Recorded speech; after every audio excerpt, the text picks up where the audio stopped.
pillar of my life. Master Jesus, you are the pillar of my life. Lily of the valley, you are the pillar of my life. You are the pillar of my life. You are the pillar of my life. Lion of the night, you are the pillar of. Chica, you are the pillar of. Daddy, you are the pillar of my life. Lion of Judea. You are the pillar that holds my life. Anywhere. You are the pillar that holds my life. Hey, yeah. Master Jesus, you are the pillar that holds You my are. life. You are the Master pillar. Jesus, you are the pillar that holds my life. I said, God as a good performer and is looking for the next post. Today, people are celebrating innocence. The only thing why innocence was functional, I said it here in platform, and I repeat it again. When Innocent started his factory, he came to me. I said, Innocent, since you are in Anambra State, producing vehicles, and you're employing thousands of people from this state and surrounding, we will be your highest customer. Come and tell me whether you can produce a bus. Said yes. Pick up for police. Said yes. I said, how about G's for traditional rulers? He said yes. I said, since you can do them, Innocent, I'm going to give you an order. He's there, he will tell you. I gave him an order for 1,000 vehicles at 5 billion. And I paid him everything at least 180 days before delivery. I said, come, we'll give you money because we need you to be here. We paid everything up front. I told you before that when I was buying it, oh, the chiefs, everybody said they won't use it. They said the kids won't use it. They said nobody has tested it. But if it fail break, if you just say, don't worry. We will not bother. No matter the number of people he killed, the ones who remain will remain in Anambra. But we are going to buy the vehicle. That's how we bought the vehicle. As I speak to you today, not one of those vehicles has had a problem. We did the same thing I told you about Leo Stan. I went to him and said, you're a Nigerian company. We are going to buy this amount of computers from you. I can tell you what he told me. He said he doesn't deal with state government. I said, why? He said, payment is there. I said, Leo Stan, I will give you money before you supply. I don't even want you to give me anything. No bank guarantee. I pay you. If I look for you, I know where to find you. I made a policy when I was in government that nobody should be owed more than 60 days while I was there. Go and ask, and I said the platform here again. If any contractor, supplier, anybody who said that the day I left office, he was being owed for a matured certificate or payment that is due, come here, I will resign from politics. Never. Because it's people's money. You must support them. We've lost yesterday as a country. So that having lost yesterday and today, let us make a resolution that we cannot lose tomorrow for the sake of our children. God bless you all. Many high-profile cases will definitely come to you, and they may likely come in company of some juicy, irresistible temptations, especially when they involve mouth-watering financial and business transactions. I'm making it clear to you now that you must flee from such disguised danger. Your reputation and integrity matter much, and it counts enormously in your rise to honor and fame in life. Let me point out unambiguously that in life, gifts and wealth that are not worked for, which are by extension undeserving, are always wrapped in calamity and destruction. Flee from them and keep your heads high above the murky waters of corruption and favoritism, so that you can be conveniently counted among the very best in the Nigerian judiciary. You must, against all odds, conduct your affairs within the ambit of the law and the oath that you has just been administered on you. If you were hitherto 50% under public scrutiny, I can then confidently tell you now that it has automatically risen to 100% by virtue of this appointment. This tempo of public assessment of your conduct and disposition will now assume astronomical proportion. You must equally redouble your effort and dialogue properly with your conscience in order not to fall out of the grace of Almighty God and the Nigerian people. It absolutely takes nothing to join the crowd, but it takes quite a lot to stand alone with good conscience. Several novel business and industrial disputes are occurring in the country virtually on a daily basis that have now inevitably made litigations to go on a steady rise. No court in the land is spared of this. We are constantly on our toes, and the dockets are ever rising in response to the challenges of the time. This underscores the fact that Nigeria ranks among the most litigious countries in the whole world. The onus is on your lordships to fasten your belt and roll up your sleeves to face the challenges head on. You must redouble your pace to catch up with the expectations of the litigants.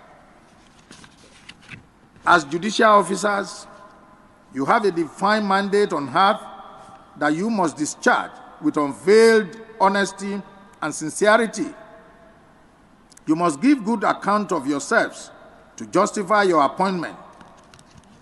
However, if you decide to do the contrary, of course, the sledgehammer will, without hesitation, descend heavily on you. No judicial officer at any level of our courts will be allowed to drag the reputation of the Nigerian judiciary into the mud. We can't come this far to fail. Take heed of this admonition by working rightly towards occupying an enviable space in the annals of the Nigerian judiciary. Have you noticed that Christianity in Nigeria has become something else? The practice of Christianity in Nigeria has become something else. And I will not mince word about it. I'm going to talk about Pentecostalism. I was trying to research about Pentecostalism and I realized that it emanated from America. It was a movement of the church that felt they needed to, it's more or less like a separatist movement that decided to separate from the Orthodox churches, which to some extent was parading colonialism, and then they felt they needed to create a distinction from those who felt they needed to liberate themselves. So two things that they created was, that's in America. The distinction of Pentecostalism is that you must have to identify a relationship with the Holy Spirit, and that is certified by speaking in tongue. Rema sandarabo sheke sinba marebe sandarabo bobo riba sandaba leka sandaraba bashika sanda.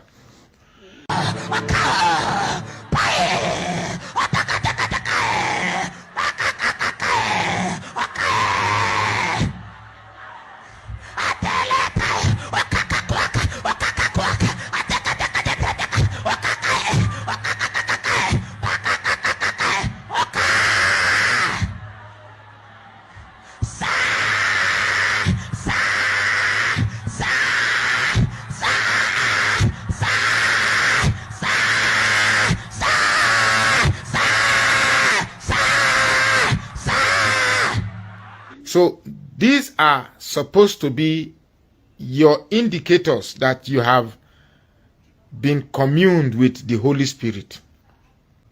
You see, the only places I have come to realize that you can only get true Christianity is those churches in the north, Equa, Lutheran, those Orthodox churches that you don't have you don't have GOs. One person is not the general overseer. In Orthodox churches, you have maybe chairman or that they elect. All those churches that you see that they elect their leaders every 2 years or every 3 years or every 4 years. Those churches seem to be more Christian than those that you have general overseers. That now take the status of God. God of Adeboye, God of Oyedepo, God of this, God of that. You see now, each of these geos now have their own different gods.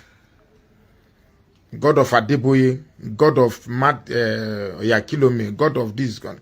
I mean, come on. Anytime Christianity gets to the point whereby people are no longer allowed to use common sense, because there's nowhere common sense is evil. The basic tenet of every principle is common sense. No matter how spiritual you turn out to be, it cannot be stronger than common sense. The bottom line is this. We have these Pentecostal churches have destroyed Nigerian the way we think. All this prophecy, they are going to arrest Peter Obi, they are going to do that. I foresee this, I foresee that. I'm not mocking Christianity, but I'm definitely mocking the stupidity that these churches have allowed to be in Christianity. I'm definitely not mocking Christianity, but I'm definitely mocking the stupidity that they've allowed in Christianity. Nowhere does it say that you must speak in tongue before you enter heaven. So if you go to church, don't force yourself to speak in tongue. As I speak in tongue now, where I not today go church, than that time I did go church. I feel speak in tongue now for the next 30 minutes. Maleke sindaraba soko sinda mrima sandaba bore debe sindaraba.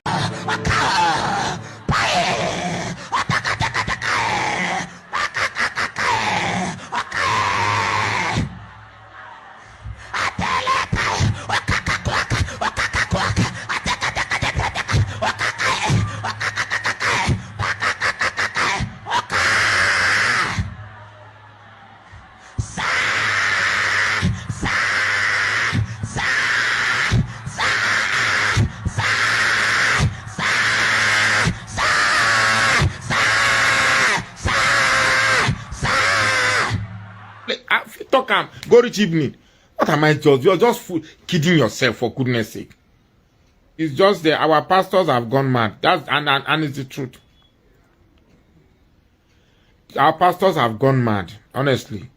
So pastors are now preaching that we should pray for Tinubu. We should pray for Tinubu. So I ask those pastors, particularly Kumuyi, that is asking Nigerians to support Tinubu. So if Tinubu used bad way to come in, at least even if you had waited until the Supreme Court matter finishes, where we now know that it cannot be removed again, then you are asking Nigerians to support him, it would have been better. But you are asking somebody that we believe is a liar, we believe is a fraud, we believe use fake certificate, and you are saying we should pray with him because he's a Yoruba man. So it's just so unfortunate. Well, my name is Magnus Horaka, and I say please follow this page and share this post. Hope Uzodimma, who is campaigning for a second term in office, announced an initiative to equip the youth in Imo State with contemporary technical skills. The governor, during his campaign on Tuesday, said that he has begun negotiations with foreign-based partners and that by December this year, 4,000 Imo youth will be employed in Europe. I have gone further to negotiate with the European Union companies and Canadian companies.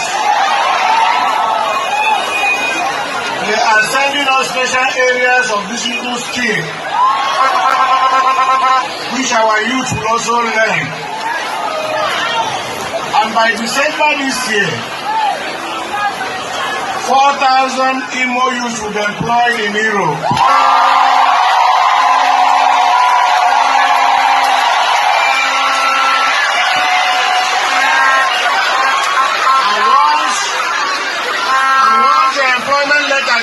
tickets.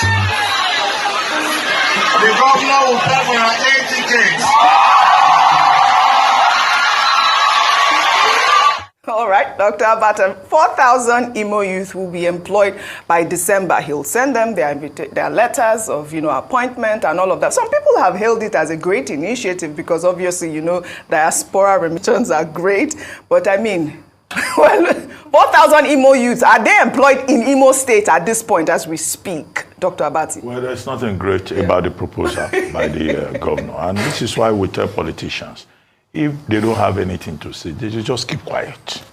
It's not important that you say something that doesn't make sense. Now, the crowd may be gullible at a time when many Nigerians want to leave the country. They call it the Jackpot syndrome.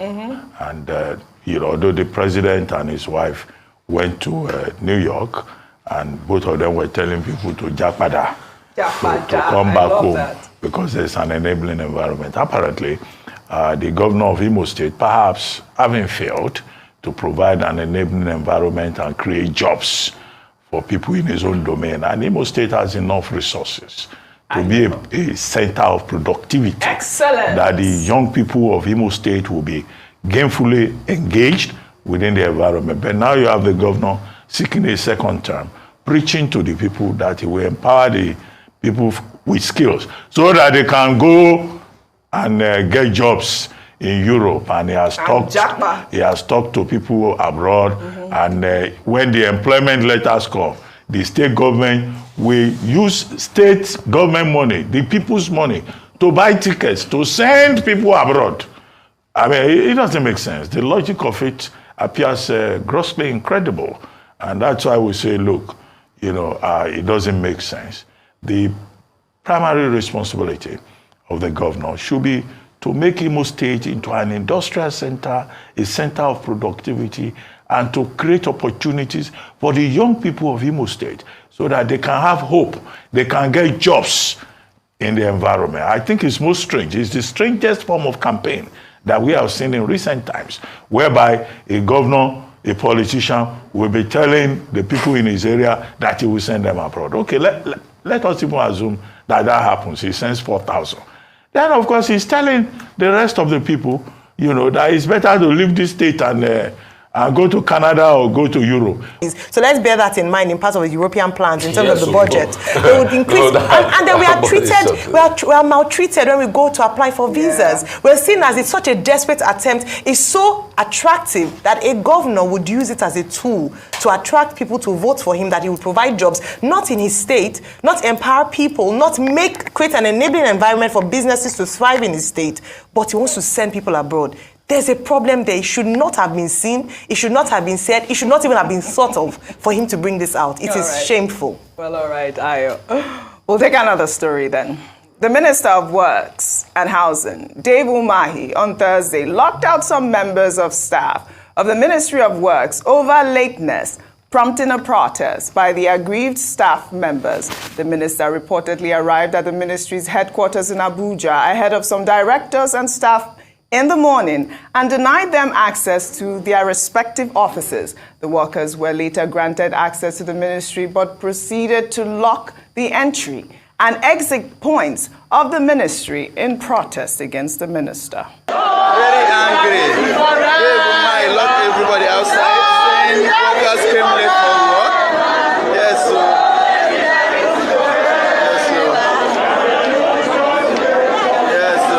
We are civil servants. You need to respect us in the first place. It is a must that you respect us. It's a must. Now, secondly, you need to carry us along. You cannot do this work alone. And you cannot import workers from outside to do the work for us. It is not possible. So what we want is total respect. What we want to fix this nation. If you had called us earlier and told us your grievances, then we'll be able to pass it across to our members. And once we pass it, anybody that now default, like I said, there are laid down rules and regulations in civil service. You give query. It's one of them.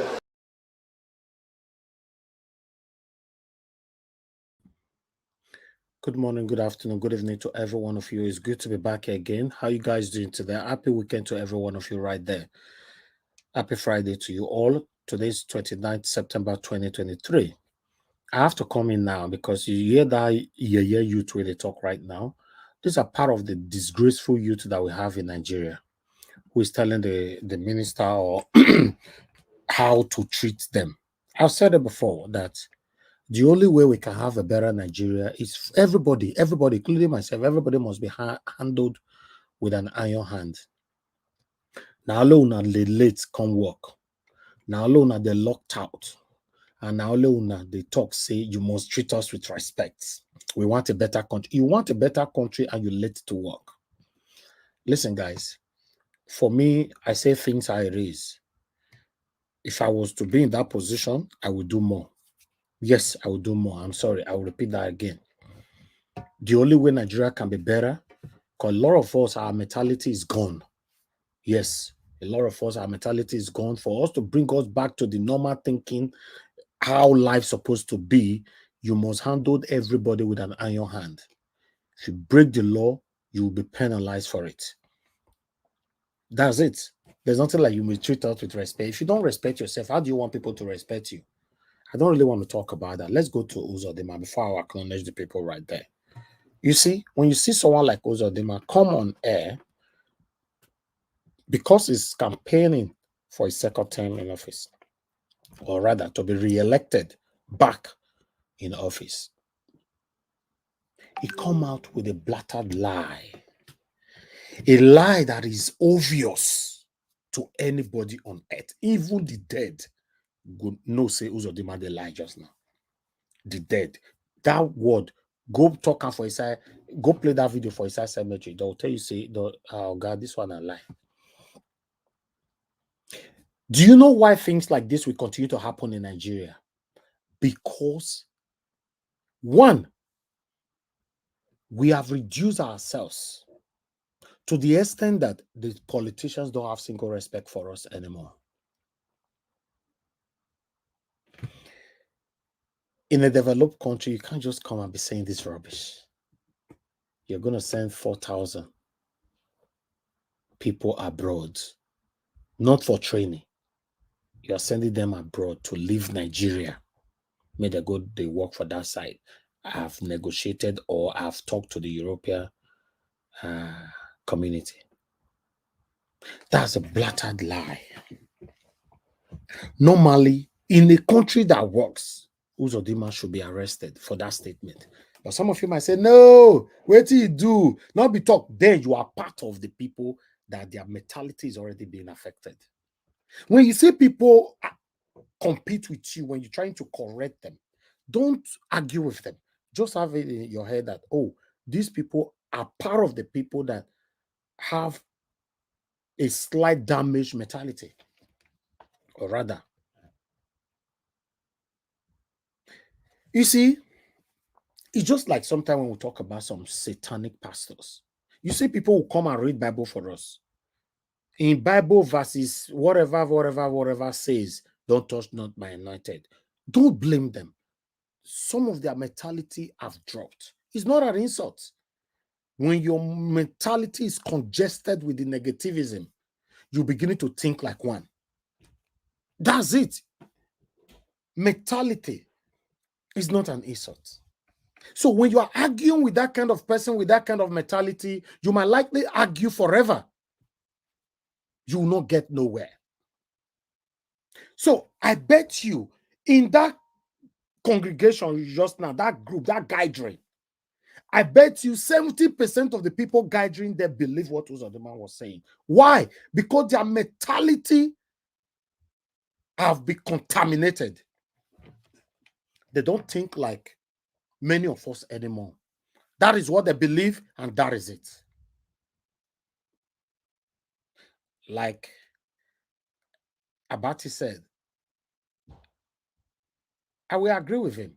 I do hope that the Labour Party governorship candidates can use this particular word against him. This is a demonstration of Satanism. This is a desperation in the highest level. You know, when you are desperate, we talked about this desperation about 3 days ago here. When you are desperate, you are not interested in anything that will come out of that desperation. You just want to have that thing, and that is it. That is what led Bola Ahmed Tinubu to where he is today. At the beginning, he already said, Emilokon, and that is it. It is my turn. Nobody, absolutely nobody can stop me. Then people now say, oh, it looks like nobody can stop this man. Then let's do what we know best. Article came out. Nigerian came out. Everybody started talking. Then people started saying that, oh, hatred. Those people that is saying that you hate Tinubu, for example, because you are speaking that whoever that want to rule you must have a trace record, or rather a track record. Now, Tinubu is incompetent to be our president. In every ramification. 1, is too old. 2, we don't know his age. 3, a lot of baggages. It's not hatred. You know what that means? It means you care so much about your life, your future, and the future of your children. That is why you don't want an incompetent personality to rule you. Now, let me come to the old age. Because of Tinubu's old age, he was paying the satanic people surrounding him, pretentiously letting him know they love him, whereas they are there because of the money. Then he was paying them to do everything accordingly. Guess what? 80% of the people Tinubu have paid to do everything for them, they are the part of, in fact, they are the one that put Tinubu where he is today. It was somebody that did this Oluwole certificate who did not think. Not be Tinubu by himself go do that certificate. He paid somebody, right? Fine. It was somebody that submitted Tinubu's certificate to INEC, right? Not be Tinubu go submit her by himself. It was somebody that is one way or the other beneficial from benefiting from Tinubu's wealth, right? The person failed to check if signature was there. Although I know when you're doing anything in a satanic way, God have his way to expose you. But nevertheless, these same people surrounding Tinubu, 80% of them are satanic. They don't like Tinubu, talk less of loving him. I'm saying it again. 80% of the people surrounding Tinubu right now, even some of them even pretending, oh, no, you people hate Tinubu, you people hate, now lie. He don't like Tinubu. He don't say we like Tinubu past him. It's just that we don't want him to be our president. There's nothing wrong with that. He's not qualified. But you that is benefiting from him, you are the one that put him where he is today. Because Tinubu is sitting right there, sending everybody an errand. So if you are part of the people telling us sometimes we hate Tinubu, for me, why would I hate Tinubu? For me, I don't even hate anybody in my life. If I don't talk to you anymore today, I just believe that it is time for everybody to have a break. I will never hate you. I will never wish you bad. I will just mind my business. To be honest, I will mind my business. I will never pray against you. I'm just minding my business. But my prayer is anybody, say amen to this, my people, any man or woman planning evils against me, you, us, may God continue to give them public disgrace. In the mighty name of our Lord Jesus Christ. Amen. Because that's all I will pray for you. If you are my enemy, you are listening to me right now. Your public disgrace, you don't even know where it's coming from. You are not sure where or when or how it will happen. But I will ask you, if you are listening to me right now, what do you call this Tinubu situation right now? I don't know. For me, I don't know what to call it. But what do you call it? We can't continue like this, be deceiving ourselves. You talk about politicians, you have people that will defend them. Emilokon. You talk about some satanic religious leaders, you have people that will defend them. No, touch not my anointed. You talk about some satanic traditional rulers, you have people that will defend them. You must respect the culture. So what do we talk about then? The sooner you realize that the situation that you and I are facing today caused by these three names: religionism, traditionalism, then satanic past and present rulers. You must question them. We don't pass that level. No, not talk.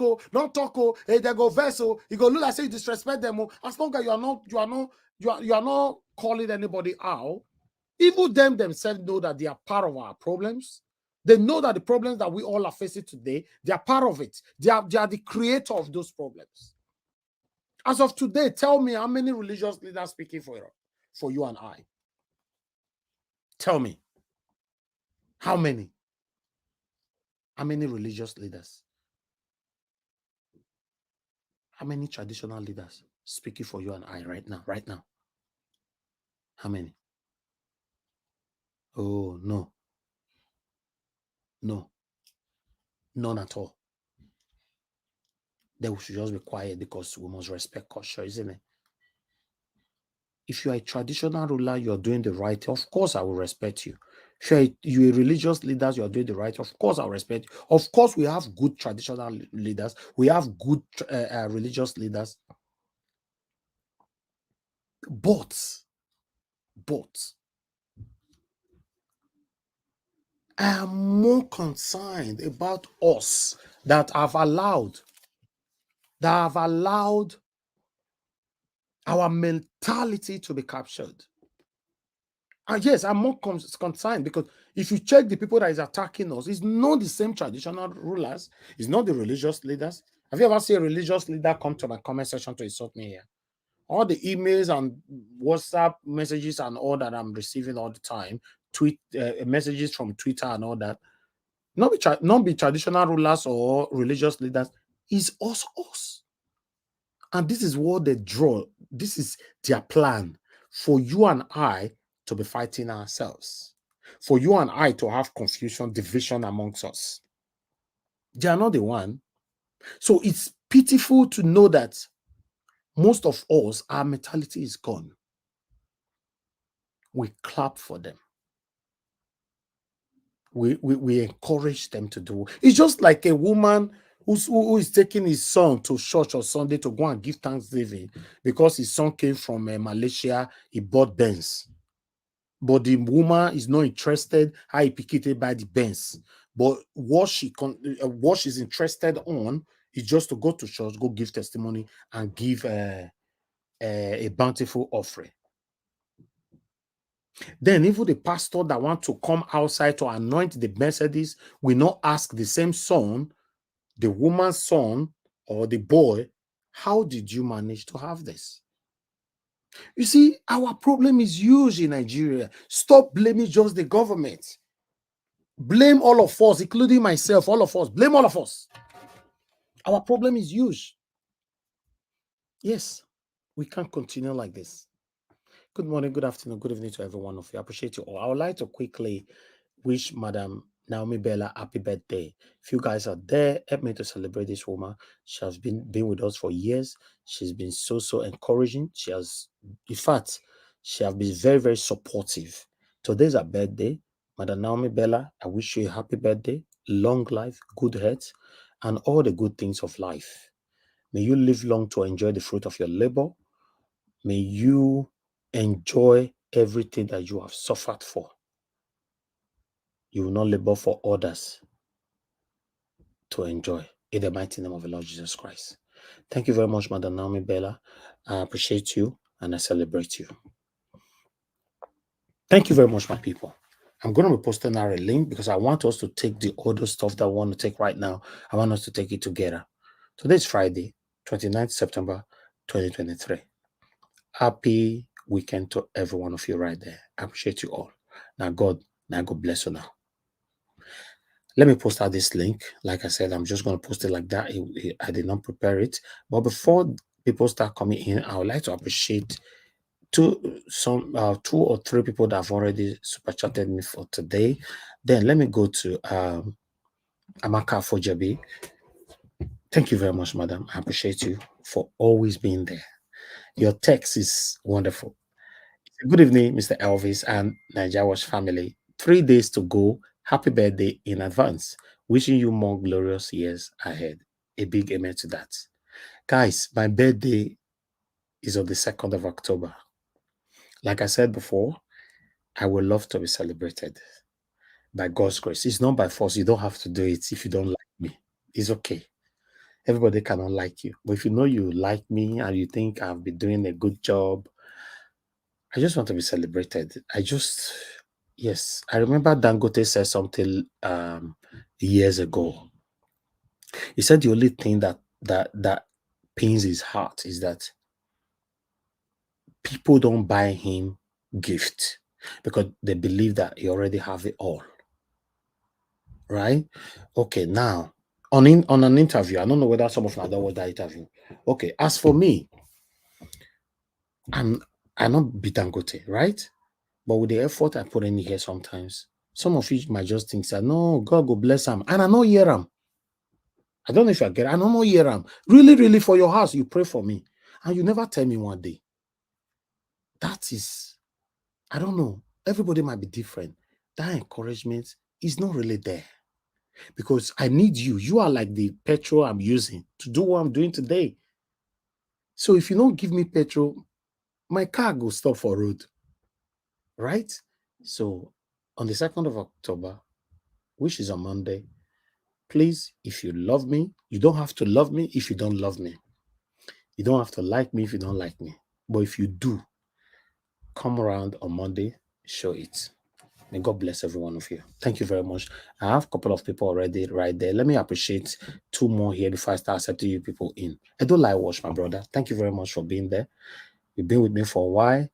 I want to say thank you for your continued support, and I'm very, very grateful. Jaja, thank you very much. I really appreciate this as well. May God bless you. May none of your pocket be run dry in the mighty name of the Lord Jesus Christ. Thank you very much, my people. You say thank you, Mr. Elvis. Posterity will judge you well. Amen. Thank you very much. Thank you. I appreciate every one of you. Let me accept the people that is here with me. Give us a mandate. Thank you. I don't see you, my brother. Mr. Felix, that's fine. I don't see you, Mother Rita. I don't see you. Thank you very much. Then I have Mr. Kenneth. I don't see you already. Mr. Kenneth, don't join us today after like how many years? Mr. Kenneth, where have you been? This has to change. I have been busy, but at least I'm happy I'm back today. Thank you very much, sir. It's good to have you here. Thank you. Engineer Francis, thank you very much, sir, for joining us. I appreciate every one of you. Good evening to you, sir. All right. Good evening. Give us a mother. Good evening, Mr. Felix and Mother Rita. I appreciate every one of you. So before all that, we are doing this job. But why is the question I'm asking? Why? Why are you not happy that we're fighting for a better Nigeria? Wow. All right, guys. I would like us to take this quickly. Thank you very much for your patience. May God bless you all.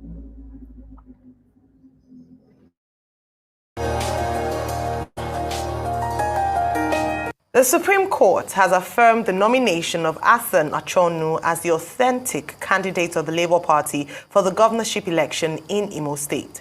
The Labour Party says the decision is a confirmation that Julius Saburi is the authentic chairman of the party. The court dismissed the appeal by the Lamidi Apapa-led faction against the Labour Party over the rightful candidate of the party for lack of locus standi. Meanwhile, Achonu says he's now better equipped to run a people-led government if he wins the election.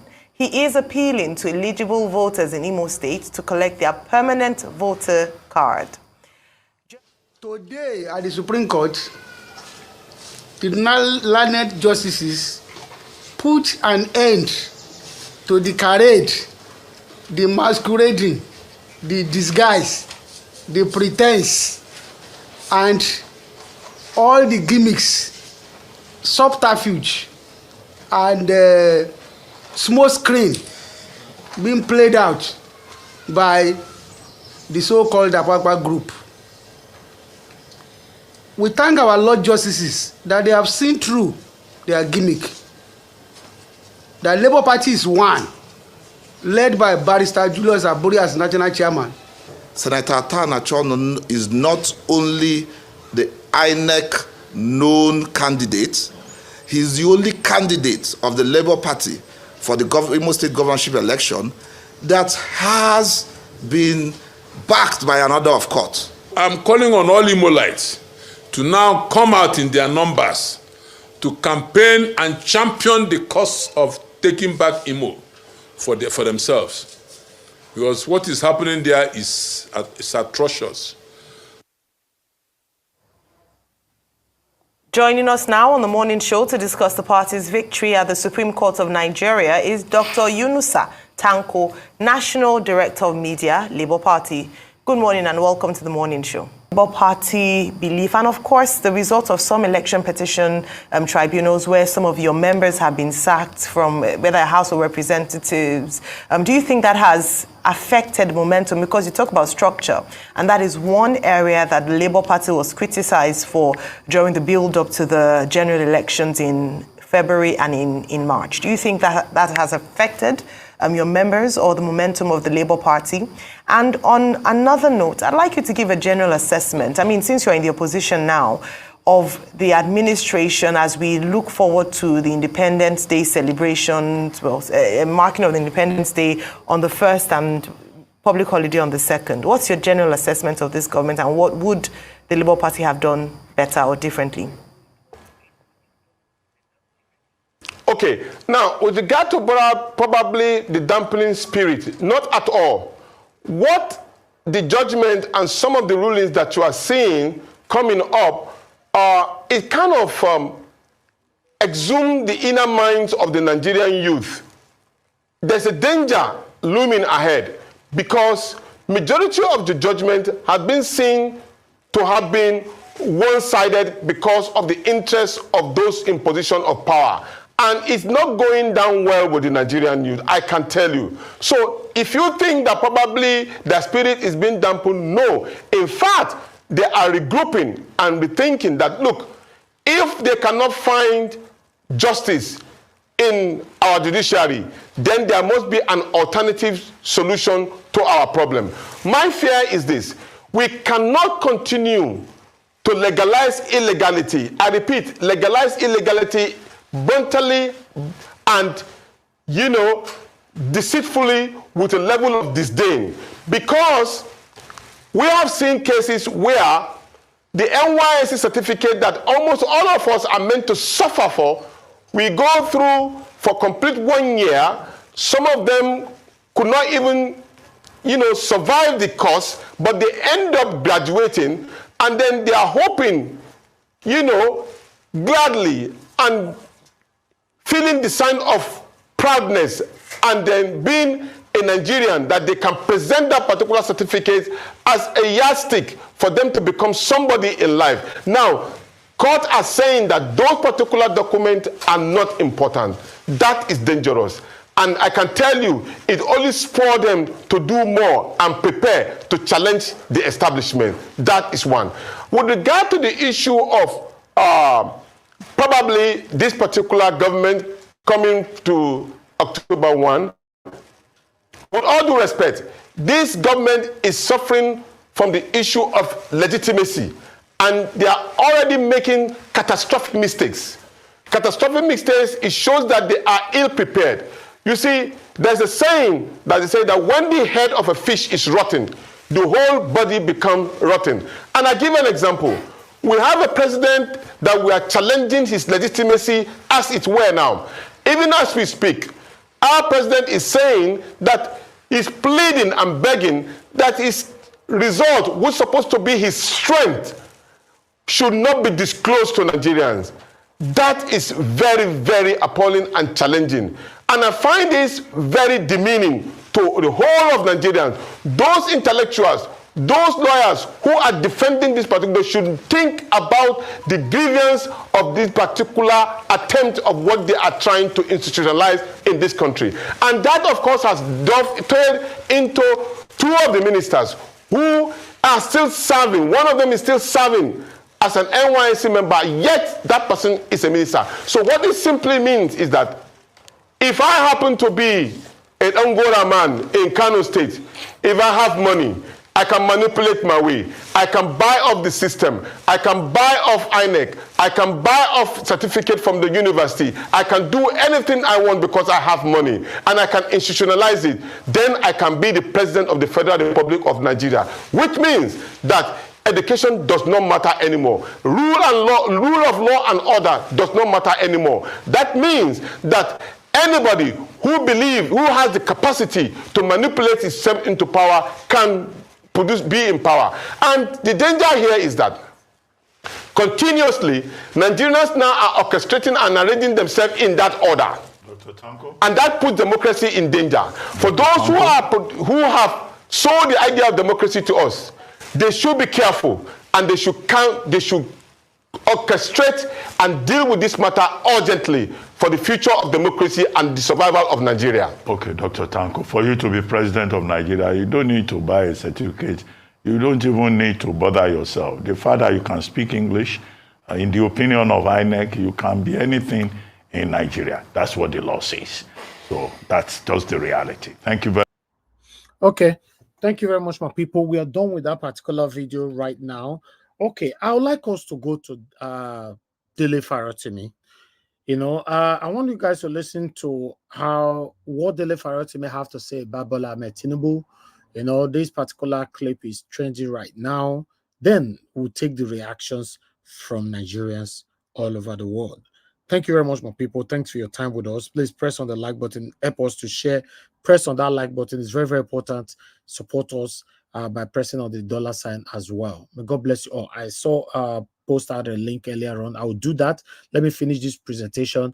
Then I'll post out a link again. Listen to this. You can say you like about Tinubu. Oh, I am very, very happy. I thank God for Tinubu. Without Tinubu, I wouldn't have known that we can have fake bishops. Without Tinubu, I wouldn't have known that some men that I thought were honorable men are not honorable. Without Tinubu, I wouldn't have lost more than half the people I grew up with and thought were my friends, who have now discovered are largely ethnic and ethno-religious jingoists. And they are not just Yorubas, some Igbos are amongst them, and some Hausas as well. I'm talking about friends across the length and breadth of Nigeria. Tinubu has been very good at unveiling the true nature of people. So all the horrible people who had been busy protesting to be men of God, one can see them clearer. That's because of Tinubu.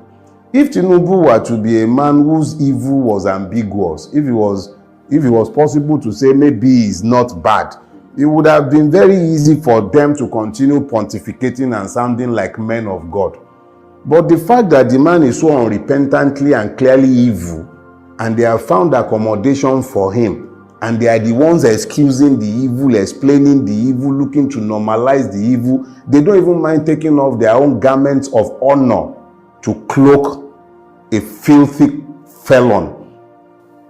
Tinubu can only be thanked, though. I thank God for Tinubu. Without Tinubu, I wouldn't know the things I know today.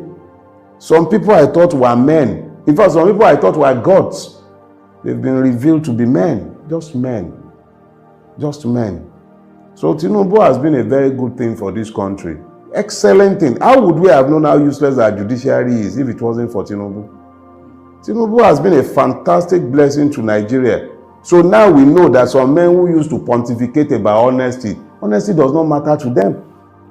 Men who used to talk about citizenship, freedom, electoral rights, it doesn't matter to them. Now we know. If it wasn't for Tinubu, how would I know? Some men would have gone to their graves with honor if it wasn't for Tinubu. Do you know how many people Tinubu has turned naked?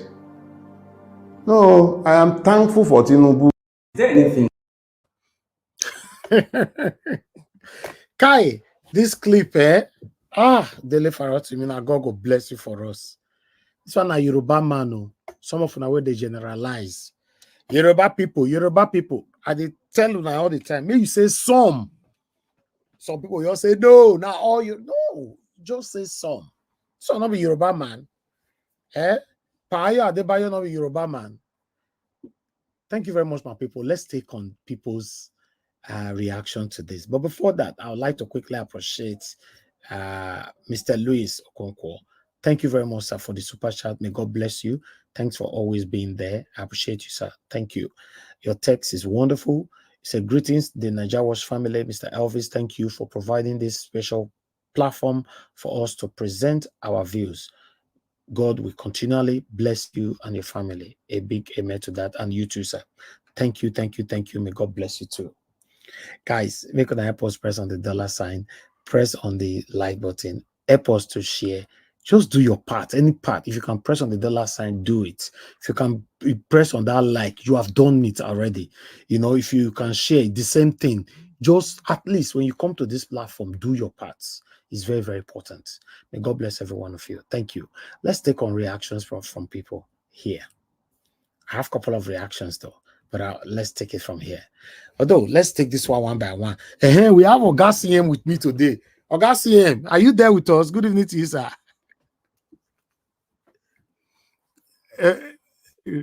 Yes. Can you hear me?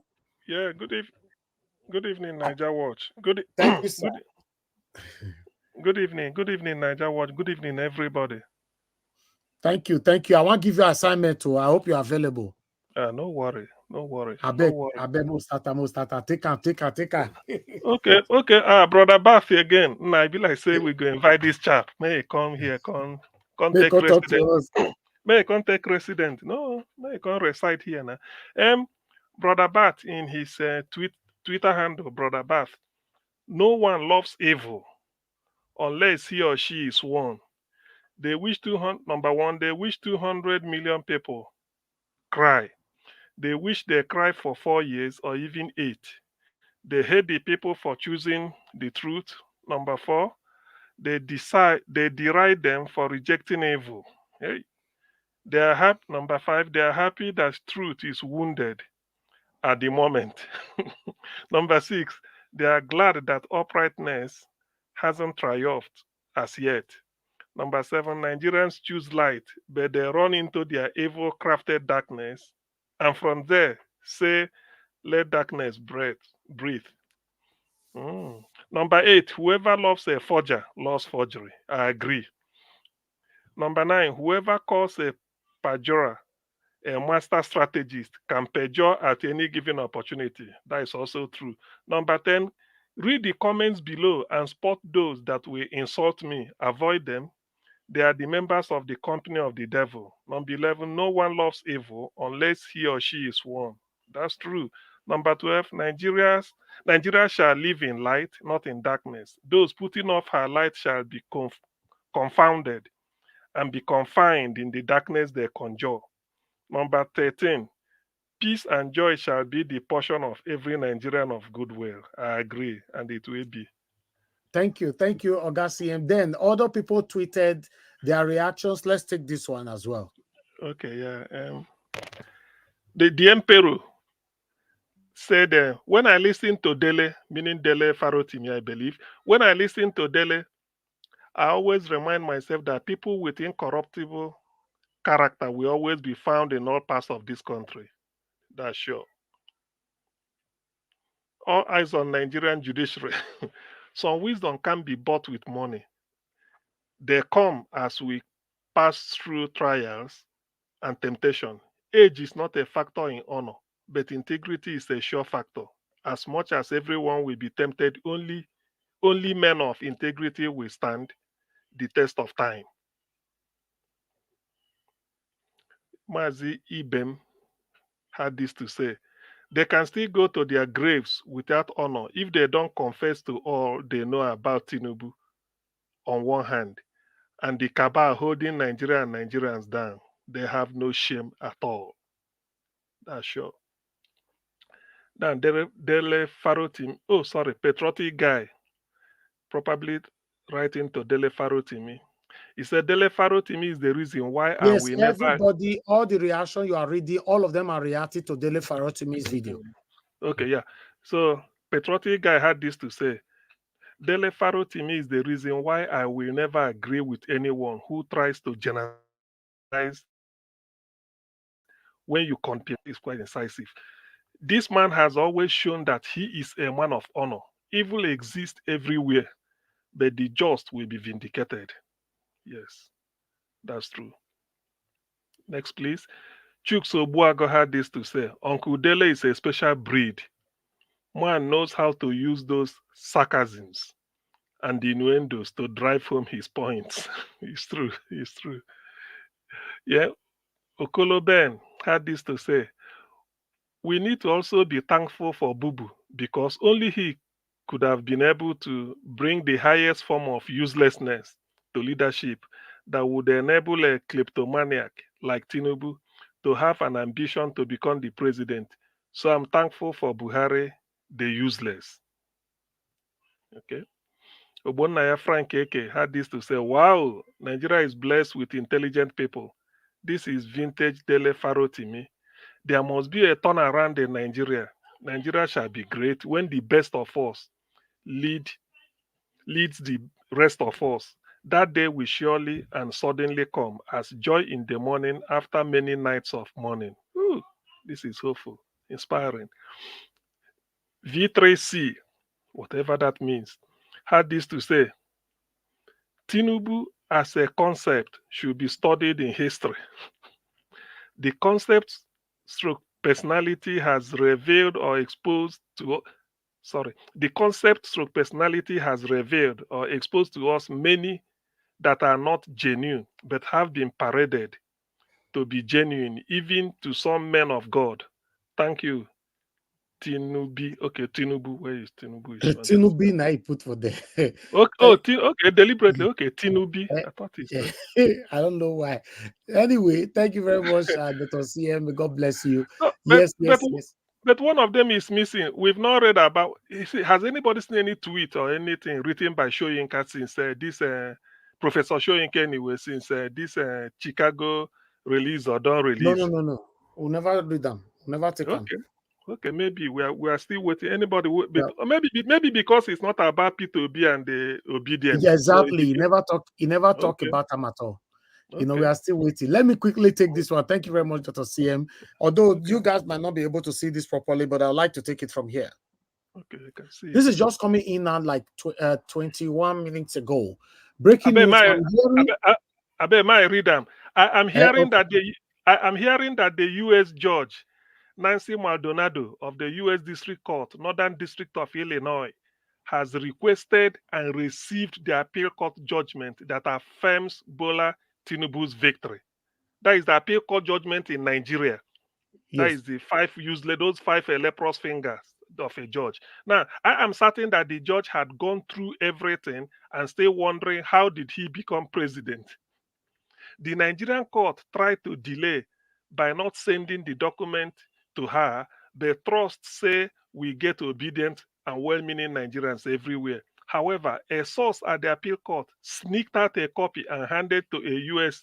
embassy official, which was routed through a Lufthansa flight to Chicago last night. That is Thursday night. Hey, Judge Maldonado has now received the certified true copy of the Nigeria's appeal court judgment through FedEx this morning and currently studying them to help her in her judgment, which is studying to help them. Studying them to help her in her judgment, which is expected on Monday. The judgment don't reach her hand now. Shame on all the 5 judges. Thanks, Mr. Jackson Ude. Wow, that be small thing, no. This morning I reach her hand. This morning. If he be saying that he could pay the flight ticket to Lufthansa. Yeah. Anyway, Let me add this thing. You know, as a former vice president, I'm not trying to praise Atiku, but as a former he must have his insider in every government. That's what I'm saying. Because this is his project. It's like his personal project. He's pursuing it. So he must have an insider in every government, even to those to bring out the judgment and then ferry it by Lufthansa, maybe first class. No, but the U.S. DOJ, remember the Department of Justice has an unlimited budget. Their budget is even higher than the executive. Whatever they want, they get it. So if they want what's the name of that fastest aircraft from Nigeria to here, Lufthansa. They will get it and they will pay for it. The DOJ is it. Okay, let's move on. Let's move on. Thank you very much, my people. I would like to quickly take. I still have 2 articles here to take so we can start talking, you know. But meanwhile, let's take this pathetic one first.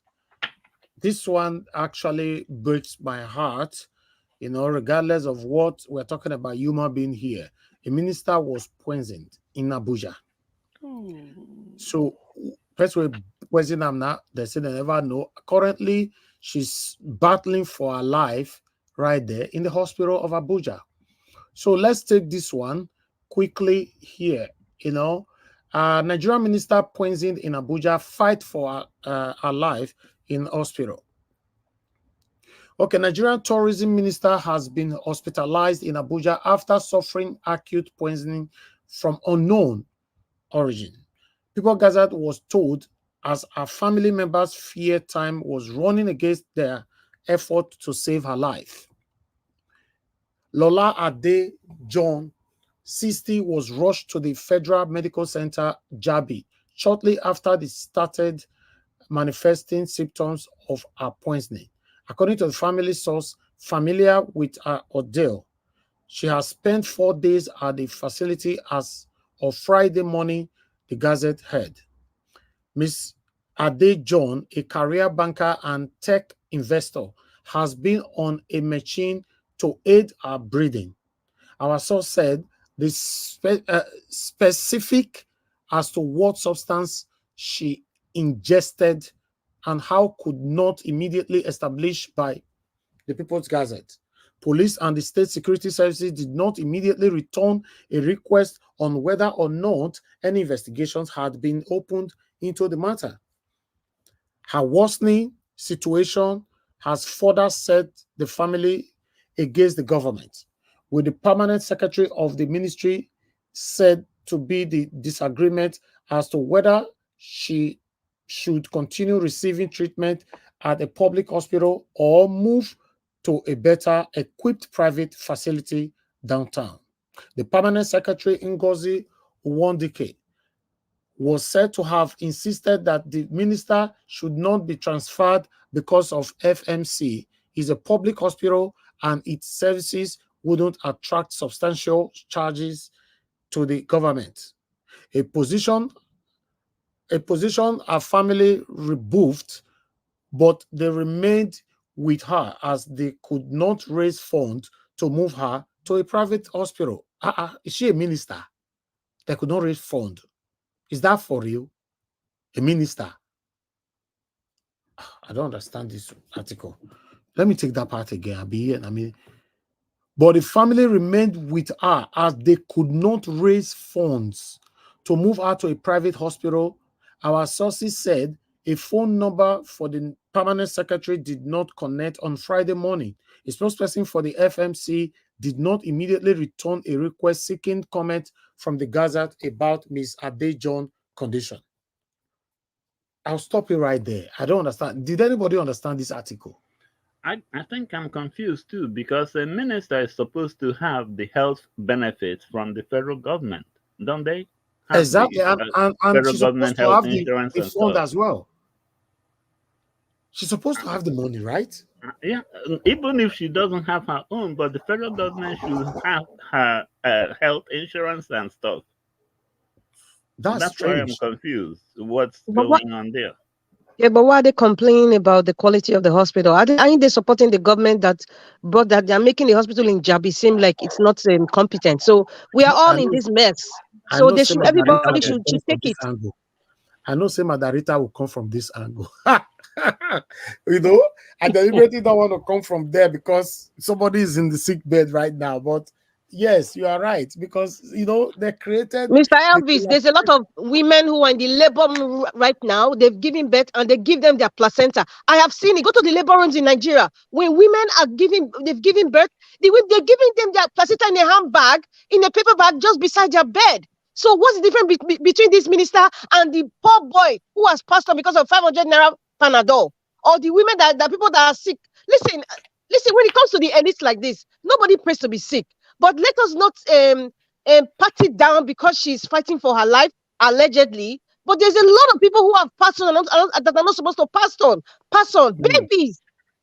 She's not 60. What about babies? What about the 5-year-old child there? What about the pregnant woman? What about the girl that was raped and she's pregnant and she's by herself? What about those people? She's not special or she's not better than them. We are all in this mess. All these people that supported this government, the successive evil government in this country that has not been able to uplift the health sector, we are all going to suffer it. Now they're looking for money for private hospital. Who owns these private hospitals? You know, so listen, we're all in this mess, I beg. This is not time for sorry for anybody. I pray that she gets better, but this is not time to be careful. Let us say it is as it is, so the system can change. The system has to change. Thank you.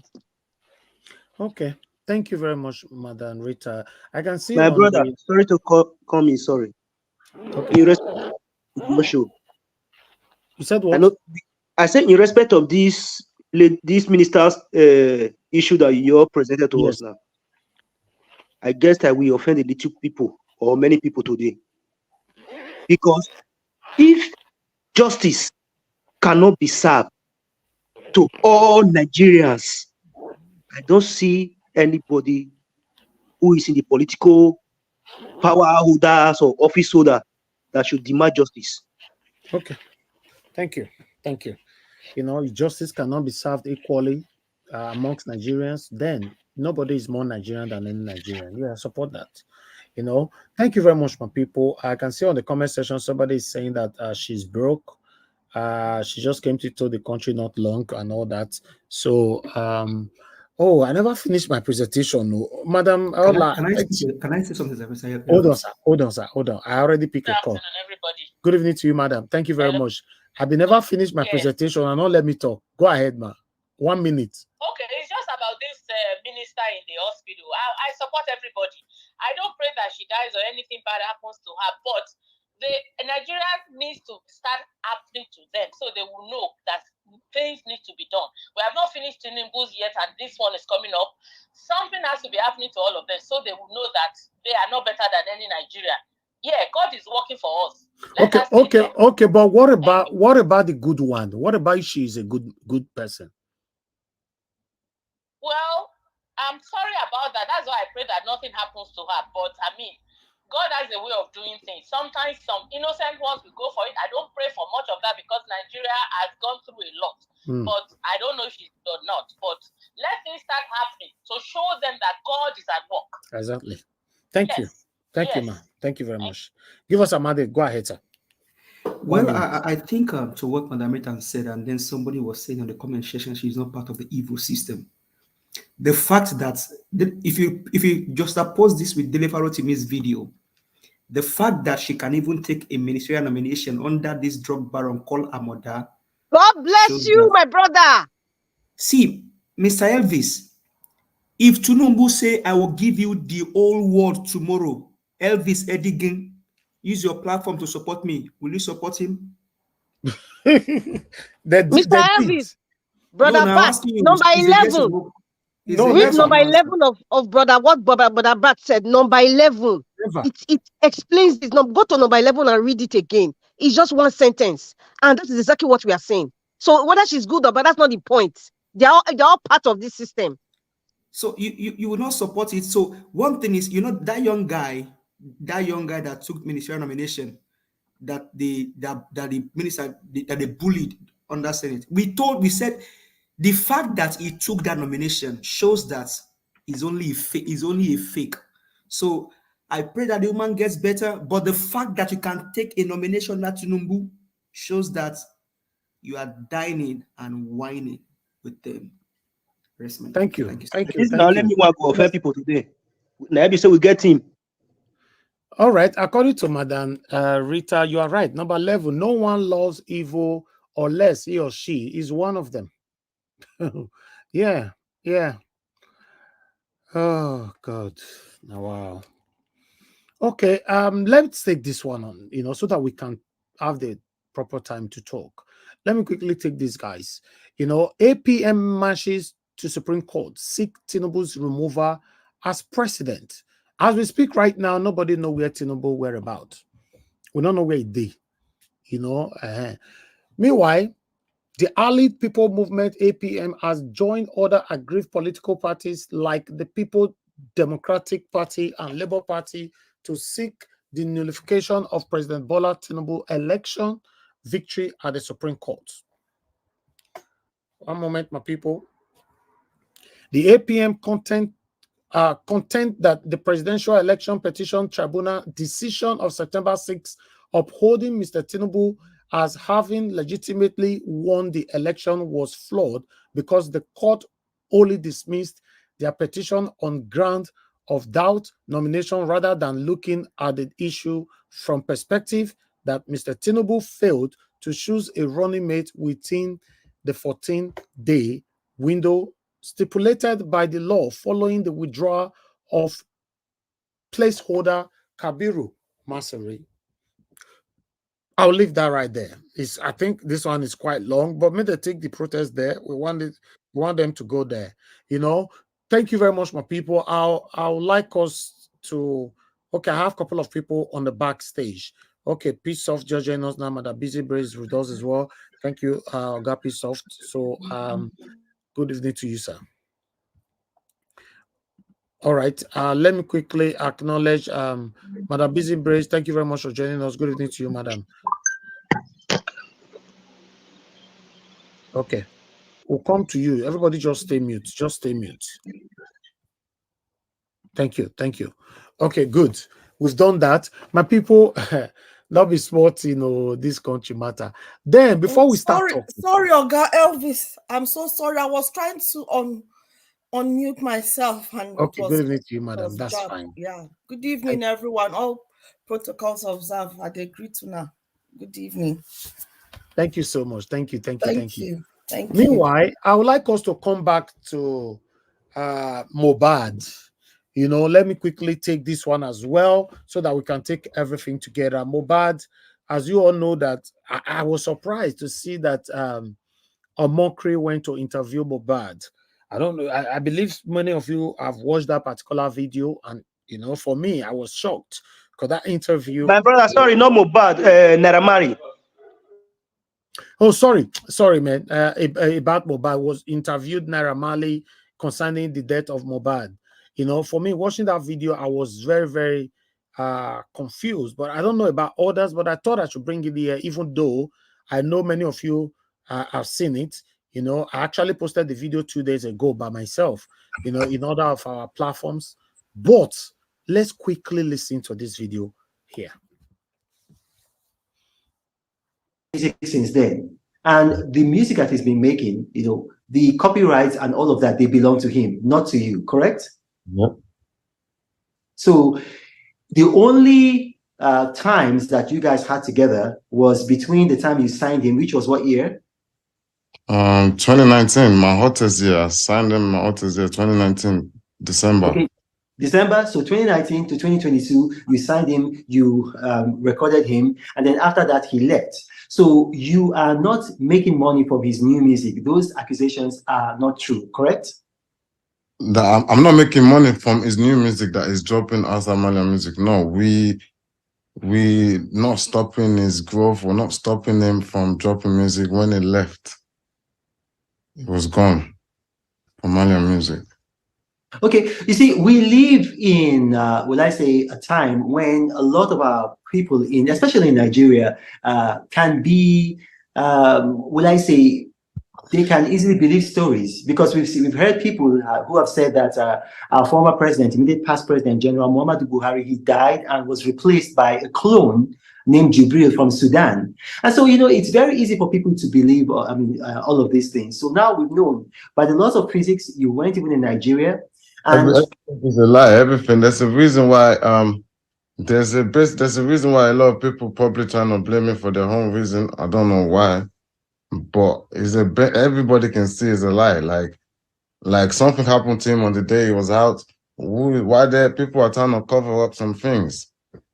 Like I said, Aziz, you cannot say that everybody knows it's a lie. A lot of people are blaming you. In case you don't know, you've lost hundreds of thousands of followers on Instagram. So we need to clear the air. We need to clear the air with the truth. That's true. That the losing followers is not like anything to me right now. Like Mohbad is late. It's not here anymore. That's a lot. That's more than I'd rather lose all my followers than have him here. You understand? My followers that's a very small thing in this situation. It's very, very small.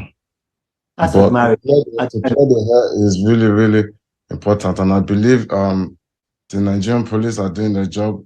I mean, the government agency, they're doing their job, and the truth is gonna come out. One thing has already come out. When you say the truth is going to come out, I mean, we've already begun to see some. The whole truth is going to come out. Yeah. Okay, I'm going to stop that video there. Some of you do not watch them already. For me, I was disappointed watching this interview because, one, Reno Omokri is not. Is he a journalist? No, he's not, to the best of my knowledge. So that interview, I don't really know what to say. But when it gets to Elvis, I've not watched the interview. I've shied away from even looking for it when I heard I really purposely did not. This is the first time I'm even hearing the Naira Marley's voice, and I am stunned.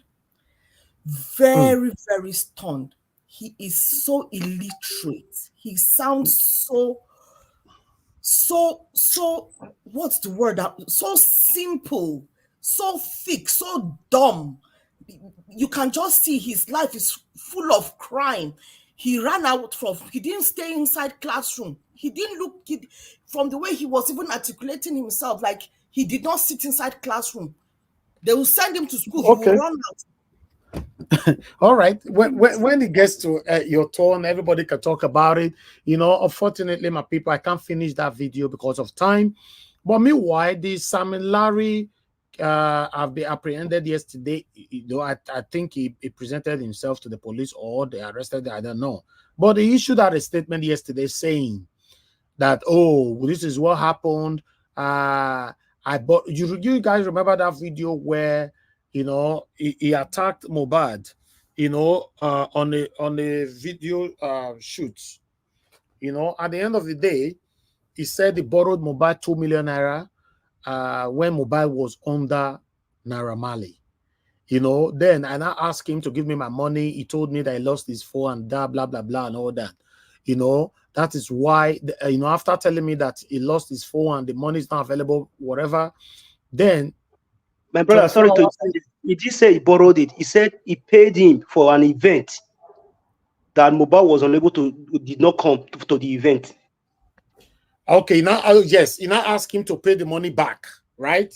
Okay, yes. Said he now asked him to pay the money back because I don't just want to read the statement. I want to quickly peek inside. I don't want to read any notes about these people because I'm still very, very angry.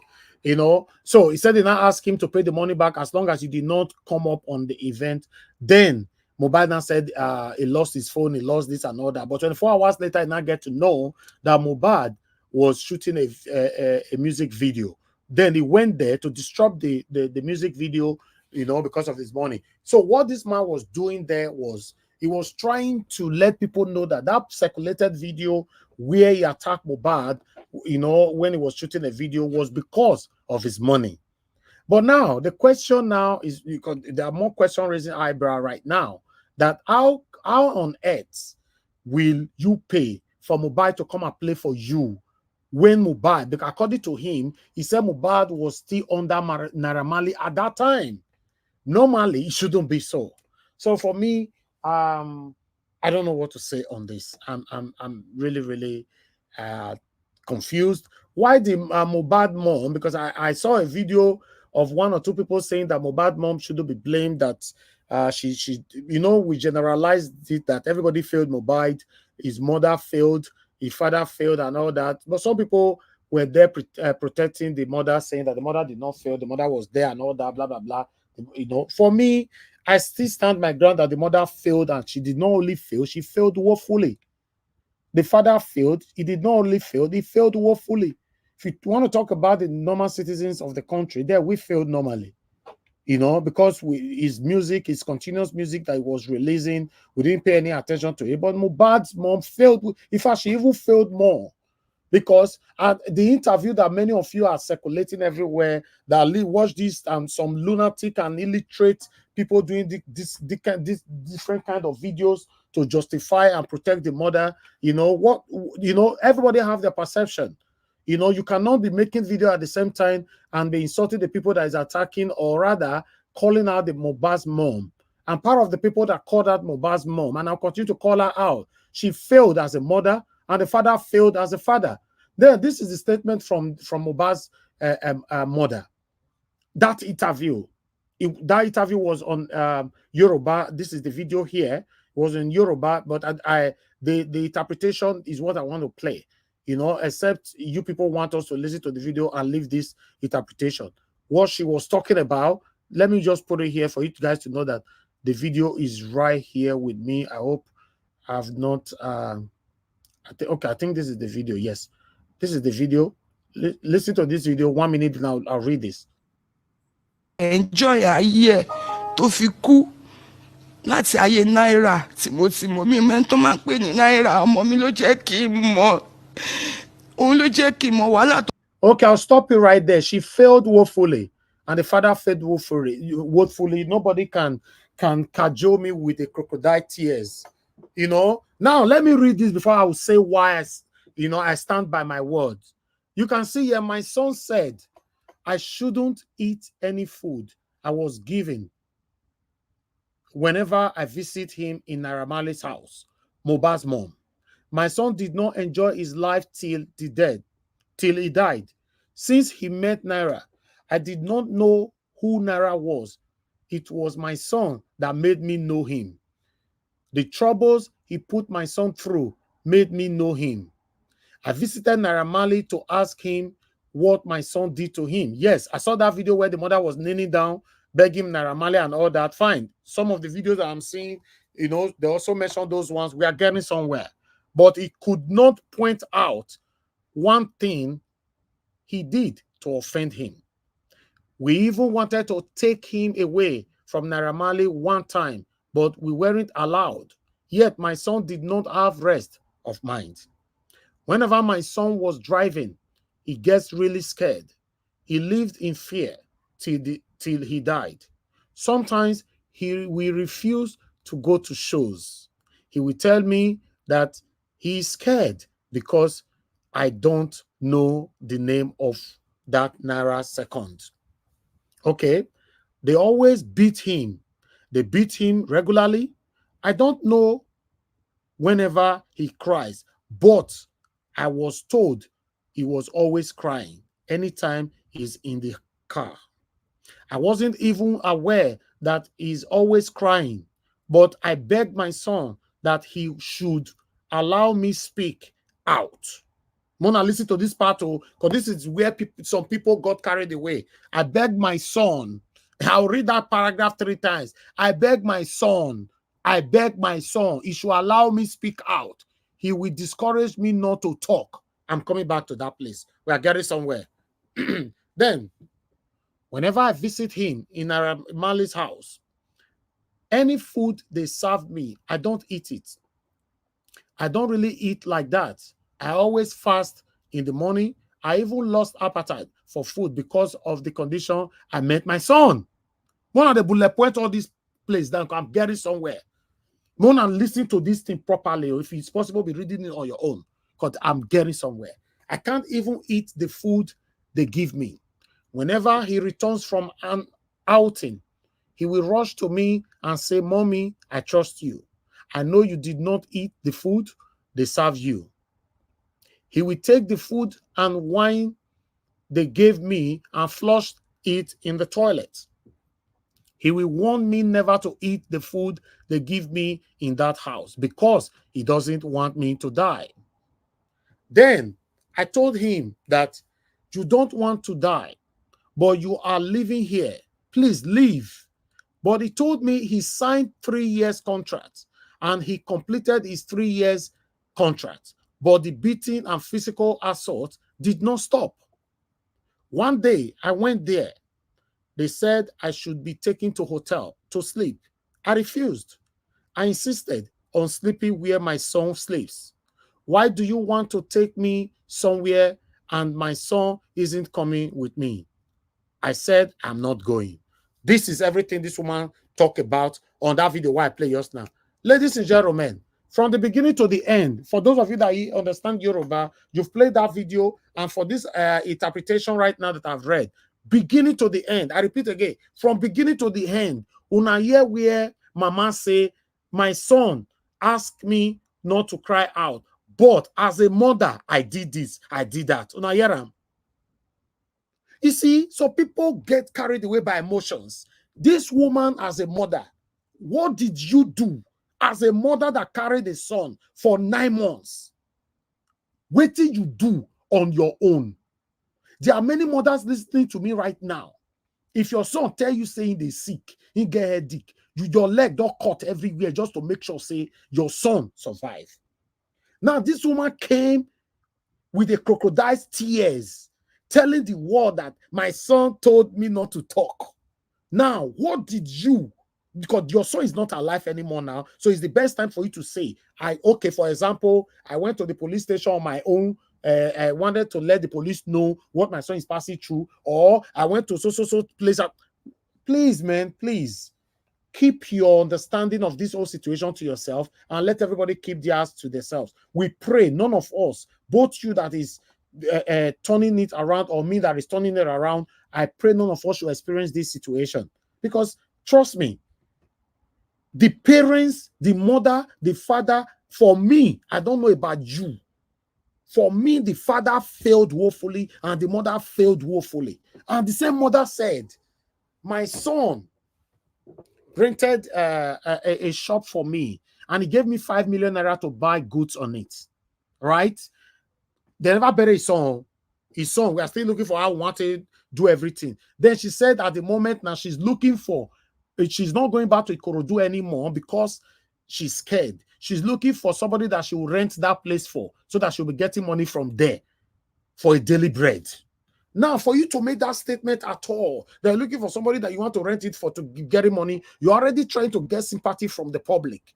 Why your son? People are still aggrieved. Listen, guys, listen.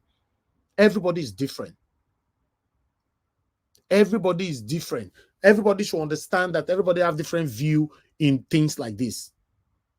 From beginning to the end, this woman not talk anything, say, I did this. There's nothing like I did this to rescue my son. My son told me not to talk. Then you can't use cloth, tie your mouth. But when the money they come, you lose your mouth. And you guys are telling me that what if you know you supported everything about this woman, I want to pray for you today. If you have a son or a child and your child cried to you, he said, Mommy, better not talk, and you stay silent, I don't want to pray for you. To be honest, I don't want to pray for you because I know say you that is supporting them, you will not do it to your child. Your leg go cut for road to make sure you know what is wrong with your pikin. Now today when they hear all those things, he was scared. He was scared. When they talk about your son for a year. Is anything wrong if you die, your son leave? Is there anything wrong with that? People should tell me, is anything wrong? Papa die or mama die, pikin leave, and then people go call you hero, say, now because of your pikin, now you die. Is anything wrong with that? Why must you allow your son to die? What are you people talking about? I thought I should bring this here today because for me, I'm not a carry the talk. I talk with an evidence. I'll read it for you. I'll bring it. The video is here. If in case some satanic people want to doubt the interpretation, not be me right time, then I'll play the video here. People, the video is still there. It's still right there. Yeah. He did there. She was crying, giving her story and all that. People should accept that both of them failed, and they failed woefully. Nobody should pray to have parents like them, because they didn't do any. That boy was just alone. He was left and right before he died. What are we talking about? Saying they sick alone. Food not supposed to pass you amount. Talking about he gave me 5 million to carry a house, to carry this, to do this. He rented the house for me. He do this. Then the papa, they say 2 million with Davido give me. They don't take 1 million for his side. They don't do. Waiting. No matter be as he get to. Let me pick this call so I can come to the panel. Mr. Edwin, thanks for calling in. Good evening to you. Mr. Edwin, are you there? Yes, sir. Good evening. How is everything? Good evening to you, sir. I'm listening to you very much about this thing. Okay, Elvis, what you are saying, you are not making a mistake, but I want to correct one thing. You see, may God not let us come from a family that poverty has ripened. This family have suffered from poverty, and they see that Naramali and Co as a total threat, and they were afraid. What you are saying is the correct thing the woman is supposed to do as a mother that carrying the child in the womb. But most mothers will do this thing because they are seeing that guy like second God, like a demigod. So they are afraid to do anything. He can perish us. He can wipe our family away. He can do and undo. They are the owner of Nigeria. They have that power. That is what like folded these people. And with the fear, the son was what the son was saying. The son was directing them to the mother in total, and then also make her to understand that these people are dangerous and deadly. That is one of those things that can stop mothers like this not to go forward. At the end, such mothers will always say, hey, God, they don't pass God. They are no more than God. I will leave their matter to God. That is only word that will come out from such mothers. But what you said is true, my brother. Thank you very much. God bless and you, sir. Thank you for everything. And your presentation is wonderful in it. But this is it. Our mothers should listen and now also realize that they have to take the bull by the horn and not only listen to the threat that's going on. Thank you. Thank you, sir. May God bless you. Thank you very much, sir. Let me take the last call quickly. Mr. F.A., thanks for calling in, my brother. Good evening to you. Please talk to us quickly. Nigerian, good evening. Thank you, sir. Nigerian, you see that this mobile mom, the woman, he feel mobile way. When anytime they play this video, and sometimes I'll remember my mom. I remember when I was a little boy, I was there that kind 8 years, 10 years. If my mom, just come on, sometimes my mom go open my eye whether I get fever. You go ask me, say, sometimes if I dey touch my leg, you go ask me, say, person knock you. You go they ask me question, bro, everything you talk, and God will bless you. That woman, he failed that boy. Thank you, my Although brother. I lost my mom, but I see the way my mom take care for me, when I was childhood, you see the sickness where I see, but the woman said, for me to buy, Thank you, my brother. God bless you. May God bless you. I defeat tears as you play this guy music. May God bless you, sir. Thank you. God bless you, my dear brother. Thank you. There's what we call, it's simple. It's just simple as ABCD. Your pikin did stress. Your mama talking about herself that my son was always in fear. My son, if he wants to go to show, he's always scared. They beat my pikin, and you know. What do you do? Telling us that he give you 5 million, he rent house for you, you do this. From your statement to finish, on the way they do your video, they look for view here and there. Una no feel note say this woman not talk once. Say, despite that my son told me not to talk, I did this. What did you do? Now make me tell you, anybody that will justify this we are doing right now, do it to your child. Now they will know if you are heartless or not. If your pikin get headache, how do you feel? Now be papa and mama. Both of them failed equally and they failed woefully. Thank you very much, my people. Good morning, good afternoon, good evening to every one of you. I appreciate you all for your time. I'd like to start calling on the people on the panel now so that we can hear from them. Dr. Alexander Gomez, thank you very much, sir. Good evening to you. It's good to see you on the panel every day. Senator Gilmede, thank you very much, sir. May God bless you. Good evening to you as well. Yeah, thank you very much for the support. I appreciate every one of you right there. My people, please do us a favor by pressing on the like button. Let's start hearing from the people that is right here with us right now. Just press on the like button. Currently, the like that we have now. We have 295. Please make we take and go 400. We can do that because we have over 700 people watching us right now. If we can take it to 400, that would be nice. Press on the like button, my people. Now God bless you now. Thank you very much, my people. Let me call on the first person on the panel today, which is Give Us a Mandate. Give Us a Mandate. I don't know whether I don't write me already because I never look anywhere since. So I don't know if anybody say make I. Yeah, look somewhere. I think Madam Rita has a question for you, which I think is very, very profound. Maybe if you want to talk about it, just look in the private chat and address that. No. If that question should be on the public. I don't see her now. I don't see her now. Madam Rita, you want to ask now? Abi, she's still here? Yeah, she's here. Yeah, go ahead with your question. Say it in public. Okay, my question to you, Mr. Elvis, with everything you said is, what were your exact expectations of Mohbad's parents? And please, I want you to answer it in the sense that I am in Nigeria, you live in Nigeria, you understand the system, and you are in their condition. Madam Rita, I don't answer already. You know, so you never talk to say, I don't know. As a parent, any parents have different feelings. Mohbad is not my child. As a parent, your child is feeling pains.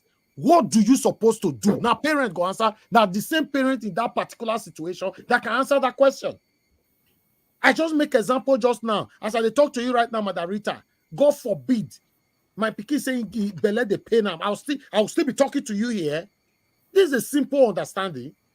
What it doesn't matter if you live abroad or if you live in Nigeria. More than not bring all that thing come here. Say the mentality of people in Nigeria or maybe the poverty. There's no still a poverty. I saw somebody can't talk the other time we're talking here that because the parents were poor. Can you imagine? Because the parents, the mother was illiterate. I mean, can you imagine? Our mama, our papa will not go school that year. Tele. Now they look after their children pass. Is this very far to find out the truth that this man, the mother and the father pushed him to his death? Exactly. Because they saw the handwriting on the wall. But their eyes were covered with the money that's coming from that place that they kept pushing the son to keep going. The guy kept going. Rita, for you to ask me, I should look at it. Both people look at it in the perception of in abroad in Nigeria. Don't bring that in, please. Mr. Elvis, there's one thing you need to understand. I don't think you are really getting my own perspective. I think you're looking at it from the role of a parent, which is true. What your concerns and what you're saying is valid. Is valid, but I also want to ask another question. And I'll probably ask everybody too, not just you. What do you think is the mindset of a woman that wants to sell her baby that she suffered for 9 months for 200,000 naira? How is the mentality and the mindset of such a mother? Forget the father now. Madam Rita, please. Listen, this topic, we can go very deep, but I don't want to even go there. Rita, hold on, please. And I'm not supporting, I'm not trying to give excuse. Maybe that's where your mind is thinking. I am not trying to give an excuse. This is where I'm coming from, yeah? While nobody is going to say that they parented him well, it is glaringly obvious that they were not parents. They did not do their due diligence as parents. The system to protect him, they did not do their due diligence.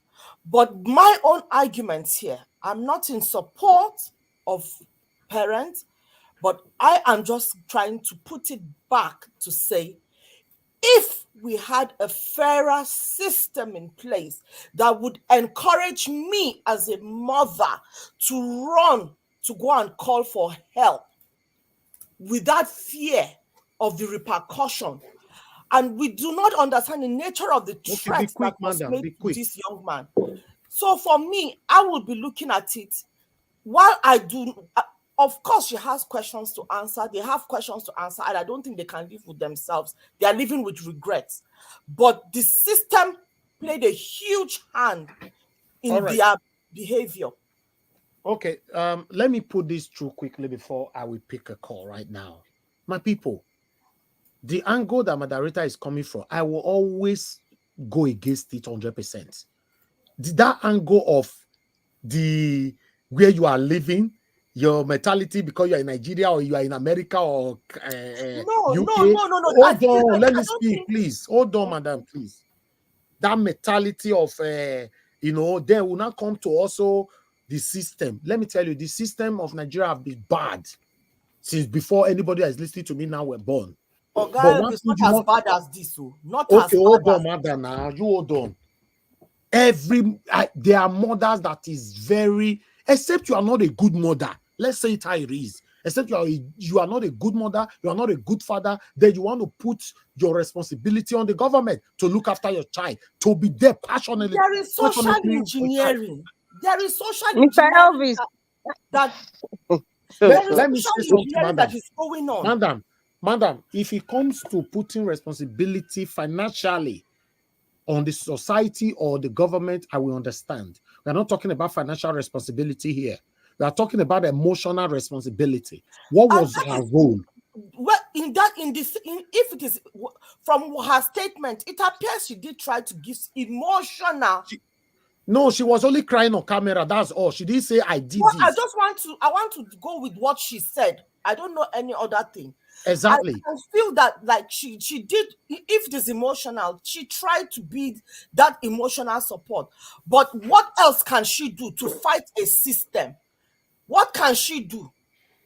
If he wrote to the police himself and nothing happened, and then the thing is this: if she knows, that is why we are here now to be telling people, identify Madam Busy Brace, let me put this here. You guys, this matter go long if we stick with it. To be honest, I think this is a good topic to trash out. Hold on, let me say, as for me, the mother failed woefully, and I will never return back from it. I agree with you. No, let me finish first, madam. Now you just wait. The mother failed woefully. The father failed woefully. You cannot come here and be telling me my son say me cannot talk. Does it make no sense? It can never make no sense, and there's no angle. Somebody will explain that to me that it will make sense to me. I wanted to talk. My son has said, "You went and knelt down for Naira Marley. That was all she can do to beg the person tormenting her son. Taking it to the authorities will not work. She went to. There are videos that she showed that was. I'm not holding brief for this woman. No, she failed. She failed. This Mohbad stuff, I've never made a comment on it, just for once. Let me just say this. What actually happened is that the system failed Mohbad. In general, the system just failed Mohbad. How can a woman go and kneel down before somebody? I understand that Mohbad wrote a petition against Naira Marley and some other people, and police never responded to that. Yes, we know. We're not talking about system now, sir. Everybody knows system failed. We are focusing because she is poor. The more reason she can fight. Because she is poor, the more reason she can even fight. I mean, because she is poor, the more reason she can fight. She did not fight for that boy. She did not fight. Even if the boy said, no, don't say anything. No, hey, no, don't say anything. Waiting. Kilo wambe. Ọ̀nà fún gbígbẹ́ tòun tàlàfíà. Ọ̀nà fún gbígbẹ́. I don't understand Yoruba, please. So, Madam Victoria, I don't understand English. I speak little English. Okay, you are communicating on a platform like this. I can't. We are here. We are debating. All right, ladies. All right, ladies. See, I beg. Listen. Let me the woman failed. The woman failed woefully. The woman not failed. I don't care if she's poor or rich. I was raised by my grandmother. My grandmother, when my grandmother is reading her Bible, she have her Bible upside down. And she will be reading. I'm like, are you reading Psalm 23? How are you reading Psalm 23 with your Bible upside down? Because she already memorized it. Well, the day when I was sick, I knew what my grandma did. I knew my grandma raised me from age 5 till I left Nigeria. I knew what she did. Okay, Madam Victoria, thank you. No way, Jose. Let's move on. When it gets to anybody's turn, you can elaborate more on it.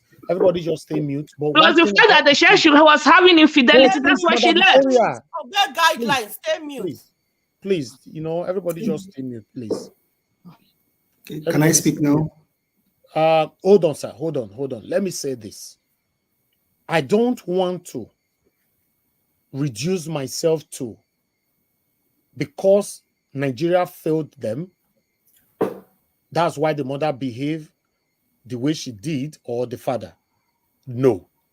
2, I don't also want to because the pikin say make he not talk. Everybody have their view. That's fine. I'll respect everybody's opinion on this. But before you contribute to this matter, I said it the other day. If you are a mother and you are a father, first thing I want you to ask yourself, that's the only way you will know if you are true to yourself. Right? Don't put in that because you live in abroad, or being good parent doesn't have anything to do with living abroad or in Nigeria. Good parents is good parent anywhere. Good parents is, in fact, we even have better parents in Africa than in abroad. I don't want to go there. We'll open that episode someday. Now, ask yourself before you pass this message or what you are trying to teach people. If you were in their shoes, your pikin say, Mommy, don't say anything. Then you didn't talk. You didn't do anything. But the same pikin where they live in fear, according to what mama talk, he go give you money because the mama talk and say every month they give her a monthly allowance. He give you a monthly allowance that is coming from the same satanic household. You don't refuse that money every month. And she also went as far by saying that my son give me money every month. There was a month, one particular month that he refused to give it to me on time just for me to spend more time with him. My son delayed that money just for me to spend more time with him. Then the mother deliberately spent more time waiting for that money to be activated. Immediately that money was activated, she left on Sunday early morning. According to her excuse, she said she left because she wanted to go to church. But she said after my son gave me the money and I left on Sunday morning because I needed to go to church. So that means if your pikin hold the money till like Wednesday, you for skip church. I beg my people. I beg. You don't need to be old or young to have emotions for your children. There's no angles when I want to pass about this thing. We go evil. I don't understand. Give us a mandate. Go ahead. Thank you very much, sir. Well, thank you very much. Greetings to everyone. Good afternoon, good evening, good morning, good night. People on the comment section, greetings to all Nigerians. Greetings. Hopefully, I'm coming out clearly. Watching Mohbad's song. You have 8 minutes. It does kind of bring back the memory of this young man, the ordeal that he went through, and how he suffered in the hands of the wicked one. And I think somebody said a valid point here, that if this young man could write to the police, could report to the police, and then make his statement to the police, and end up still losing his life, I don't know. What could the parent have done? What could they have done? All of this is just a ripple effect of a bad system. And I will go back to the video you played some weeks ago. In that video, 2 men said, one said he's about to leave the country. He's just waiting for some things. And one man said in that video, Nigeria has become a place where you can buy anybody and nobody will question you. That is where we've gotten to today. That is where we are today. Are you surprised that the DSS are telling you that they are the boys of drug lord? Amoda, Aroda, the mandate snatcher. Imagine FBI telling you that they are Biden's boys. Or imagine your Interpol telling you we are the prime minister's boys and girls. We can do and undo. That is where the nation has gotten into. But I think I have this response against for Tunde Bakari. If you listen to the soundtrack of Mohbad, and I wish people listen to it, he said you can't go far without God. He said you cannot go far without God. That was what Mohbad said in one of his soundtrack. Now, Tunde Bakari said he was whining and drinking with the evil men. Mohbad said you cannot go far without God. Mohbad also said in one of his soundtrack, Omolorun ni mi, that means I'm a child of God. Mohbad also said in one of his soundtracks, he said, Mokpa Ishu. That means I kill the devil. If you listen to that young man's song, and particularly the last one that you played, you can see decency. You can see, even though he's a hip hop maybe artist or whatever you want to call it, but I think the guy is actually a sound guy.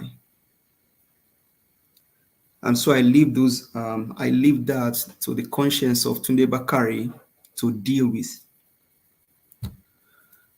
And like we said, the name Mohbad means, he said Mo, which means me.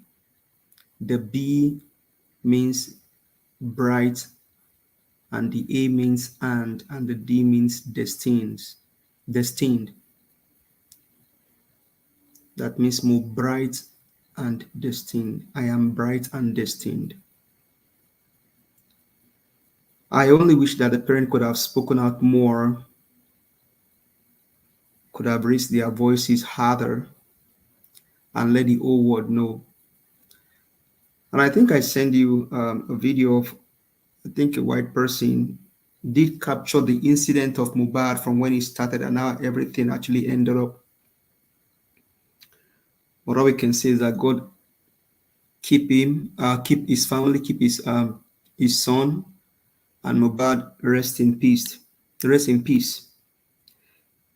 I may have not listened to your song while you were alive, but I think the few that I've heard on Nigeria Watch and then the ones that you played, I just picked some words and then the soundtrack actually got me.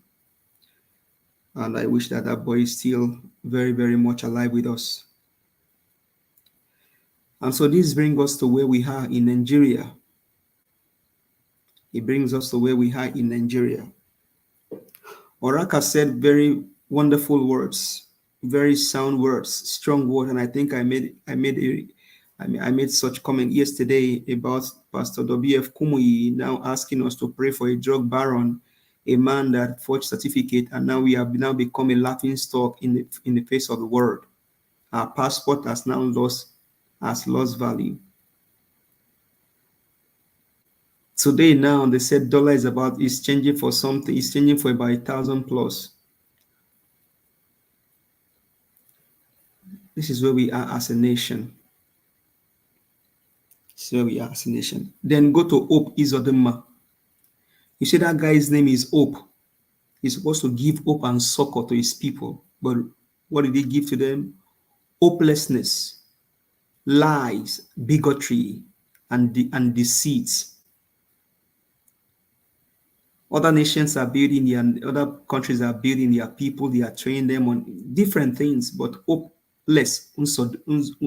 Uzodinjo said they want to send 4,000 youth to both UK and Canada. Hopelessness. Uzodinjo. And I think EU, they've debunked that story. EU have debunked that story that it is not, it is a lie. So only if the Abians, and you see those people shouting there, the youth, they need to wake up. They need to wake up. They need to wake up. Hopelessness. Unzodinjo. I have never seen a wicked governor in the history of Nigeria as wicked as this man. And I think basically what he's trying to tell the youth is that we're going to send you guys away and we're going to take your land and give it to the X-Men because he's Buhari's ass licker, crumb eater, the Almajiri of Onisha and Owerri. Labour Party Supreme Court ruling. That was profound. But as profound as that is, Labour Party still need to do some in-house thing. I will not go far on that. We will know how to settle that matter when we get inside house back door. But that's a good ruling. And I wrote here, where is Arabambi and Apapa? You see, their names start with both A's. They are both Begiri Eater. They are both Begiri and Ewedu Eater. Àwọn Jẹ́po Saso, Alumajiri Oshogbo, Aslika Crumbs Eaters, Aobaku of Ogun State and Lagos State and Oyo State.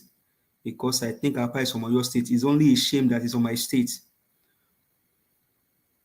Lamidi Apa mi baki ma bere ìdílé yín ma mọ ìran yín ká fi nǹkan ránṣẹ́ sí àwọn ìdílé yín torí ìdílé yín àti ìran yín represent Oyo State. Ìtìjú àti ìbànújẹ́ lẹ jẹ́ for Oyo State. Ọba tó fi rúgbọ̀n bí tewúrẹ́. Lamidi Apapa Jẹ́po Saso bàbá àgbàyà bàbá òfò àwọn ìran máàlè àwọn akónisíta bí ọmọ ọjọ́ mẹ́jọ Arabambi Alumajiri of Ogun State. I am not surprised. Ṣebí governor yín ọmọ ọ̀tá pọ́nbélé ni. Posterity will judge you guys. Now, Ministry of Works. Well said, Mr. Elvis. But one thing is, if you must come to equity, sometimes you must come with a clean hand. What Umahi did was good, even though I'm not there. If they said they put them out for lateness, but the people will revolt because these same people trying to catch people for lateness are the ones stealing the money, buying the people, supporting this evil guy in government. Thank you. God bless you, my brother. We'll leave that there for now and we speak on the other ones. I think Dele Farotimi also said when you come back. Yes, about when you come back. very much. Thank you. God bless you.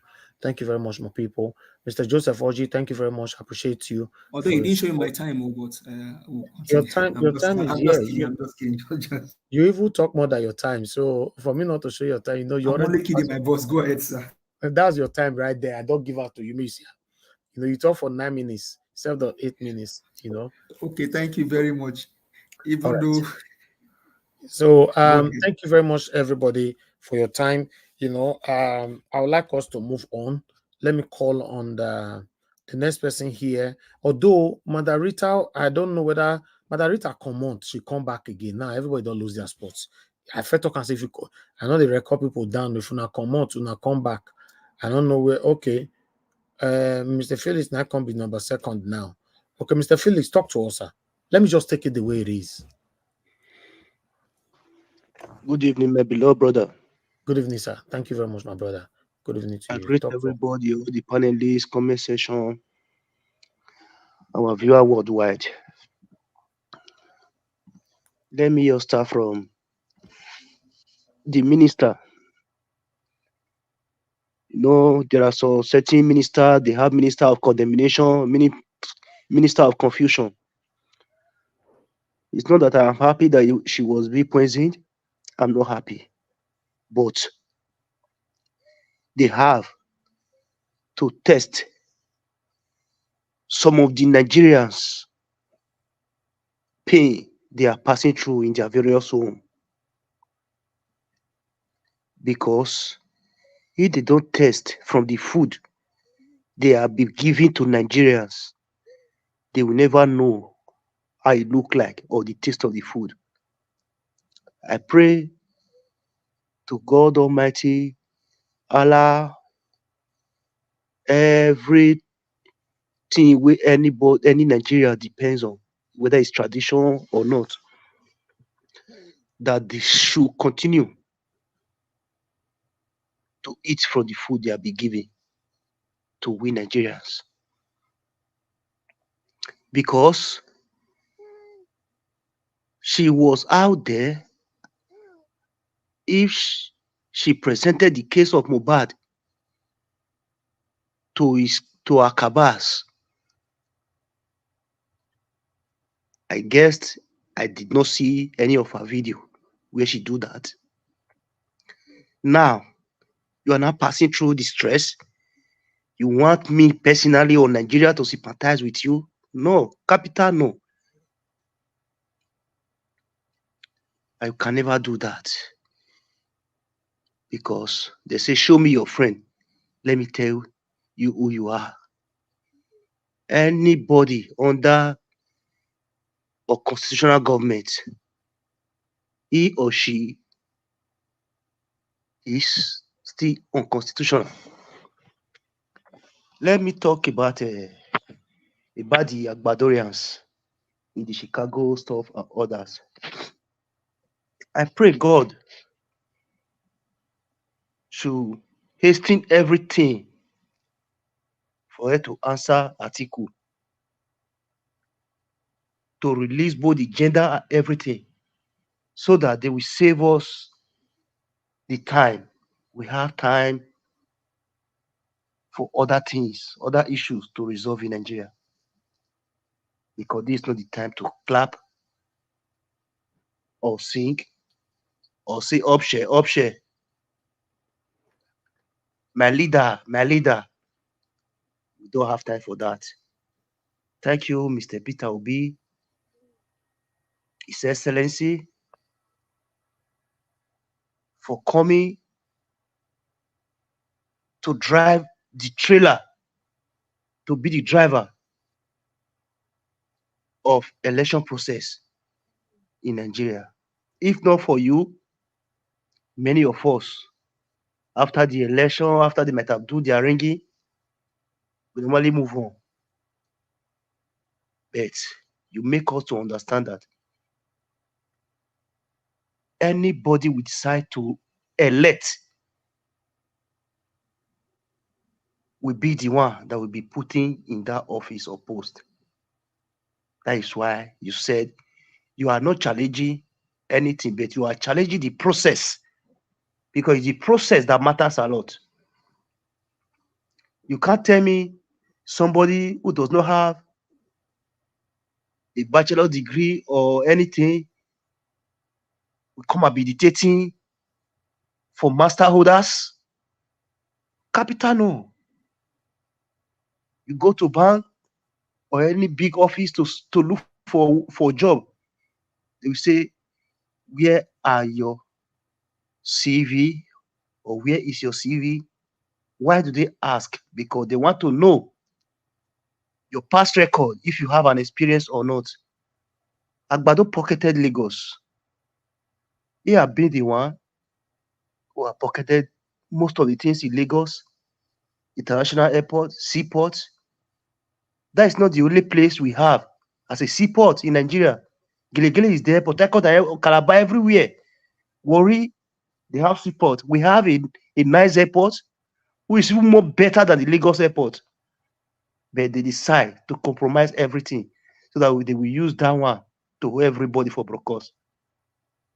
If we have many of all these things across the country, who cares to go and start living in Lagos?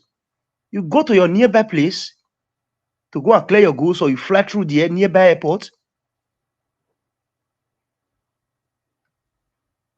We just have to keep on pushing. Let's keep on talking less and acting more. Is very important. Nigerians, wake up. It is now or never.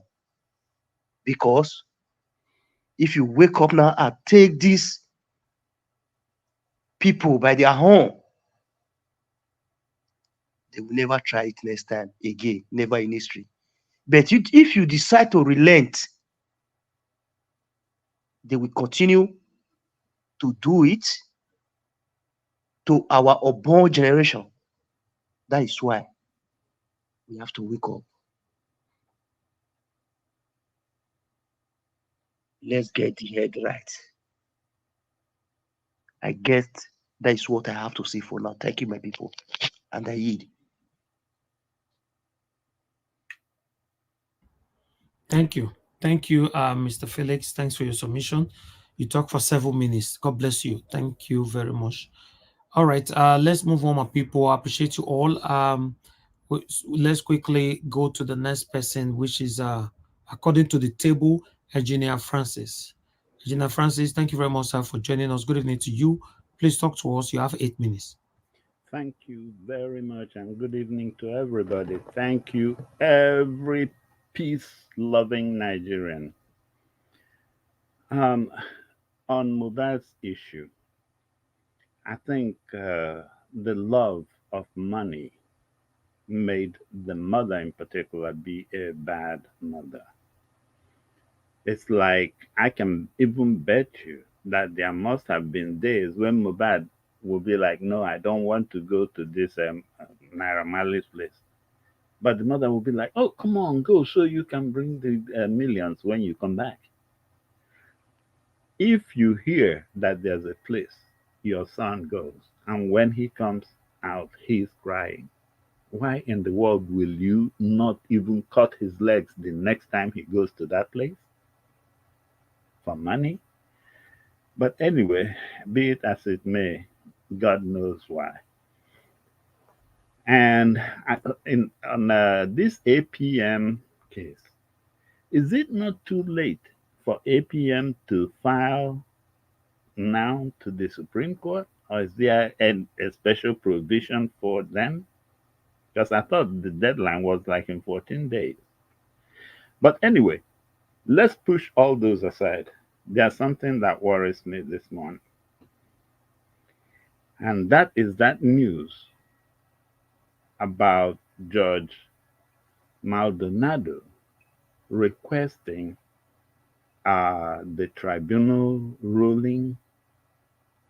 Yeah, they showed some 007 acrobatics of how the documents may have gone to her. But there is something that I don't think you guys are seeing. And I'm going to address Judge Maldonado in particular on this. Your Honor, please do not taste any fruit from that evil tree. That tribunal, I don't even remember their judgment or their position on forgery and fake documents. If you look into what those justices said, please don't taint your own knowledge and wisdom with theirs. Please, the best thing you can even do in this case, because I see where you're going, is pull a copy of the Nigerian Constitution on forgery and this kind of situations. That will tell you where the law stands. But where these justices from the Supreme Court, remember, they are fruits from that evil tree, do not partake in whatever. I don't remember exactly how they overruled and threw out that portion of the petition. So if what you are going to read is to find out whether their ruling gives any room for Atiku to bring it up in the Supreme Court, well, there is also something in the Nigerian law called new discovery. Give them everything they have, even the ones they mentioned in the petition and the ones they didn't, to give them that new discovery, to make it very solid for them. Stand for justice. Just look at the Constitution of Nigeria and let it be your blueprint. Do not look at those corrupt justices or whatever they rendered in that judgment. In fact, I applaud you. It shows me that you are very serious about this case. Most importantly, like you guys do in the US here, is look at the Constitution and use it as your guide. Do not look at what the evil and corrupt justices from the tribunal rendered in those documents that you sent for. And if the Constitution is your guide, you will see where the new discovery evidence is being allowed in the Supreme Court. You will see that they have a provision for it. So whether this guy is a man or went to school as a man and came out as a woman, or all of those corrupt things that happened, release them, let them present it as new discovery, but stand on the side of justice, which is the same thing that we do here in the US. Don't sell Nigeria short. Let them enjoy that same justice that we enjoy here in the US. So Judge Maldonado, Your Honor, please, if it's good for the goose, please let it be good for the gander. Whatever you do, look at that portion of Nigeria's constitution. Please, when you look at it, give these people everything they need. Please. And let me remind you, people like me, we stand behind Patrick Henry.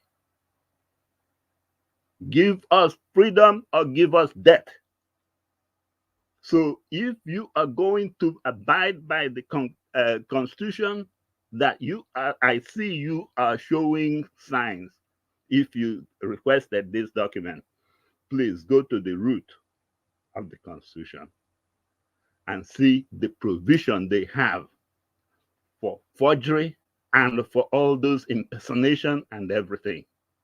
Then balance it with what these tribunal judges have. You will see that they are corrupt and do not partake in that their corrupt fruit.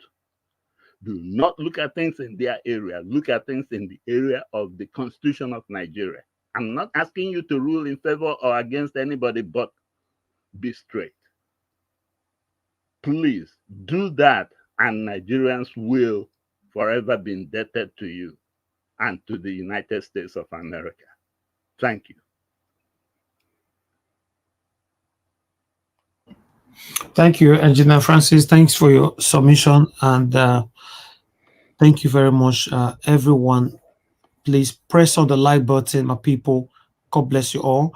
Okay, the next person right now before moderator is going to be Mr. Kenneth. Thank you very much for your patience. Please, I'd like you to talk to us. You have 8 minutes if you're there. I want to thank everybody actually for for still being on this platform. I've been away for some time now. But let me just start with Mohbad stuff. Mohbad, I don't really know him at all. Just because of this thing, I make me just hear about his name. But the thing be say, the reason why I know if you blame Mohbad mother, the woman, she should be more than 40 years. Yes, maybe more than 40 years or 45 or more. She don't stay that country till she know how the system dey. Justice has been really crippled in Nigeria. They don't cripple justice until justice be like say is a foreigner. So people don't like to deal with something that is looking foreign. It's not at home in Nigeria. So the woman know the system already. You know how Nigeria they did. You don't, Nigeria not be a place of law, not a place of men. So he know who to go to if he want to change the situation about her son. Not be the law. Because the law is under the man. So you have to go to the man. You know, say once you get money, you get position for that country. You be man. You can change the law. You can decide to say, I know there will be court order, and I go be. So the woman know where to go, and I think she do the right thing. For the fact that she go to that place, go make noise to the man, say, leave my son alone. It show concern. Not be just say because of the money, the way somebody argue about the thing. And apart from that one, even the Mohbad, when they call right, go make the law. When they can't do it, my man not do. What he come bring, what he call come outside. Nothing come outside, you not give anything. So the two place, the two version of justice where they expect to, like to come out. The one that is official or the one that is not official, they apply all of them, they use all of them. It not work anything for them. I'm sorry for the man from Mohbad. I'm sorry for the people the way they be Nigerian. And not only that, those who they stay for Nigeria. Until the system change, until the system heal, all of us go remain inside the hospital waiting for medication. Why those who not feed the patient to the end of the arrival of people like Peter Obiko, they die. And it's not going to be something that we can change. Until the system change, everything will change. Let me talk about Tinubu things. The thing they say, I'll get question for everybody for here. Maybe after I finish, somebody feared me answer. If Tinubu don't buy, if he buy now, for example, I not to say the prayer, I just think the way the thing never they balance, the case still for a head saying not legit.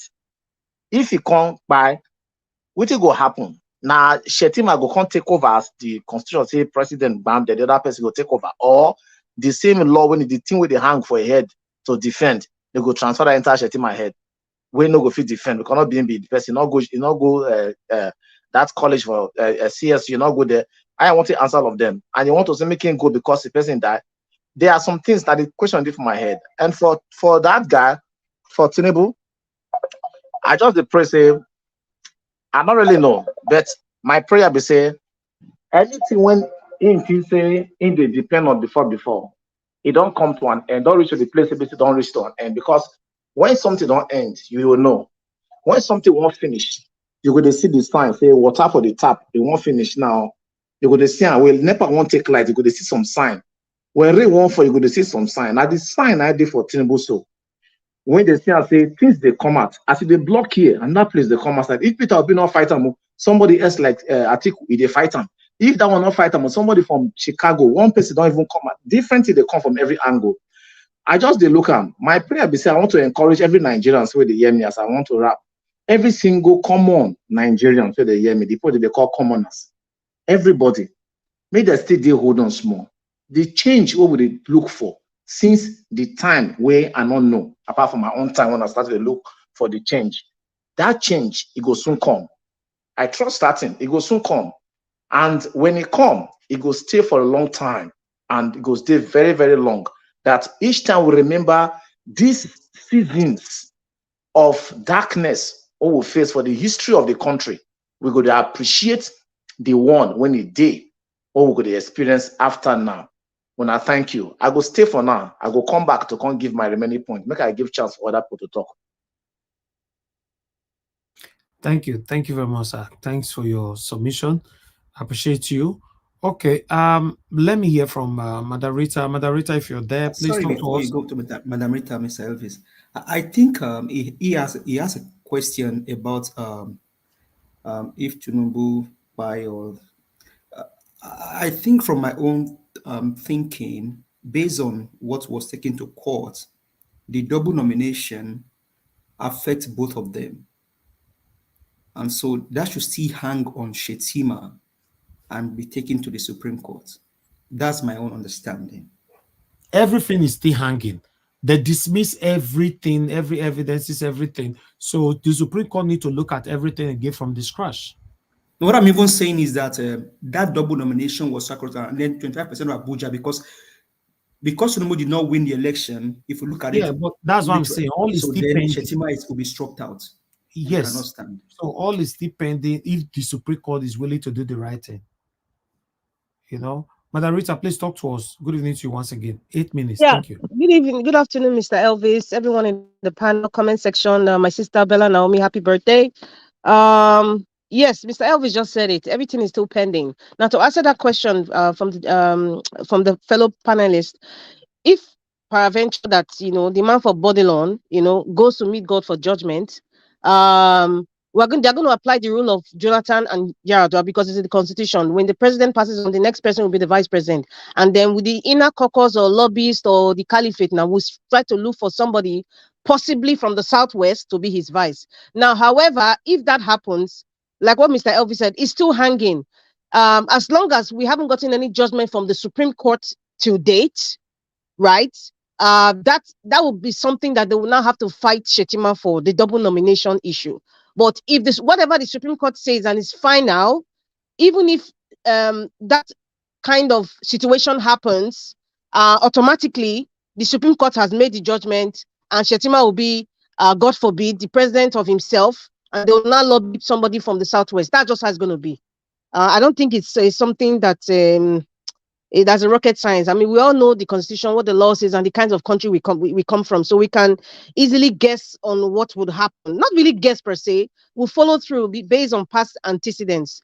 For Hopeless Uzodinjo of Imo State, I think the only people, listen, when he was making that pronouncement, I can tell you that 99% of the people around him and the populace listening to him, they didn't even understand what he was saying. The only thing I think they understood is, one, I am going to send 4,000 people to Canada or Europe. I will pay their tickets when the job offers come. Period. That's the only thing they heard. So when they go home, like, Uzodin just said was going to take 4,000 people to Canada and US, so let us go and lobby for our name to be on the list. They don't understand anything past there, and it's because of this weaponization of poverty and the weaponization of, miseducation, and people don't even understand what he said. Now, I expect the opposition party in Imo State with Mr. Acholonu, as well as Senator Acholonu, I mean, they should pick that on and say, listen, explain to the people, to explain to the people and say and tell them that these kinds of lies, these kinds of deceit doesn't work anymore. I think a lot of these old school wicked politicians in Nigeria, I think they're still living in the ice age, because I think the pattern in which they think they want to campaign, they just feel it still works. They feel that people's eyes are not open.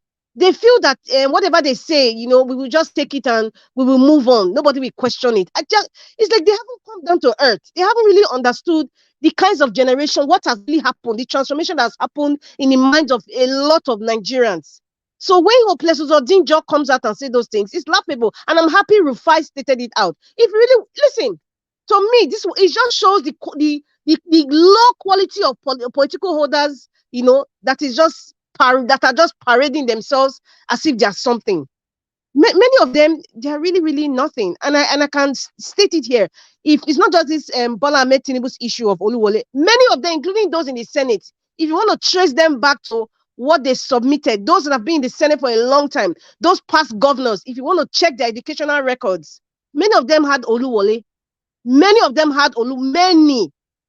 And you can really see that the worst of our society, I think it's Dele Farotimi that said this. He said, the worst of our society, those are the ones in the corridors of power today. And an example is Hopeless Uzodinjo of Imo State. That's what I say. And then for the native doctor, Apapa, I am very happy, that case has been ended. And I think the kinds of question that was being asked to Yanusa Tanko was kind of condescending. What is the status of your party now? The kinds of questions they were asking. I would say, okay, that's the idea of journalism, or idea of like, we're letting us in that we are part of the Labour Party. So let's just ask this kind of annoying questions. And I'm very proud of Mr. Tanko for the way he answered them. I think he just dismissed some of the kind of questions they were even asking because it was totally irrelevant. I mean, I'm very happy he even said a serving minister. I wish he mentioned the serving minister's name. And I think maybe because of, everybody's tired of litigation, he was kind of careful. But if he says a serving minister, who is also serving NYSC time, can be in power, can be appointed, and the Senate approved that, then who is Nyesoma that they are complaining that she falsified her JAMB score? This is what we're saying. That's why it's part of what we're fighting. What we don't want to legalize illegality, And what Abati said, even if I know that man, he talks from both sides of his head. He said, you don't need education to be to hold any particular office in Nigeria. I don't know if, I mean, in those lines, I may not say it verbatim, but in those lines. And he says because the constitution, the law says so. The law says so. So where are we now? We are in a lawless society. The constitution is selective. The law is selective. Now, so you can now tell someone like MC Oluomona will come and want to be president of Nigeria. That's what it is. That's exactly what it is. So we are still going to fight this fight, even if the likes of Ruben Abati, like what Dele Farotimi said, many people that we thought were human beings, and I've said it before, they are not really human beings. I want to especially thank the Yoruba people, and I'm going to be specific because I'm not tribal blind, so I have to mention it. The Yoruba people who are standing for the truth, the likes of Mr. Give Us Our Mandate, the likes of Dele Farotimi, the likes of Pa Adebanjo, that very great man. In fact, I look at that man as an encyclopedia. If I have the opportunity to meet him, I have a lot of things to learn from him. You know, all the Yoruba groups like the Nadeco group that is in the US that are so embarrassed that they even had a fraudulent person like Bola Ahmed Tinubu in their group. You know, Afenifere groups that are standing for the truth. I really want to say I respect you all and God bless you. And I pray that you all will continue to fight for this fight of standing for the truth all the days of your life till the end. And I hope that the other leadership trickle down, the other leadership of these groups, from these Yoruba groups now. I know why I'm saying Yoruba groups now. I pray that they stand on the mantle of the likes of Dele Farotimi and Pa Adebanjo, you know, and speaking up to what it is. Not about this is my brother. This is Nigeria we are dealing with, you know, and it affects everyone because we are all in this mess. There's one word that I love that Dele Farotimi described Bola Ahmed Tinubu. He said, a filthy felon. A filthy felon. And you know what Brother Bat was saying, I know I referenced to number 11, you know, it sums up what Desmond Tutu said. You know, he said, when you are indifferent in situations of injustice, you are on the side of the oppressor.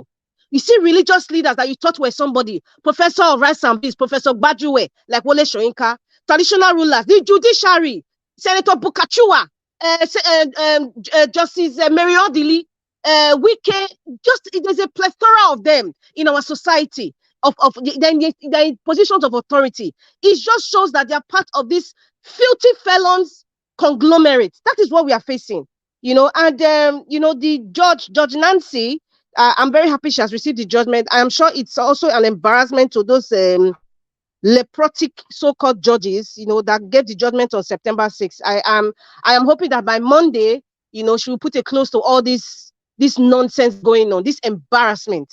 Thank you very much. Thank you very much, Mother Rita, for your submission.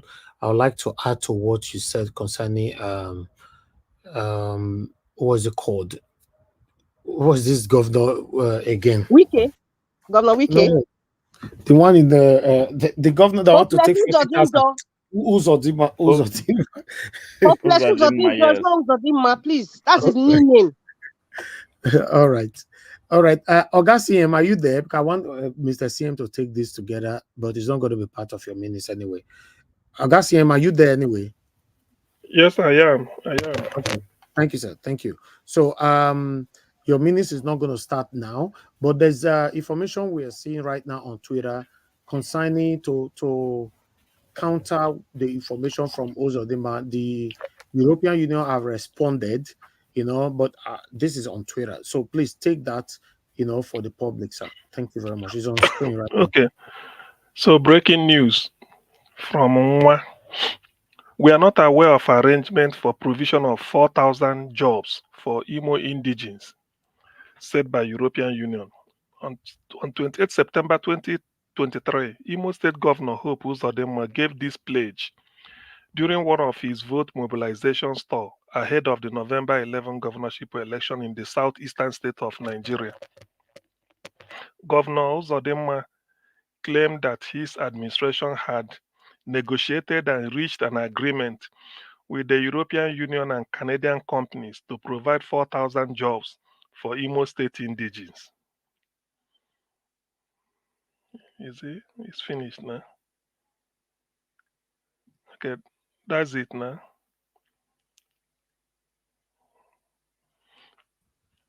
So that is the rebuttal. Yes, yes. The Sorry European about that. Union.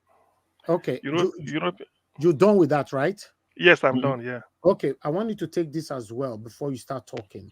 Let me quickly put this here. Let me remove this. Please, can you read that from there? Okay. Yes, I can. Okay, This please. is from NADECO, which is National Democratic Coalition, written September 25th, maybe about 4 days ago, 2023. The title is Tinubu Resign and Save Nigeria from Further Embarrassment. By the way, this letter was written from the Secretariat in the US, which is on 300 New Jersey Avenue Northwest, Suite 900, Washington, D.C. 20001.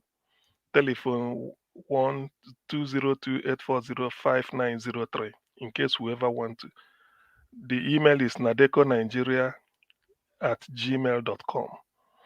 Now, the statement reads, Nigeria is in the throes of a deep international image, domestic and regional crisis, bleeding profusely on both national and international stages.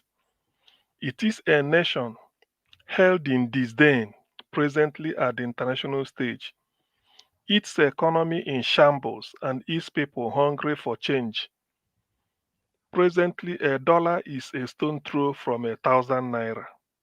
Even institutions like Chicago State University find themselves on the precipice of disrepute, teetering on the brink of losing international credibility and accreditation, all due to the wake of destruction left by Tinubu's unwavering pursuit of his questionable presidency. This perilous journey, fueled by one man's relentless ambition, has led to the heartbreaking ignorance of the collective suffering of Nigerians by Tinubu and the APC. In a plea to rescue Nigeria from the clutches of Tinubu's questionable ambitions, NADECO USA implores Mr. Bola Ahmed Tinubu to liberate himself and the over 200 million Nigerians from the impending implosion. If Mr. Tinubu chooses to resign, perhaps Nigerians will find it in their hearts to forgive, and the secrecy legacy he leaves behind at CSU may no longer bear the stain of his political pursuits. He could be advised to do the needful. Signed, Lloyd F. Uku, Esquire, Executive Director, NADECO USA, telephone 202-751-5224, email nadecoamerica@gmail.com. Thank you. Thank you very much. I thought I should add that information to what we've previously presented to you all, my people. You know, in terms of the Uzodima, you know, that has been debunked.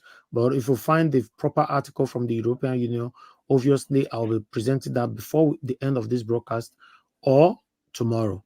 You know, and for this NADECO, a lot of people are expressing their displeasure at this particular time.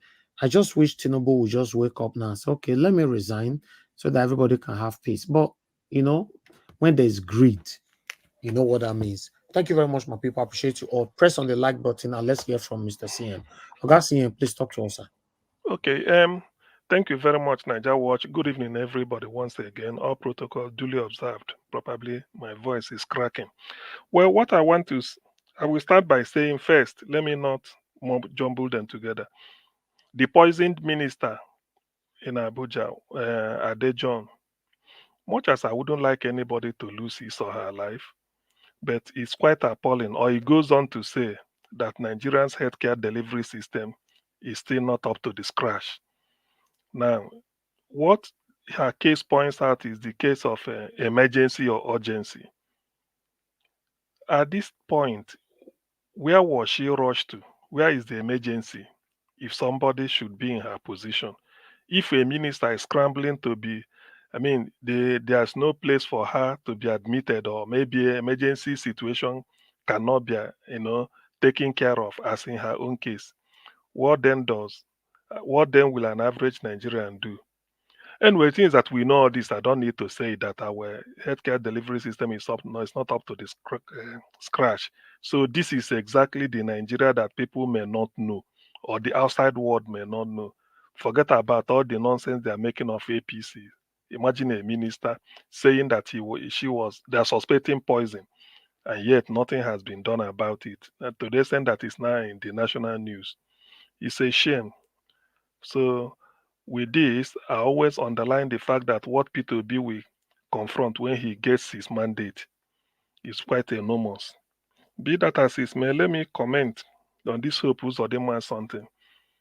I think people have all seen it's a ruse that 4,000, or is it 4? I think the email they are saying 4,000, but I thought he said 40,000. What I had him say 40, but I don't know why the debunking email is saying 4. Anyway, whatever it is, why we come here and the way we present news here, I always say it, is to maybe bring a different perspective. People must have heard him like we all do, and then interpreted it literally the way it is. How can he do it? It's a lie. It's just election promises. But what people do not know is who really is Hope Uzodinma. In his elemental state, who is he? For those that know Lagos very well, from what they call a Maitu, which is a popular area in Lagos, there's a road on that Maitu called the Lagos Badagry Expressway. That goes down. That stuff started from either National Arts Theatre in Egomu down to Badagry, pass through Relay, then Maitu, then through Satellite, and then if you are going to Festac and Satellite. So down, when you pass Lasu, there's a place they call Ukokomaiko. These were slum in those days, in the 80s and 90s. But because of the coming of Alaba International Market and all those electronics, then people started habiting those places, and there was an estate behind Lasu called Lasu means Lagos State University at Eba. There's a place they call Ukuku bus stop or Alaba Rago, where the Rago means ram in the Muslim, what they call it. There's a building behind one of the bus stops there. One-story building. That was where Hope Uzodinma's office, where they are practicing 419, advanced free fraud with Fred Ajudua in those days. So that's where he learned to work. And don't take my word for it. There's their kingpin called, Maurice Ibekwe, who later died while being a member of the Federal House of Reps. Obasanjo make sure that he dealt with him because they defrauded a German professor, promised him every and earth. I don't know what the guy did, and the man almost died. Pursuing them in the 90s, he couldn't work. Then when Obasanjo came in, he approached it using the civilian way, democratic way. So Obasanjo saw to it that the man will be dealt with. So I want to underline one fact here. When that Maurice Ibekwe died, Hope Uzodinma is like the first son. You know what it means for a father, a worthy man to die? You know the position the first son will occupy. That is where people go for condolence. Oh, sorry, I mean, that I think in every culture anyway, not only Igbo culture, even if it's in Yoruba, any culture, I believe the first son of any man, a rich man who dies, receives a lot of, condolence, or he should be prominent. So Hope was acting as this man's right-hand man or first son. So what does that tell you? That's why sometimes when they say they need character problem, or you want to get a job in the UK, they say go through what is it called? Something check. Is it? I've forgotten say you have to go. All those things. There's a reason why. Background check. Yeah, background check, but that's what they call it in this thing. It's called background check. So there's a reason. They're not trying to find your height or how much you weigh or whether you're beast or you're thin. They want to see what character. Forget about when you go in, you will work from 72 hours non-stop. That doesn't count. They want to know who are you. Have you ever attempted? So this is the Hope Uzodinma that is now governor. When they say the leopard cannot change esports, this is what they mean. Do you know the deal? In fact, let me now speak to the voters in Imo State. The mistake some people may make is that it is Imo State's affair. No. Any governor being elected in the southeast, the whole Igbo, both home and their way, we are interested. Anybody. We don't leave it to any state because even if you may not vote, but you have to be discussing it. So all the 4 states of the Southeast, Anambra, Abia, Enugu, and Ebonyi, they have a stake in Imo State, despite the fact that they are not voting there. So I want to appeal to them that the people of Imo State, it was the Supreme Court with Buhari that brought Hope Uzodinma. He reached a deal because of a Fulanization, which Nnamdi Kanu helped to torpedo. Now, Buhari is no more. So the man that brought Hope Uzodinma is no more. So Hope have served him now. Let him go. You have to throw him out. This is just based on logic. In the Igbo language, they said, if you're a child minder and somebody maybe brings you from your village to Lagos or Abuja or to any city to come and be a child minder, a nanny, if incidentally the child died, whenever the child is dead, then you have to go back. So they say, in other words, when you come to be a child minder and the child is no more, there you go. So Hope Uzodinma, the person that brought you, is no more. Therefore, you have to give way. So there's no saving grace. That's just the logic. You served him. You know what you promised Buhari to slaughter Igbo people, give them land for Ruga, which didn't materialize. Everybody protested and you invited security people to come and slaughter people. Yes, you did it with federal might, protection. It doesn't mean you are the lord of the man or then everything. But now the man is no more. So quietly go and then behave yourself and get out. But Ndimo should be careful. This is the man. This is what outside world do not know. He is a fraudster personified. No wonder he's a friend of Tinubu, which brings me to this Chicago issue. In fact, I like the letter that Nadeko USA wrote. Because anybody, I'm only waiting for Wole Soyinka's letter. Anybody who wants his salt, we all have, my time is up. We all have friends. But the moment your friend is misbehaving, it's either you may caution your friend, if the person did not listen. All you need to do is you issue a public apology to people, said, I'm sorry, I shouldn't have associated with him, I'm out. That is what I expect Soyinka to do. Otherwise, his reputation will be in tatters, just like Tinubu's own. So the Nadeko letter telling Tinubu to resign and save Nigeria from further opprobrium and ignominy issued is okay. I think I welcome that letter. And if the man, but will he ever listen, let him go. So let me hold on for next time. When next round, I will say something about the two more things. Thank you, Niger Watch. Let me stop here. Thank you, sir. Thank you. Thank you, Dr. CM. God bless you. Okay. Dr. Alexander Gomez, thank you very much, sir. God bless you. Okay, let me come to Madam Busy Brains. Callers, don't worry. I'm going to take your call. Immediately I finish with everybody, the last 2, then I'll give opportunity to take at least 5 calls before we move on to the second segment. Okay, Madam Busy Brains, please talk to us. Your 8 minutes is about to start. Good evening to you, man. Good evening, Oga Elvis. Good evening. Well done to you. Thank you for another roundtable. Good evening to all the panelists. Nice to be here with you all, and fellow those listening, those at home listening, watching, those in the comment section. I greet you all. Let me start with the Uzodinma man. I'm really stunned that somebody would use sending 4,000 his own citizen to send them abroad to do what? What job will he give them in the abroad? It just shows you the foolery. He is a governor. He is in a position of power to create jobs for people. Who told him that they want to go abroad?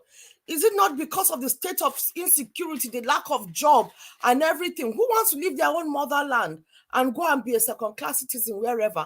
And what kind of job is he sending them to? Is it sending them to go and do spread them around for 419 purposes so that they'll go and to do fraud, to do Yahoo overseas? The lack of creativity, even when he's going to talk about no policies, no ideas, no, even if he's going to lie on it, no ideas. Can't it be fresh and say free university for all of you, free primary school, secondary school? And even though we know he's not going to do it, he's lying, but that is realistic than telling people that he's going to take 4,000 youths to go abroad. It just doesn't make sense. It just tells you that this person has no soul. This kind of individual is tantamountably, inherently wicked to the core. That he should even put such postulations out there, I mean, such stupid ideas out there, it just tells you that the head is not thinking. He is totally corrupt to the core, that he has no moral filter. He has no sense, his moral campus cannot even direct him. Let me go to Arise TV. Regarding the interview of Dr. Unisa on the show, I really, really applaud. He doesn't fail. Whenever Dr. Unisa goes on any political round as a pundit or as a whatever commentator, whatever, he does not fail. He is really representing Labour Party very, very well. He articulated issues that were at the forefront of the hearts of a lot of Nigerians, a lot of the youths, trying to tell us about making it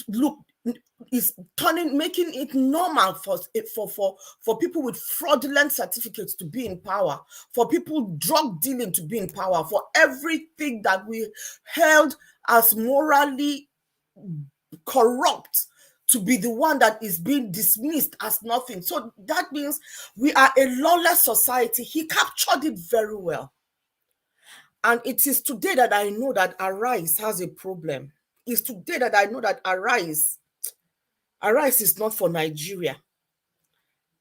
Arise is there. Arise is on a payroll, because to leave what's his name again?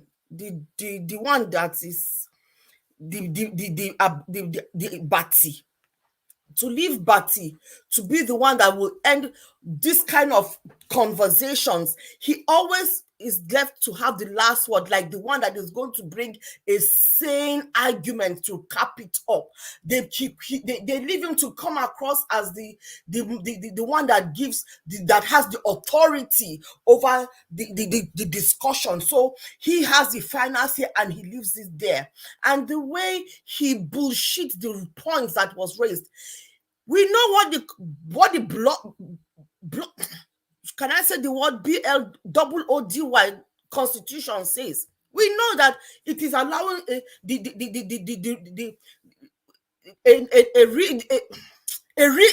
retard can come up to be our president. We know that. But the issue here is that the retard is putting forward fraudulent documents that he did not even have to put forward.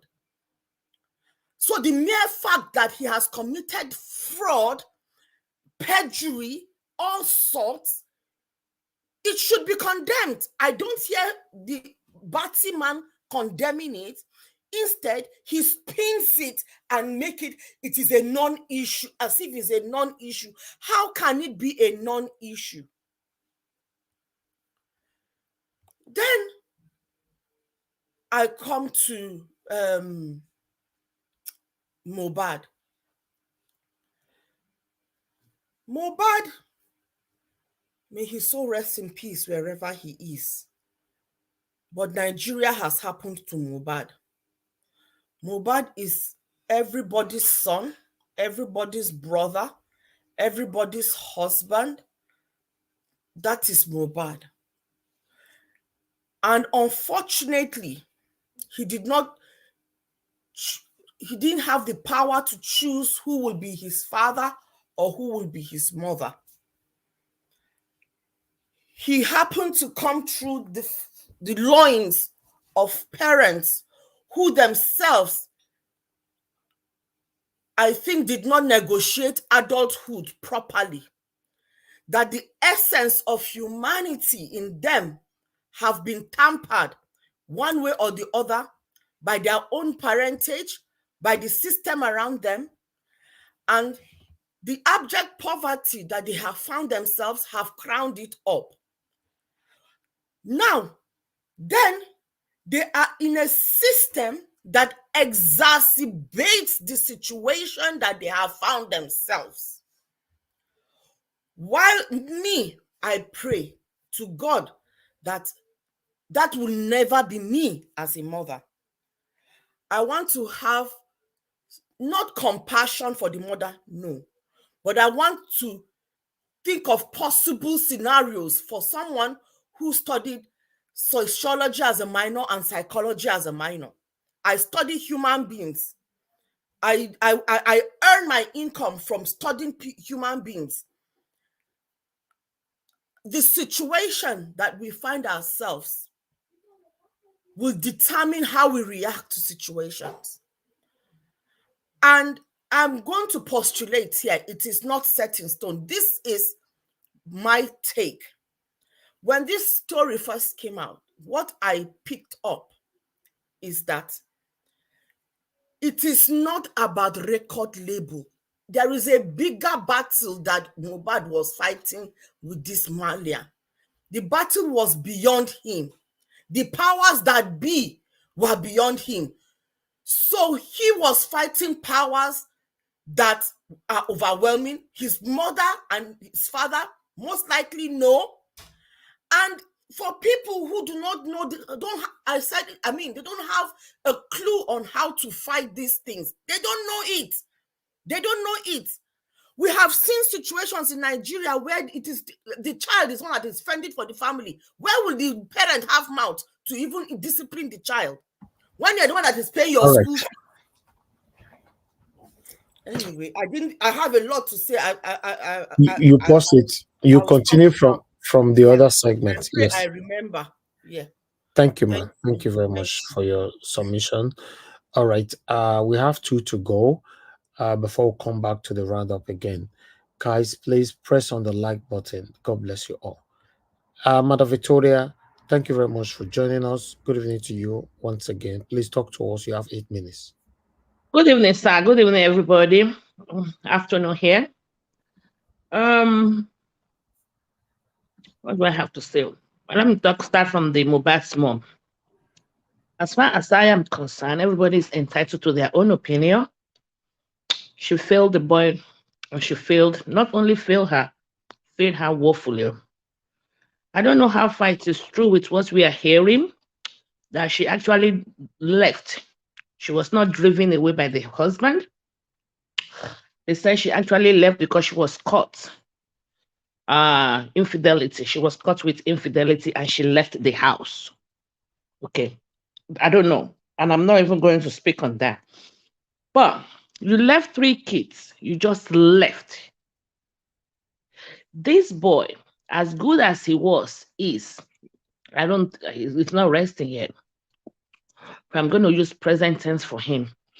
As good as he is, he was the one that actually sought for this woman after she left for almost 15 years without seeing his mom because of how the stepmom was maltreating him, ill-treating him. He sought for his mom. And then, of course, he was already with the Malians when he sought for the money, when money started coming small. Okay? With that, and this woman already remarried to another man with 3 kids, from what we heard from all this blogging, I don't know. But a boy like that, you've dumped him for 15 years, came for you. You needed to go extra mile. Even if this boy said, no, mommy, don't worry, I'll be fine. When you leave him there, Even if you left him there, you go and talk to people. This boy said I should not say, only man son kokon, only man son kokon, but by me, sorrow. You will go and talk to people. Especially in one of her interviews, she told us that when somebody prophesied to her that whenever she get pregnant, she should not abort it because the child she's going to born will be a glorious child. Having heard that prophecy, even prior to even the pregnancy of that boy, she was a careless mother. Very careless. How old is Mohbad now? Or how old was he? 27. They still cannot make, I have a 27 who cannot even make matured decision. I still have to guide him. I was just telling him the other day, when you go to party, don't pour your drink in a cup. Take your drink with the bottle and the cover. Take it, even when you are going to the bathroom, take it with you. Don't allow somebody to open your drink for you because they can drop something in your drink. I was still guiding him. Sometimes he will tell me he's going somewhere, I will drive behind him to the place. She was a careless mother. Very careless all the way.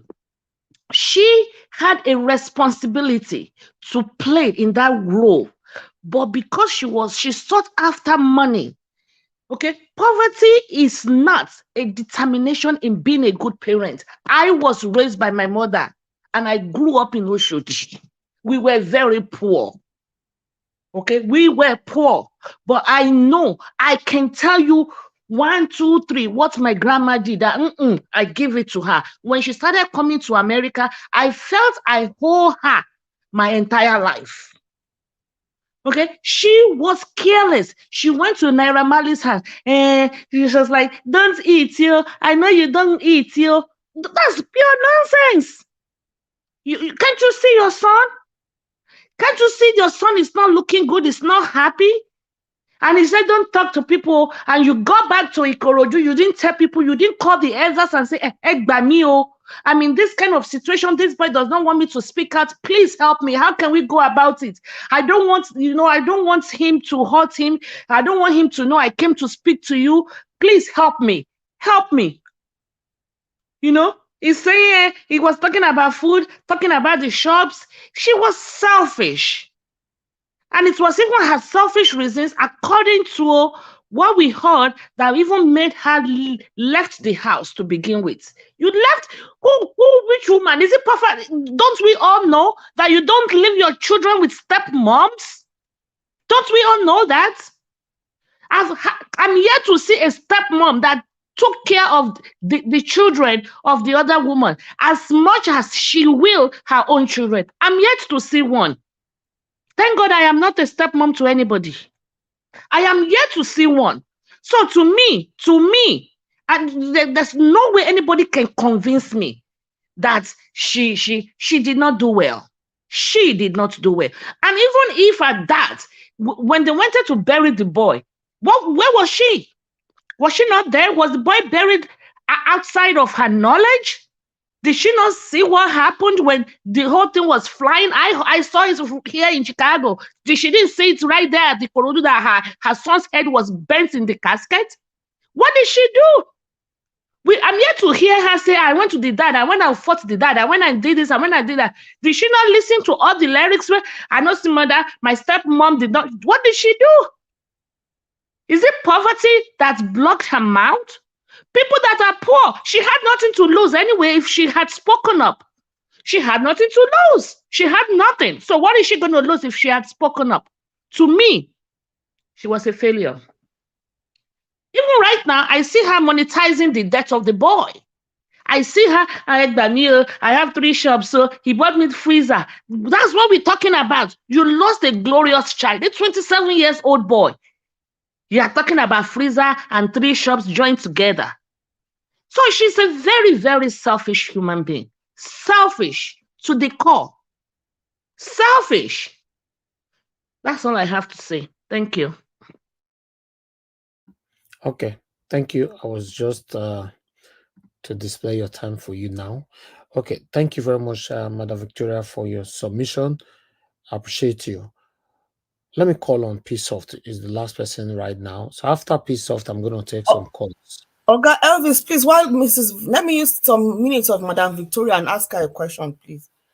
Madam Victoria, so while nobody is absolving the parent, don't get the situation wrong. Nobody is absolving the parent. While we are putting all the blame on the parent, don't you think that the system has a hand in playing? Don't you think Nigeria has done them as well? 100%. We spoke about that first of all. Yeah, me too. About that. Yes, the system. I've been saying it is a system failure all the way. It's a trickle-down business, but it is my ultimate responsibility to take care of my own son. Because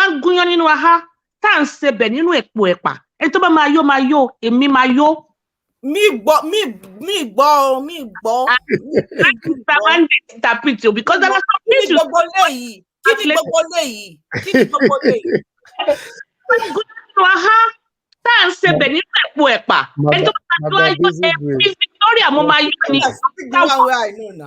Okay. All right. Thank you. Okay. What she said is that if you are pounding yam in the mortar and then you are cooking soup in the leaf, the person that will be satisfied. It basically means that regardless of the situation, who is going to be satisfied will be satisfied. So, welcome to your powerful proverb. Then. We'll also learn different languages. Let me tell you something that happened when we were coming to. Well, in my street there were witches and wizards. When we were coming to America, your time don't finish, have a beer parlor. She carried our backpack in a small stout box. Nobody knew we were coming to America because she knew the system. She knew the people are very devilish. She knew, but she prevented. She was like, I must have America. She put her. Some people too. There is also foolishness attached to this, lack of sense. Exactly. That's my stand. And she remember, I know she had 6 children. She had 3 here. She had 3 there. Let me say this. Can I say something, please? Hold on, 1 minute. Let me quickly say this, sir. 1 minute. Mother Busybray, I support you on that. That's my stand. If we have to look at it holistically, the system obviously failed him, and the system did not only fail him, the system failed you, me, all of us, and it's still failing us till today. But now that we already recognize that the system is always failing us, then what is the responsibility of those of us that still have parents? That's why we are saying. By a child,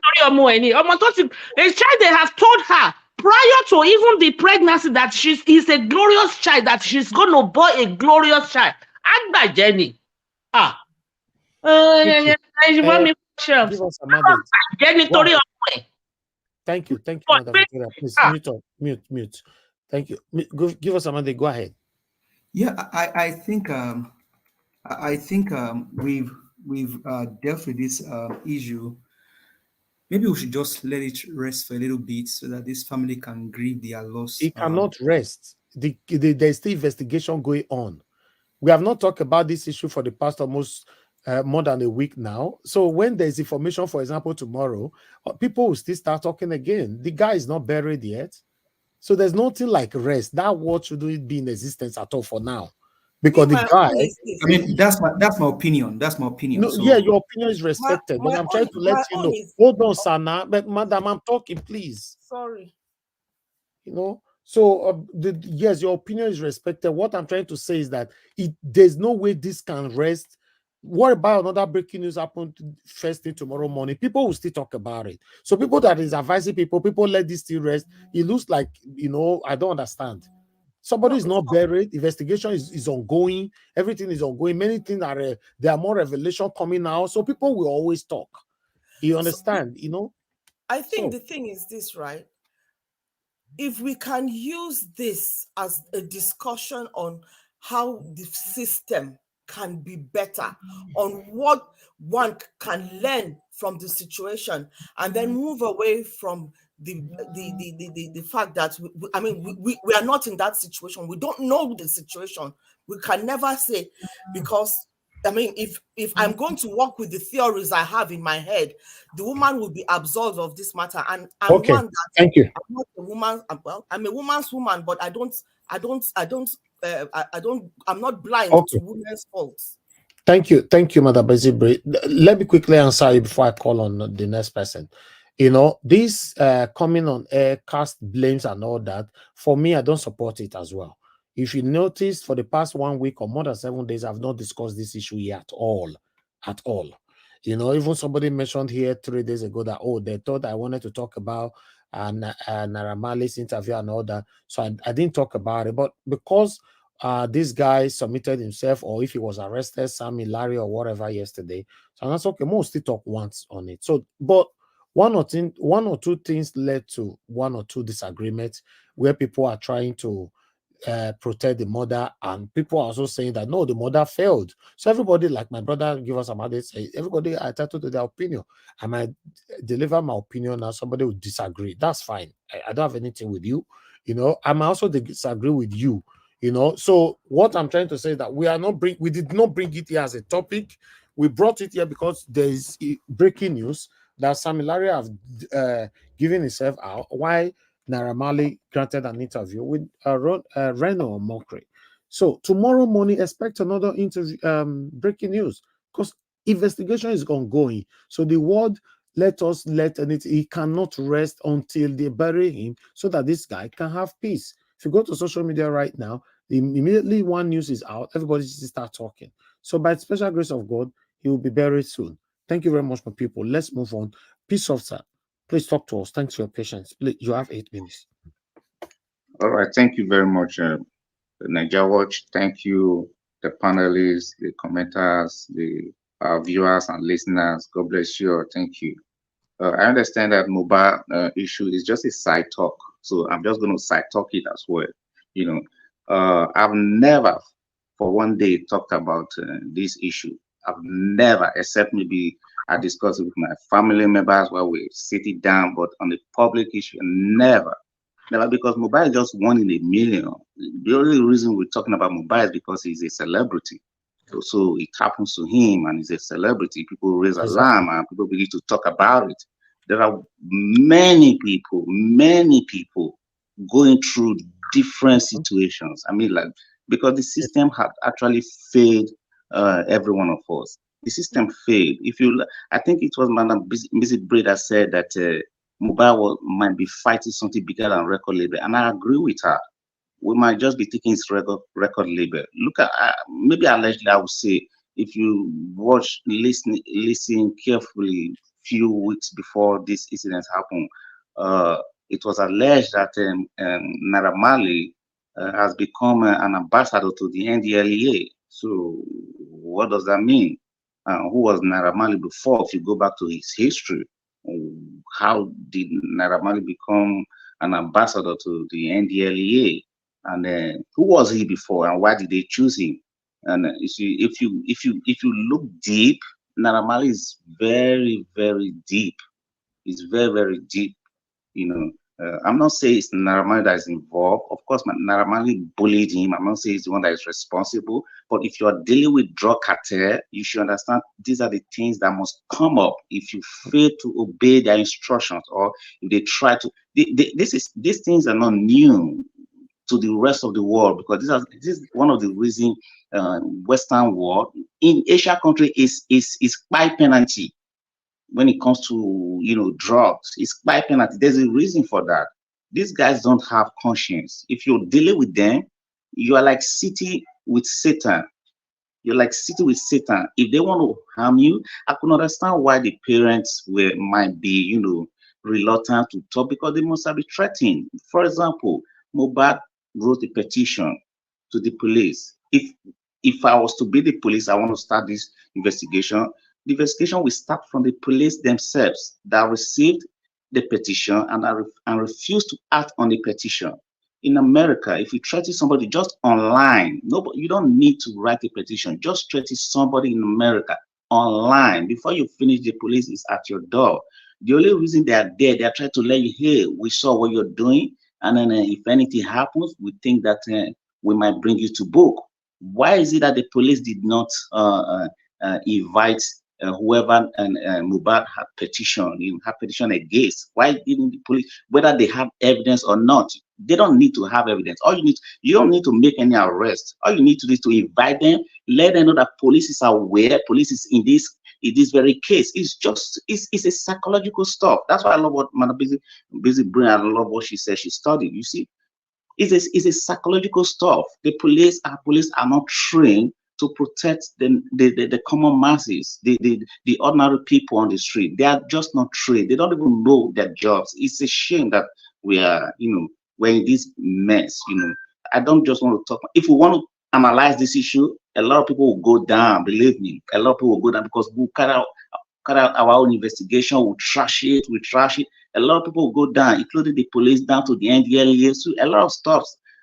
They might have been forcing the guy to carry out some activities for them, and he's not responding because the guy was raised as a Christian, and he might still have that type of fear in him somehow, even though he's a bad guy.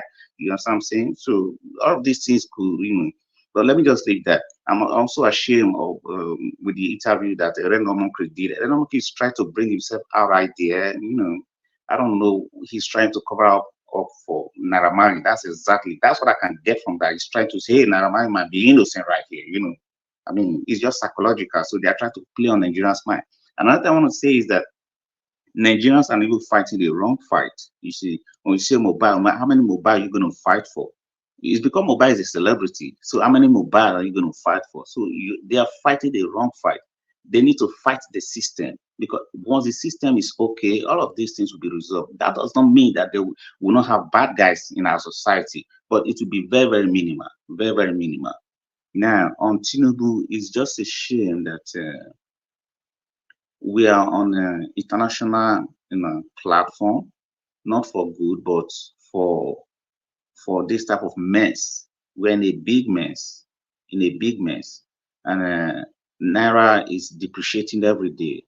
The National Assembly, I saw in a place today in a document where they say it was alleged that Goodluck Jonathan said democracy had failed, had caused so much confusion in Africa. I agree with him. If Goodluck Jonathan will come out to say things like that, if it is true, I don't know, but I think it is true because of where I saw it. So if he says something like that, democracy has actually failed us in Africa. This is not democracy. How could you imagine? How can a judge say that Tinubu's account committed a crime? So it means that EFCC no longer have a job to do right now, because all the money that is being laundered out of Nigeria with different accounts, with different companies, they're never going to be able to, get justice or, prosecute successfully and all these criminals, because the judges just said that we no longer. I was depressed today when I read that judgment again, when a judge in Nigeria said that somebody's account actually committed a crime. It's the account that committed the crime. This is not just a kind of, oh, you're having a dispute with another company, or you try to sue a company. No, this is money laundering case.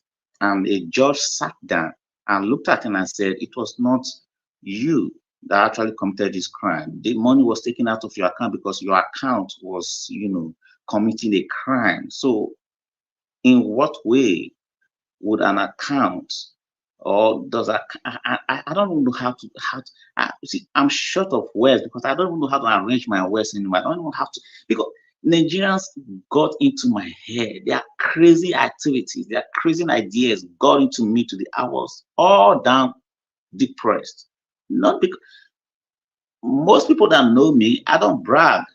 There's nothing I want that I wouldn't get. Even with this administration, there's nothing.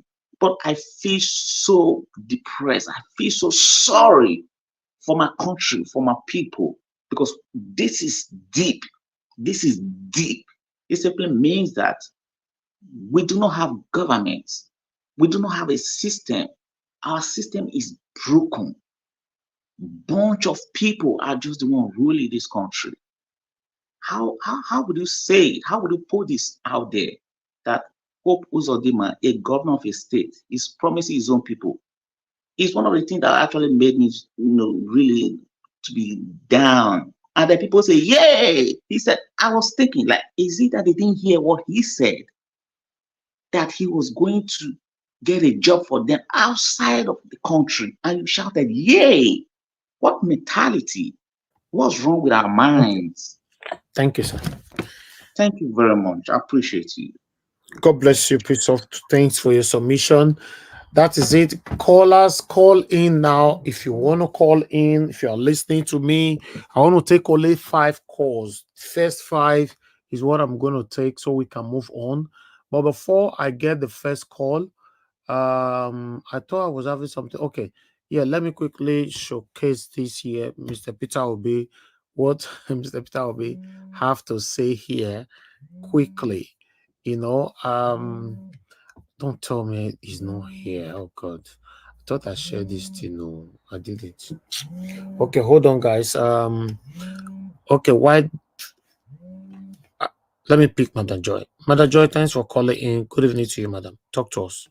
2 minutes. Hello, everyone. Me when I know vex, I made up my mind. If I have the time, even if it is 1 second, I will make my contribution, make my voice heard, so that we are alive. So long as we breathe, we must keep pushing the pin until we push this evil out of Nigeria. Hello, well-meaning Nigerians, obedient nation, Niger Watch family.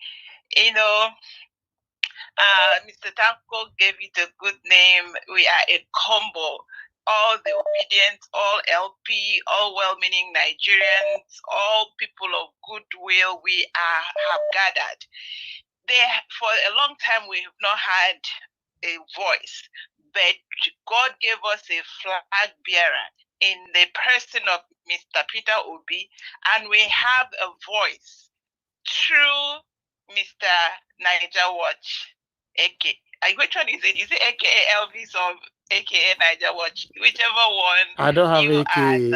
My name is Elvis. You have that big candle we are holding to keep pushing, make our voice heard, let the world know we are not what they say we are. It is just that we are bedeviled with evil, satanists, those people that look at Hope Uzodinma. All of them, anyone that commits fraud, they run to one place where their GO or their papa principal is the number 1 criminal. So I just want to say something, just 30 seconds to go. Okay, I just want to say something, for Imo people, something is wrong. Either the people are bamboozled to believe, or God saved them. God saved that state. I just want to say, I lost the trail of my thought. Let me just go. I greet everybody. God bless you. Thank you very much. Thank you. All right, let me take another call quickly. Love of God is my strength. Thanks for calling in, madam. Good evening to you. Talk to us. 2 minutes. Thank you. Go ahead. Yeah, thank you very much. Yeah, I'll quickly speak on Mohbad's mother. I understand the way everybody felt about how the woman she was not attentive to her child or that. But one thing is that we should also know that yes, the mother was not in his life. The mother stayed away from his life. I don't know why, and we don't know. We are just hearing stories on the internet. But one thing again that we should look at, a mother that just got into his child's life, and the mother is telling the boy is telling the mom that, oh, I don't want you to get involved. I'm going through this, but don't say anything. The boy must have seen what is happening, because we know how Nigeria is. Maybe if the boy says something, they will come there and finish all of them with the mom. And another thing we should look at again is that the mom, because the mom is getting money from him, so because of that, the mom could not perform his responsibility well as a mother. She was always looking at the money instead of thinking about the life of her mom, of her son, I mean. So I think in that way, she is wrong. But in another way, we should look at it that it's not easy for a mother who is trying to protect her son. Then is Opuzodima. I saw the video today and I just wept. I start crying. Why was I crying? I look at the way Nigerians were clapping their hands. Nigerians, especially the Imolites, the way they have been deceived. This man is not even the one who won the election. It was given to you people. And you people are there clapping hand for what? You want to come to abroad. Thank you. Do you think it's easy? And they are clapping their hand as if it's, I can't get this. Thank you. I don't want to go past my time. Thank you. Thank you. Thank you very much, madam. Thank you. Mr. Edwin, thanks for calling back again. Good evening to you. You have 2 minutes. Talk to us. Good evening. Sir, let me quickly say something. 2 minutes. There is something I want to say that I want most of us to listen to. Like this Mohbad issue is still, listen, the mother, there are different type of mother. There are some that is loud. I want to use one of my friends to make an example. Somebody was deported from Holland here. He had a Holland passport, a Nigerian, a Benin guy. I don't want to mention his name because he's well known. And when they were to deport him, he quickly called the mother and said, Mama, do all you can do. My court is next week and the police are taking me away before the court day with my Holland passport. The mother now went to the airport and as they arrived, because they mistakenly allowed him to say, call who will come and wait for you. He called the mother and said, Mama, they are taking me away this morning. The mother went to the airport. She caused a scene in the airport. As because she was so loud and stubborn, causing a scene in the airport, the overall immigration board now came down and said, what's the problem? They did not explain that that's one woman, this is what's happening. The man now said, okay, where are the officers that brought this boy? He said, I have a Holland passport. They are bringing me, deporting me. The court system is not even there yet. Then that's okay. You, the immigration officer that deported, where are the officers you used to come? You used to fly into Nigeria with this guy. They came in. They were sitting inside the flight. The Holland police.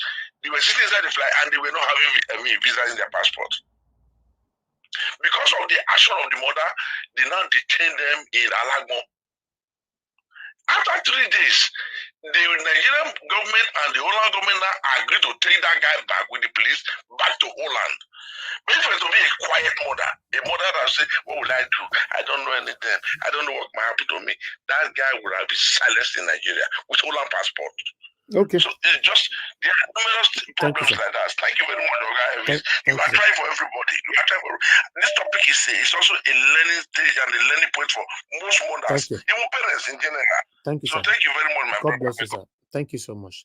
Hello, Mr. Alex. Thanks for calling in, my brother. Good evening to you. Talk to us. Yes, thank you, Mr. George. Yes, can you hear me? Yes. Thank you.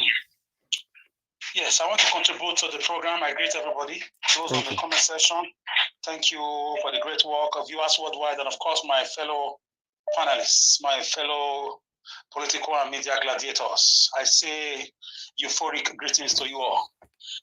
For me, I want to talk about Mohbad and Samilari and Naira Marley. For me, yes, Nigeria has failed Mohbad. Lagosians failed Mohbad more because it happened in Lagos. It's not all about destroying election and distracting elections. This was enough to even spark the much-awaited revolution in Nigeria. Everybody is shouting, whoa, whoa, whoa, whoa, Lagosians. If this happened in Benin, I trust my Edo people. By now, the story will be different. So for me, Lagosians, if they cannot act for justice, who is Naira Marley? Who is Samilari? Who is even the governor without their mandates, even if he didn't win the elections? These are human beings. Whether Naira Marley is guilty or not, it's of no concern. There are petitions against him already. There are petitions. The guy cried out. I know that no state is perfect, but Lagosians should hide their faces in shame. If it is Peter Obi now, they will all come out. If it is the Igbos now, they will all come out. Look at a son of the soil was brutally intimidated until he lost his life. Everybody shouting on the internet, whoa, even the so-called Naira Marley, he has a house in Lagos. He has a family in Lagos. Samilari has a house. This will not happen in my dear Edo State. It won't happen. The governor cannot rule. He cannot stay in that state. I mean, in comfort. So for me, I'm so angry. I'm angry with Lagosians. I say it without apology. I have siblings in Lagos, including them. Those who are shouting, Igbo, Igbo, Igbo, where are they now? Where are they? Is to profile obedience, to profile Peter Obi, to steal election mandates, is to distort elections, is to collect bribe. A young boy like this. A story happened in Greece. A young boy was mistakenly shot out and he lost his life. September 14, 2003. Every September 14 in Greece today is like a riot, a red oil riot. Till today, we can talk about this boy in the next 10 years is not enough. It's a system thing, but the guy came from a local government. So let me round up with this, gentlemen and ladies. Let's learn to love ourselves. While Lagosians are rigmaroling, they refuse to ask questions and surround Neramali's house and Samilari's house to ask questions and to call them out and to inflict, physical damages on them, to feel it, so that nobody else will try it again. I hope other states will learn. I trust Delta states. I trust Edo states. This will never happen and things will remain like this. Thank you, Nigerian Wash. God bless you, my brother. Thank you. Thank you. All right. I think how many calls would all take? So now 5 I'll be talking. I don't know that I don't reach 5 safe. Let me take let's take this last one instead. 5. The fifth one. Thank you, Mr. Justin, for calling in. Good evening to you, sir. Talk to us. You have 2 minutes. Thank you, Nigeria Watch. Good evening, everybody on the panel. Nigeria Watch, before I start anyway, I just want to say happy birthday in advance when it comes. Thank you. Thank you so much. May God bless you and give you long life and give you more energy to continue the good work that you do. Amen. Thank you. Yeah, having said that, obviously, may the soul of Mohbad may rest in peace. We all believe that our system has really failed. There's a lot of Mohbad, and unfortunately, this stuff going to continue happening until obviously Nigeria gets it right. The reason I picked the phone today, basically, you talk about the Imo governors saying that he wants to take 4,000 people to Europe, basically, and when you play the video, the people are shouting, they're screaming, they're clapping. And, I've said this thing on your program before. Sometimes, Nigerians do some funny things. Why they don't listen to what people are saying? Like, especially when the politicians or pastors are saying things, why they don't listen, I don't know. You're just clapping I don't even think they understand, but you're just clapping. You're just sharing. You're just happy.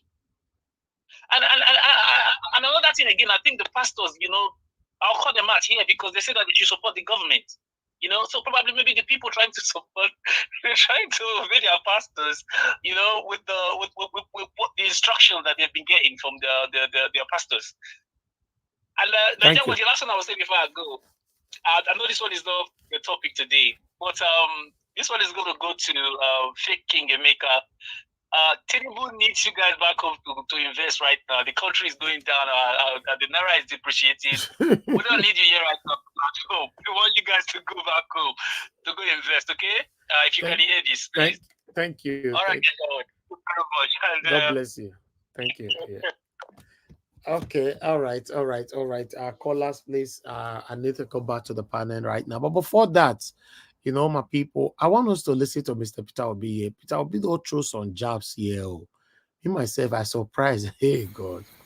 Play it out, my brother. Play it out, my brother. Peter Obi don't they drop violence for here. Violence. Please play it. Violence. Hey God. This is all Peter Obi before. This is a quiet man that year.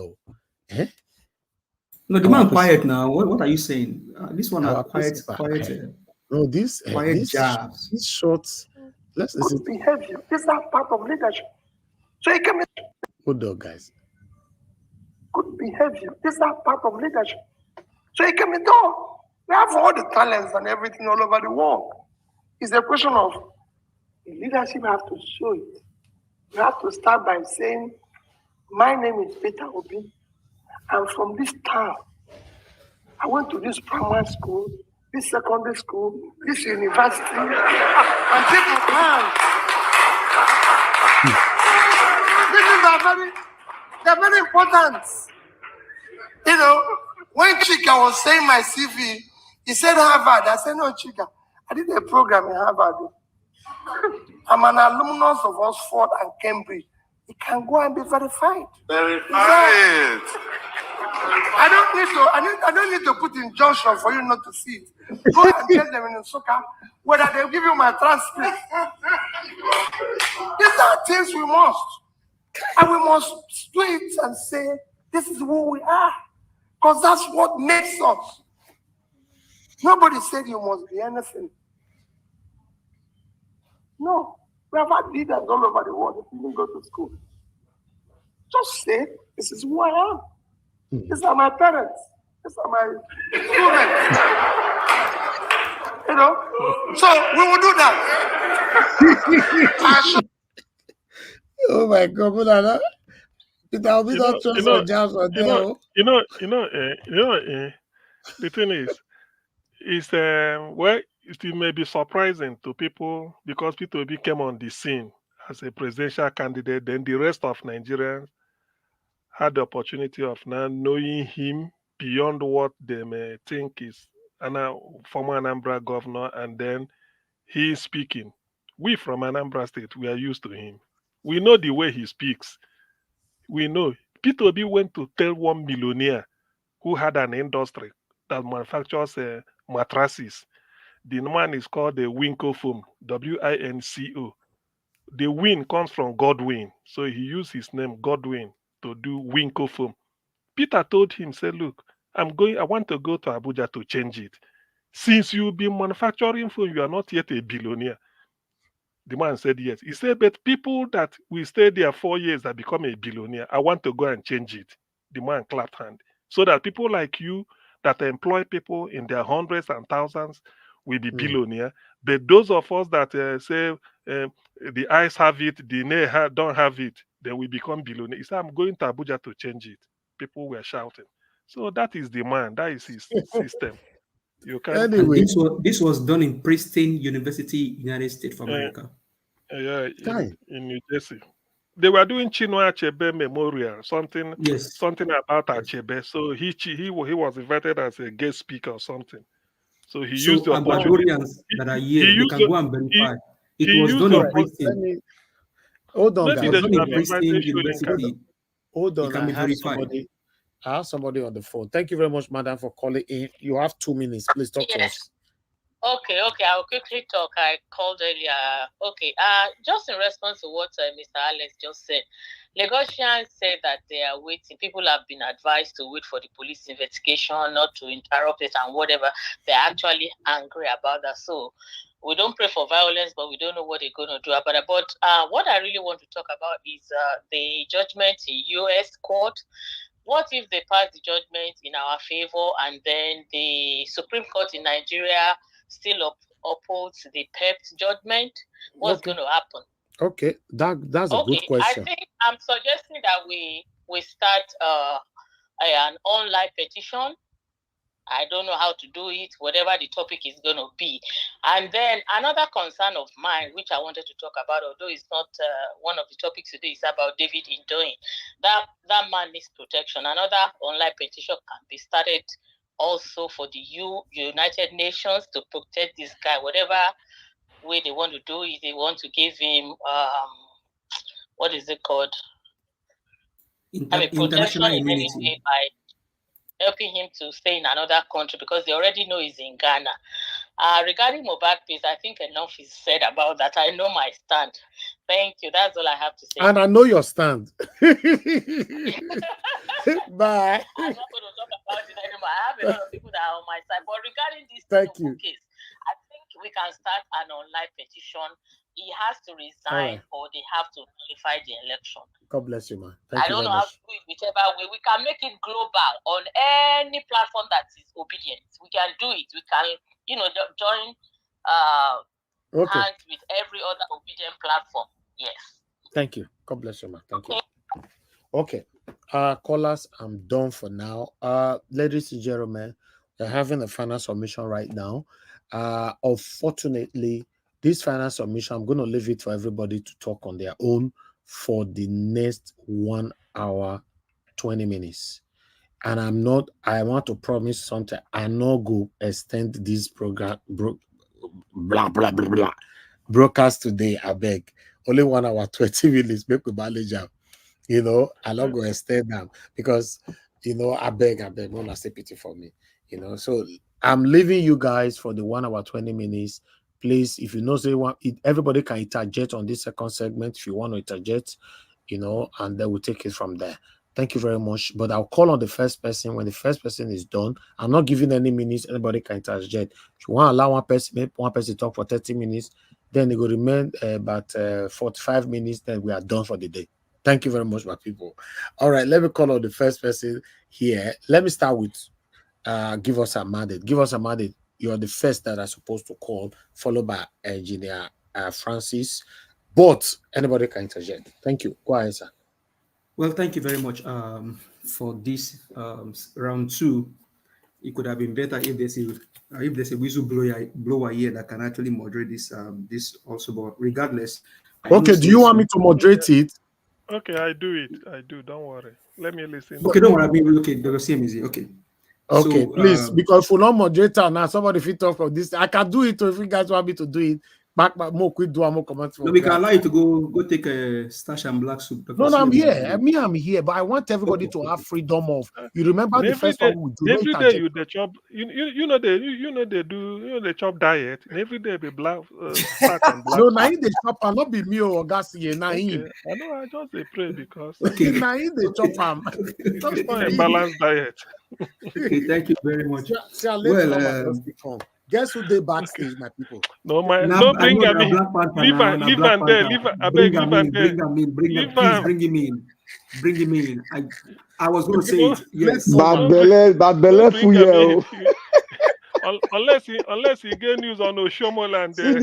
Because you passed through the front door today, now I leave me for back door. Your 1 hour 20 leave minutes. the window alone. Your 1 hour 20 minutes. I wonder how it's gonna be now. I beg people. We talk this one. We get 2 women for year. Milk not intimidated. The way Tuna do Madam Busy Brains yesterday, I be there before yesterday. She was not saying, let me talk, and now after it. Come in. She will talk now. People where they come late, they come through window. So those ones we go. So how you go handle that? Anybody will come late through window now because you door try don't now. close. You try now. You are now the Chief Justice of Nigeria. Because now they fly through window every time. We don't close door. Now let come as they come through window. Door don't close since. Okay, thank you very much. Thank you very much. Well, what can you say of my principal, the man with waules? Mr. Peter Gregory will be.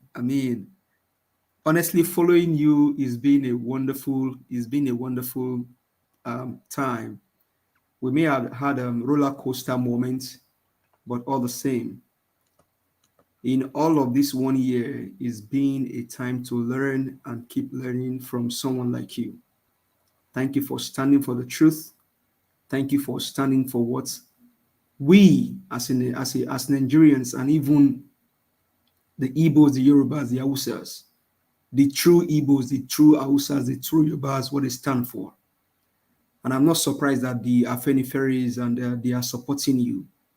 Thank you very much, Mr. Peter. If somebody won an election, the people that should rejoice most should be his kingsmen. But this man, we don't even know his kinsmen. They've not carried drum to come and drum and say, our son has become president. Our son has become president. Let's go and dance. But Mr. Peter said, oh man, you can go and verify my parents. They will tell you who my parents are. And is a Dr. CM, are we able to trace the parent of Tinubu? Maybe his father or mother? I don't know. I don't know. But if I ask you, will you go ask? Yeah, you Sabina. I don't come from a raggy. I think your village. Na Mogaji na be mama now. You no get mama na Mogaji be mama. Hey, what Mogaji call Mogajani. Wait, I mean I leave that. So, but so then Jay called in that Black American. Now you can follow him on Twitter because the guy is now doing. I think the guy is now an obedient from everything that the guy is doing now. Is pulling stuff. Honestly, that guy is wonderful. And to the last caller, that question that she asked, that if Supreme Court wants to go the way of pet, it will be hard for them. A blank pattern said it, that he's afraid for Supreme Court. And so Jay Corden said in his closing statement, he said he wants to see what the judiciary will look like. He wants to see how the court will decide in Tinubu's country, and the eyes of the world is on this matter. So, madam, I understand your statement quite well, but all the same, I say that the hands of the pet is in chain. They don't handcuff them. Now, how Ariwola will take come out? Because on forfeiture, Ariwola has a precedence on forfeiture. And David then said that he wants to look in the camera and see how Ariwola will interpret this forfeiture when it comes to our mother, Adekunle. So let's all wait and see. Then on our first round, we brought the issue of Dele Farotimi. What can you see of that man? Always standing, speaking tall. Always standing, speaking tall. Have you guys noticed that all of a sudden, you are not seeing Festus Otobokayamu, Fenimos, how do you always say, Dr. CM? Fenimos, Fufude, something, Kayode. You see, all of a sudden, he's been shut down on X. The only person... Feminos, Fanikuku, Kayodede. That is FFK. The guy has all of a sudden gone to oblivion. You are not hearing him anymore. The likes of Dele Alaki, all of those people that used to come and talk, they've all been silenced because they know that this guy is a drug baron. Give us a mandate. Give us some. Sorry. You know why they've all gone underground? Yes, because they know their boss is in big trouble. That their boss has messed them all up with all this nonsense. They are ashamed, but they just can't come out to say it. Sorry, continue. These guys are just. But I think Dele Farotimi said it that. Although he said thank God for Tinubu, but me, I'm not thanking God for Tinubu. I'm only happy that God has revealed him, and as God revealed him, he also revealed the people that we think we can hold in high esteem, and just revealed them to us that these are not people you can actually trust. No, honestly, Peter Obi may not have a church. He may not pastor a church, but that man is a pastor. The reason I said that, Peter Obi said after the election that people will now tell you is the will of God. He said this is not the will of God. God did not promise us this wickedness. God did not promise us bad road. He did not promise us no electricity. He did not promise us insecurity. That was what Peter Obi said. Then to the minister that was poisoned in Abuja, although I pray that she will recover, but there is no way you can join with evil people. That evil we still catch up with people, even though you are good. And people must start to learn. They must start to learn. They must start to learn. You don't have to join this evil man's cabinet. You don't have to be there. Woman, lady, you don't have to be there. I pray for you that you recover. God will heal you. But this is a lesson to people. Tinubu is not different from... I don't know. That man is just, I don't know. I really don't know. Even as it is now, in the airspace, there is a bullying of Tinubu in the airspace. If you can follow David Ildein, He's been posting some things today. There is a bullying of this guy called President Tinubu on the airspace. From what I saw on David's handle, the guy may be probably landing in the midnight. What kind of life is this? Must you be the president? Must you be the president? Must you? Is it only you? I mean, I'll just leave it here. But Mr. Elvis, thank you very much for all that you do. Honestly, we truly appreciate you. Thank you so much. Thank you so much. I'll hand the mic now. Okay. All right. Everything is so far so good, but I'm now a little bit bothered still on this Chicago. If this judge asked for the tribunal ruling, that means she wants to verify these things Atiku is asking for. Are they really of that importance? If she rules for a little bit to be released or for a lot to be released, will it make a difference? And that is where I keep appealing to that Judge Maldonado, Your Honor. Remember, in the US, we let justice lose and let the chips fall where they may. Here, we have a situation where everything this man has done in his life is covered with fraud, impersonation, everything, forgery.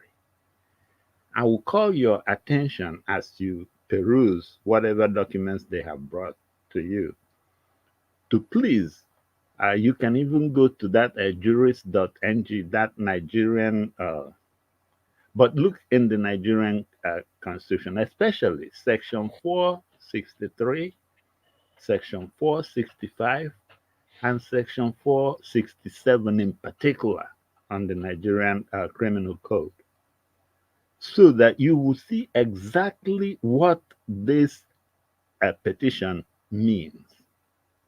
We want to know. Let us know the truth.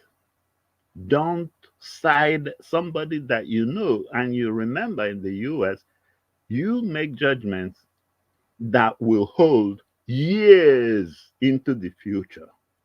You don't want to make a judgment that will be overturned by the next level. So in this case, to be free from any kind of error, let it loose. If this man is excellent, like the position he is occupying, he's addressed by Your Excellency. If he's excellent, let this whole thing loose. Clear conscience fears no accusation. The reason I'm saying this is that I am almost certain that mere listening to or reading the judgment of that tribunal, which is the fruit of a bad tree, if you read it and use it in any judgment, your judgment will be skewed also. But when you read it, balance it with the constitution of the country in question, and you will see that they miscarried justice. That's why Atiku is before your court. We need that document. And somehow I'm beginning to look at it as if there is a corrupt element or some corrupt elements in that Chicago State University in the first place. Because these documents that were requested are not things that even will warrant all these rigmarole. They are sounding as if they are being hurt by it, but it looks like they are enjoying the publicity, though in the negative, but it is wrong. Please, Your Honor, do the honorable thing. Release all the documents, whether he's a female, whether he's a male, whatever it is, let Nigeria decide. And the argument his attorneys presented to you, that it will not be admissible by the Nigerian Supreme Court, that is false. If you read the Nigerian code, you will see that there is this exception with regard to new discovery. And there's a bunch of new discoveries that are coming out from that Chicago thing. So include all of those that will explain even the ones that they didn't ask for. For example, I know when I went to University of Houston, they have a passport photograph of me. They have even my documents, my passport from Nigeria and stuff. How in the world can Chicago say they don't have a passport photograph of the student, at least from the year he has applied? Please help Nigeria, because we are about to be besieged by a criminal. And how can that criminal be hiding under Chicago? The ball is in your court, Your Honor. Please do the right thing by God Almighty. Thank you.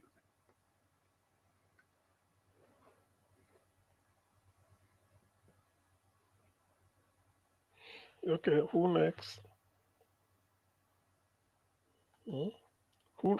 Who next? Take Madam Busy Brain. She right there.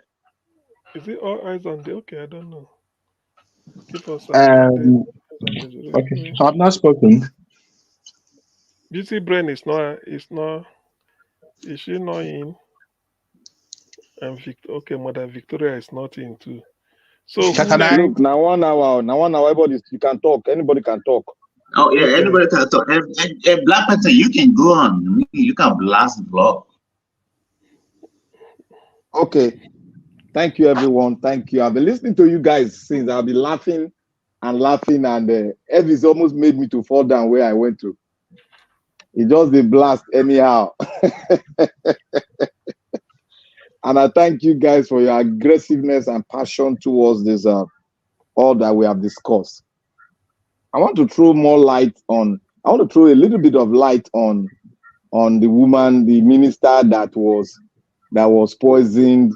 I don't know whether it was poisoned in the hotel or whether it was poisoned in the State House. So we don't know any detail. All we hear is poison, and then they are telling us that it's poison. There is no document. There is no doctor's report towards that, but they just came out to say, look, all those bullshit stories. Sorry for my word. All those poop are crap stories. I mean, I don't want to entertain them. But if anybody wants to entertain it, that is his own. Anything that happened to anybody in this government, that is their portion they will take for supporting evil to reign upon everybody in that land, Nigeria. And I repeat again, anybody that supports evil against the people that own the sovereignty of the land, oppressing the people, our people are being taken down without no just cause, and justice is not being done. Any man or woman that participates in this so-called government that gets its own portion of evil, let it be so in Jesus' mighty name. Because what you sow is what you reap. I don't want to entertain anything because they are giving you all sorts of things. It was poison. Where is the doctor's report that says she was poisoned? And if a man is poisoned, there are doctors there. They can't tell me that no doctor in Nigeria will not be able to take care of food poisoning or whatever poison. So let them go and fix their problem themselves. Since they cannot fix Nigerian problem, let them fix their evil. The evil that they sow. Why are they not telling us the substance? Why are they not telling us the substance? Let them be playing their game. They are just telling us poison. Is it food poison? Because there are different types of poison. Is it food poison or whatever? So they just throw some. That's why I didn't even want to address it, because I don't even know what to talk about. Is it food poisoning? So I don't even know where to start from. You see that? Or maybe she tried some of Abado's powder.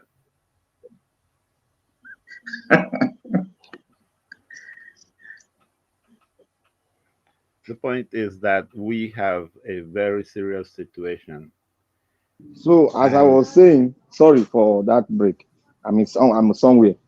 So as I was saying, let them treat their own self mess up, or they let them treat let the evil that they sow in Nigeria, let it treat their mess up, what they have done. So I don't care about any of them in this government. I don't care. The people I care is the people of Nigeria that their neck are pressed down because of their greed and their so-called whatever they are doing. I don't care about her. No matter what, I don't care. Anybody can care. Me, personally, I don't give a damn about her. So what we're saying here is how we are going to take our country and redo and reorganize this structure called Nigeria. So that is what our interest is all about. So anybody that wants to talk about that's our own business, that's the person's own whatever right he has. And Opu Zoduma, thank you, Mr. ACM. You spoke very, very well on Opu Zoduma. That was the feelers I was getting from Lagos. That man is evil. That man is what? EVIL, evil. Though that is why America always take it very, very serious on those that deal in drugs. They look, these people are their heart is at their back. Their heart is at their back. They have no conscience at all. They are the same thing with those that do those fraudsters. Their heart is at their back. They have no conscience. So this man you see, Opu Zoduma, is an embodiment of evil. Evil. Because you cannot look at what is happening to all of them. The curse that are the rain upon them is making them to do things, and they are not even hearing themselves speaking. How can a governor, a solution provider, we come and said the solution is that we can no longer provide job for you here. We are going to provide for job for you in Holland, and you want you people don't see the damage these people have done, the damage, and they are still doing more damage. They're not even saying it. That is to tell you that they don't see the country Nigeria as a country that is existing.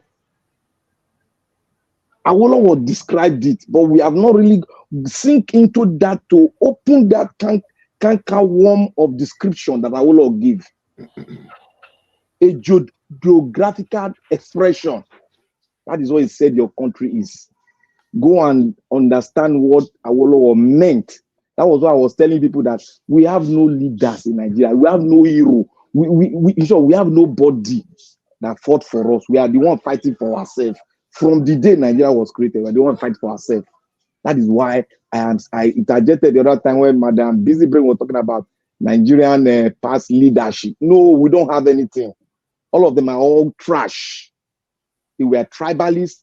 They sectionalized the country and they gave birth to what we have now because they refuse to see that they should sit down and put the trajectory, put the structure on ground, but they refuse. But they thought about their tribe. That was what they brought forward. They didn't sit down to say they want to write a constitution for themselves. Rather, they were borrowing constitution from all over the world. Is that that leadership that has vision? None of them had vision. Anybody can prove me wrong. Any of them, did they have any vision?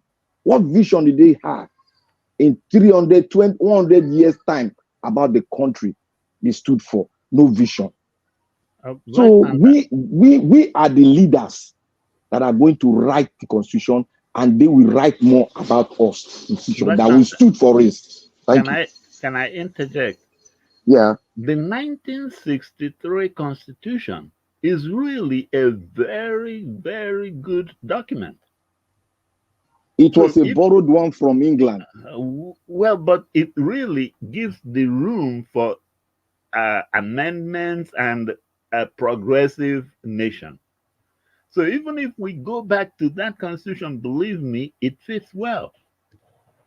But the point is, where we are now, we can still amend our way into the future on what we have. The only thing is that the judicial system has come in and they have started corrupting the whole thing. Because if the judicial system will be perfect. Sir, sorry to interject you. You cannot amend a system that is built on the foundation of corruption. The whole 4 cardinal points is built on corruption. You cannot push let me say you want to push a thing that you want it to exist in the country. You cannot push it without not applying corruption. That is the system they give you. Okay, let me give you an example. You must apply corruption. Let me give you an example. This election amendment, the 2022 or 20 whatever, this recent election amendment that we are using.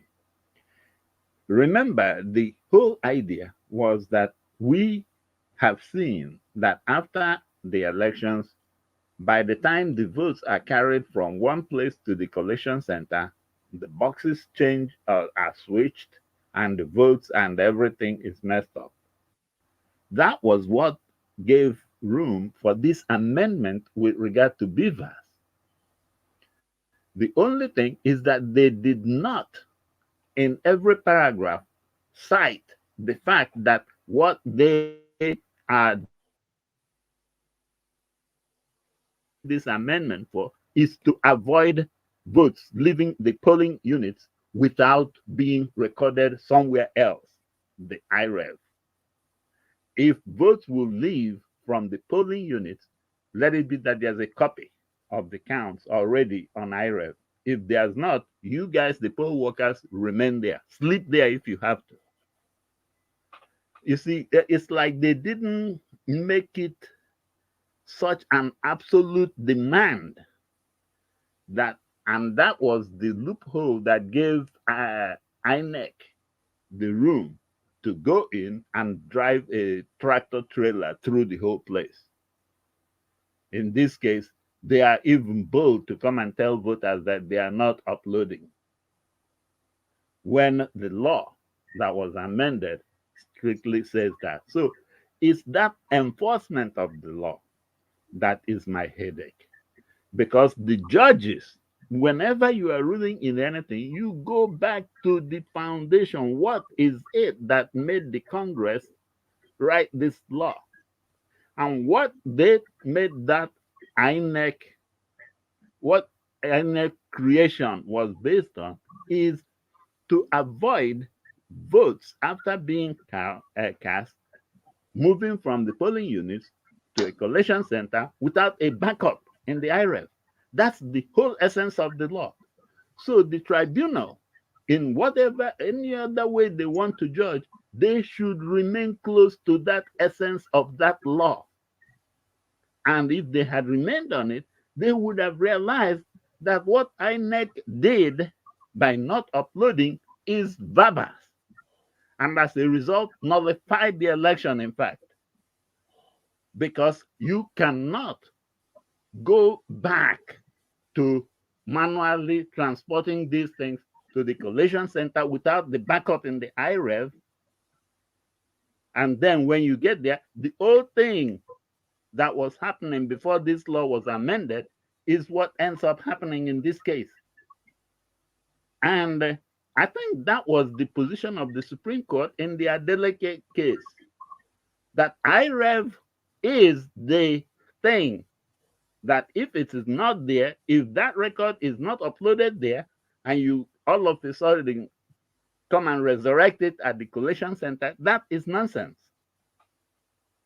So the election tribunal messed up. They all turned their backs on that law. And what led to that law? What used to obtain is what we now experienced. So we can still work on amending the laws, but the court has to be very straightforward, maintain that law, and we will get somewhere.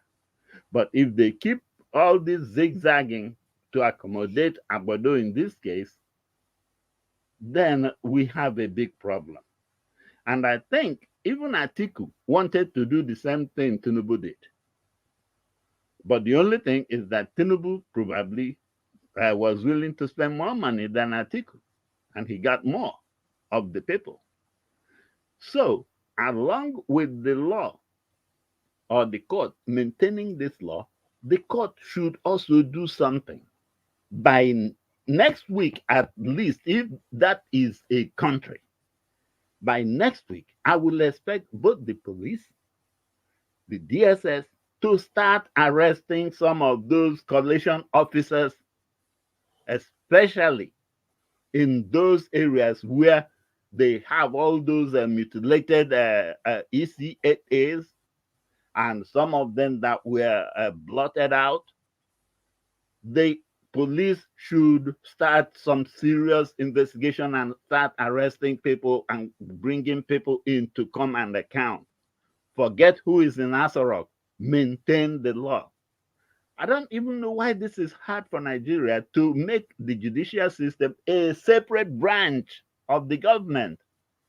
Let them not depend on the executive or on the legislative.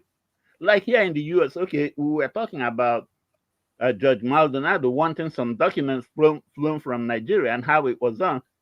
The judicial system, the DOJ here, they have their own budget. They don't, the government doesn't give them.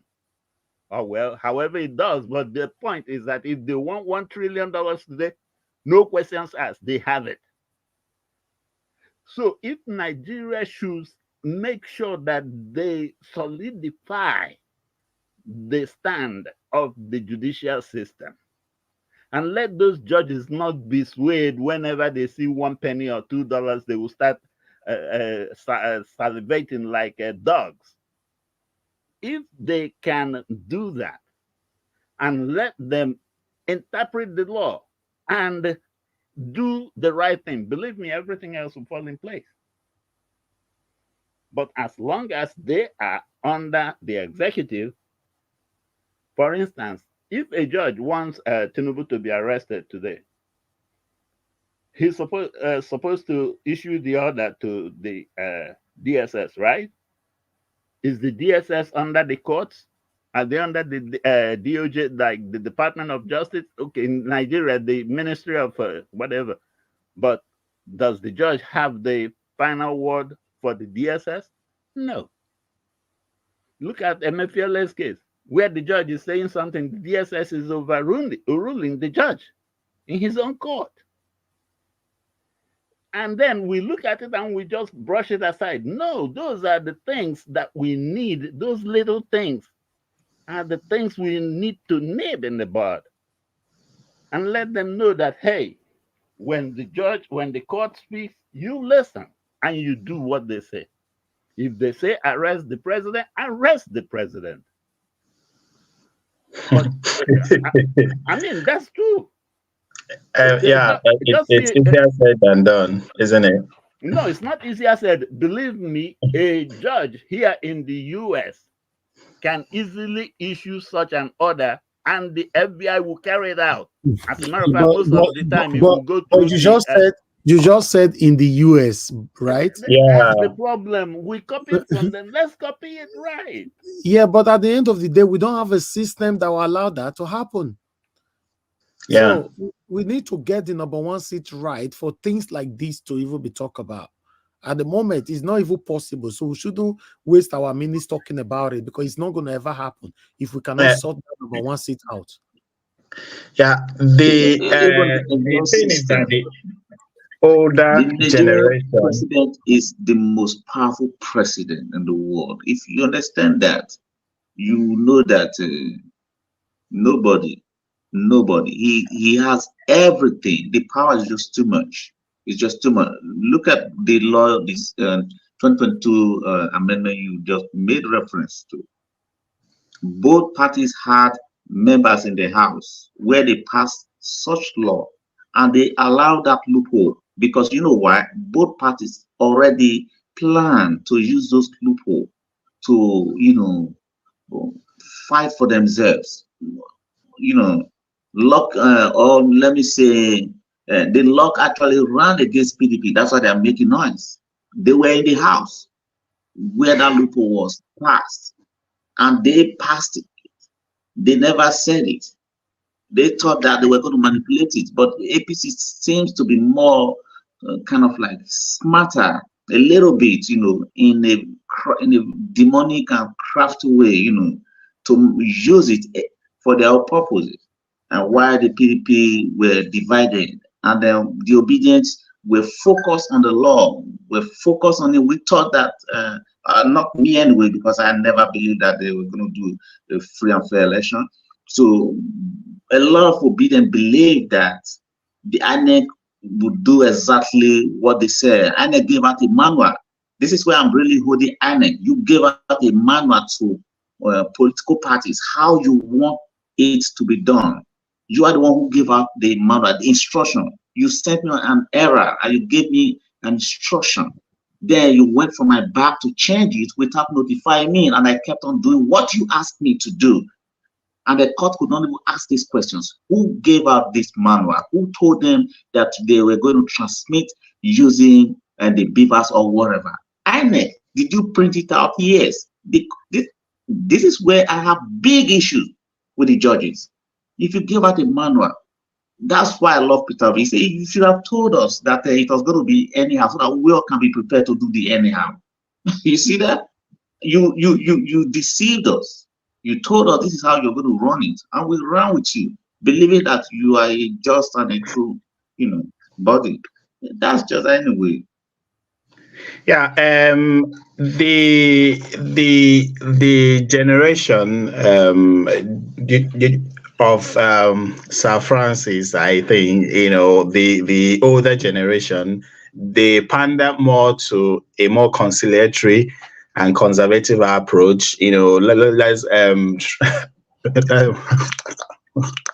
the 1999 constitution should be amended. This is that. Now, if you look at constitution very well, you will discover that we that we don't even have a constitution in the first place, because there are many contradictions really.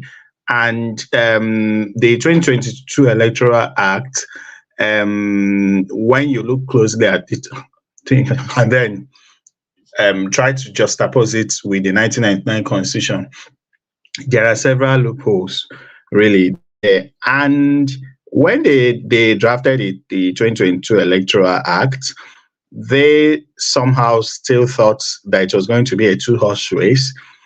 So that's why they were not really definite regarding what pattern of transmission or transfer that was going to be done. They said that it was at the discretion of the electoral body. God bless you, sir. They were not definite. So it was intentional wherever the pendulum will swing, whether PDP or APC, they are all the same, So by then, they did not reckon that there will be a third force. So they plan not to transmit the results of the presidential election. I think probably was that decision probably was taken like few days before the election, because the major presidential candidates, they had people they had people that were telling them that P2B was not a force to reckon with. So I think probably a few weeks to the election, they discovered that, look, if we transmit this directly on the election day, that this man will win the election. So all through the pre-election period, they probably had the intention of transmitting the results. But why they took that 11th hour decision not to transmit the result was mainly because of P2B. They transmitted the results of the National Assembly elections probably because the Labour Party didn't have candidates across the nation. You know, in the Southwest, some states, the Labour Party did not feature. You know, some states in the Northwest and Northeast, really. So they didn't really see Labour Party as a threat, you know, parliamentary wise. So they transmitted the results of the National Assembly elections. But the presidential election, of course, if they had transmitted that result directly, P2B would have swept the polls like a hurricane. You know, so they deliberately did not do it because they wanted to manipulate the results. Now, regarding do you know that? Do you know that this is where I also have issues with Wole Soyinka? Wole Soyinka could not ask this very question. Why didn't they transmit it? If truly he wants to be upright, he wants to be a state elder, they call them elder state mouse or whatever. He wants to be genuine in his speech. He truly loved the country. Why did he not ask this very question? What happened? Why did you refuse to transmit the result as you told everybody? You see that? So it's a big deal. For Wole Soyinka, I don't think he saw a P2B, you know, imagine in 2023. He never imagined that there will be a, you know, a P2B in the scene. He always thought it will be the old order, you know, so he's still shocked, you know, to his marrows, you know, that P2B was, you know, able to come into, into the picture and gather, you know, tremendous support across the country. You know, so that's why Wole Soyinka is going about, unfortunately, trying to still maintain that narrative. You know, but unfortunately for him, he's dealing with the wrong generation. But for none somebody of them like ever believe. somebody like him, None of them like ever him, believe someone like Peter Obi will come to shake Nigeria the way it is right now. So, but for somebody like Wole Soyinka that was a political radical, he should know that some time that a radical like him in his heydays will arise. And he should be waiting for that radical to arise and embrace him. If you look at polls right now, Peter Obi is the most feared politician in Nigeria by politicians, among the politicians. They are afraid of him because of the force that he carries. He carries a great force, They are afraid of him, you know, right now in Nigeria. So when Wole Soyinka was very radical, you also have to consider the circumstances, you know, in which he was radical. You know, that period, it was the North that was holding sway. You know, so both the East and the West were still, you know, in limbo. So everybody was like trying to agitate against the northern oligarchs. So that was when he was radical. So you will know the true color of someone when, you know, it favors him somehow.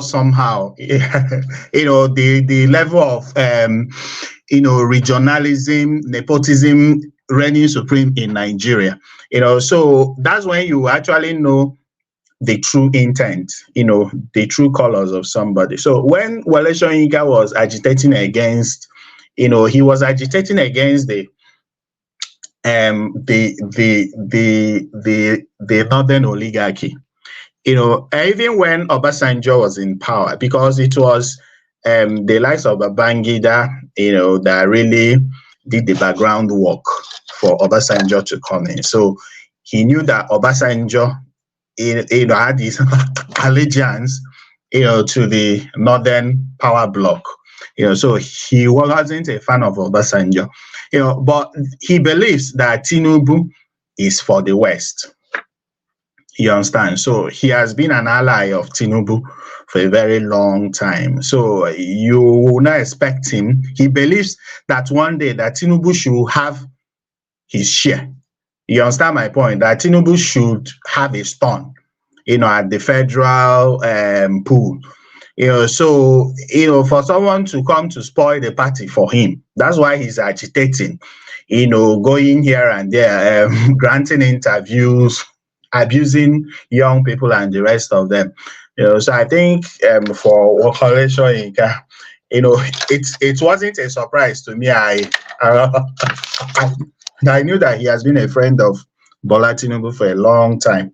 Then regarding the minister that they said was, was poisoned, quite laughable, because I was surprised that a news media outfit like People's Gazette would pander to this very notorious African sentiment of poison and the rest of them.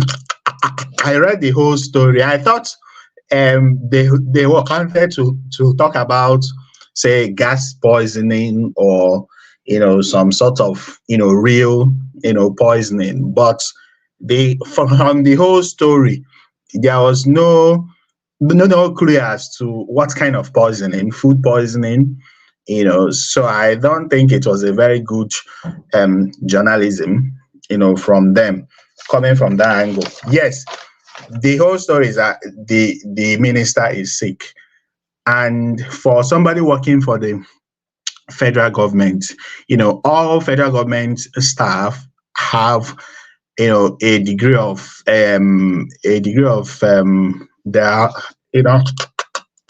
under the national health insurance scheme. So for her, she should be under that scheme. So for people that are under that coverage, they may choose to seek private health care. So the federal government will not compel you to seek private public health care. So but the private care will be funded by the individual, not the government. So the government will make sure that you are treated, in the best hospitals, funded by the federal government, the teaching hospitals, the National Hospital, Abuja, they get Hasorock Clinic, Gariki Hospital, and the rest of them. So I don't think the government would fund private treatment for somebody working for the federal government. Then this is the interview that Reno granted Naira Marley. So from there I could see that he wasn't questioning him the right way. He didn't use the right questions. I think he used closed questions, like any journalist, should know about the open-ended questions. So from there, I don't think the whole interview was credible because of the manner let me come in a little bit. You know what Reno did? Reno actually tried to distort the investigation. You understand what I'm saying? Yeah. The same way he distorted the investigation of the article, what's his name? Tinubu's certificate in Chicago.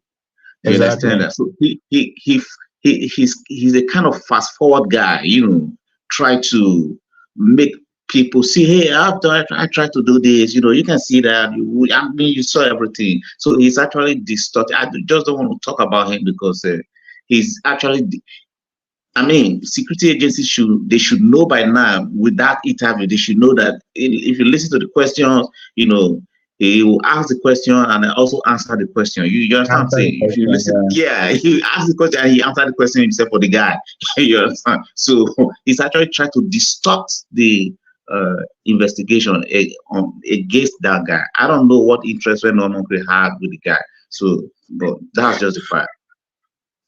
Yeah, the 4,000 jobs that this guy said he will offer Imo State youths, You know, beyond all the issues that have been raised regarding that, you know, I just think that, that the whole thing is another chop venture. You know, like if he wins the election, if he wins, he may set up a scheme, you know, for the so-called foreign job, wherever, and then use the opportunity to embezzle a lot of money. You know, so I think it's a chop shop that he wants to open. You know, so today I believe that he was a fraudster with that statement, because I see a lot of format. That was the format that Yahoo boys used to throw. People used to send a lot of formats to my inbox. It's the same kind of like format. So I think it's like a Yahoo, like all these for internet fraudsters. You understand what I'm saying? It's a kind of like a format. I've seen so many formats, like 3, 4, 5, 6 people using the same, you know, format. They send it to you. Somebody sent you an email, it's a format, you read it, and someone else, maybe you don't know the person sent you an email, the same format. So today I actually believe that as alleged by so many people that Hope Uzodimma, whatever his name is, was a fraudster. He was doing 419 before he became the governor. So he actually brought that 419 system, you know, mindset, and he openly displayed it today, and everybody could say that this guy, oh, okay, he's actually most governors in Nigeria actually have a dark past. You know, see the governor of Ogun State, you know, with all the atrocities he committed in the US. See someone like Sanwo-Olu, see someone like Femi Gbajabiamila. You know, so in all of them, you know, just few of them, you know, who have a relatively clean slate. You know, so the criteria for gaining political power in Nigeria is to, you know, there are to be the most crooked people, you know, fraud, certificate forgery, you know, they are the most important criteria, you know, for getting into political positions, as we can see. I hope he's not planning on shipping Imo state youth to go and harvest their organs, because of that sounds like some sort of fraud in the first place. Which companies are the ones employing those people? Have those companies come to Nigeria to interview them about recruiting them? What kind of organization or plan does he have of shipping those people? And then they are probably in the unskilled labor group. I hope he's not planning on taking them there to go and harvest their organs.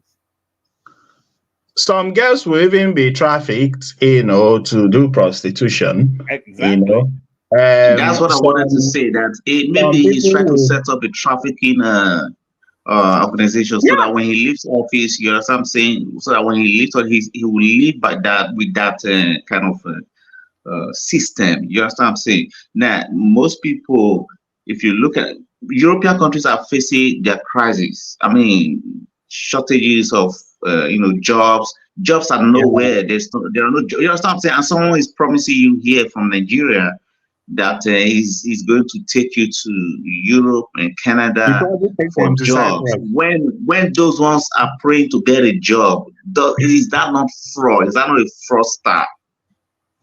My lawyer was the people. These people shouted, yeah. I was like, what do you mean? You didn't hear what he said? You should have walked out. You should have, oh, this is just another scam.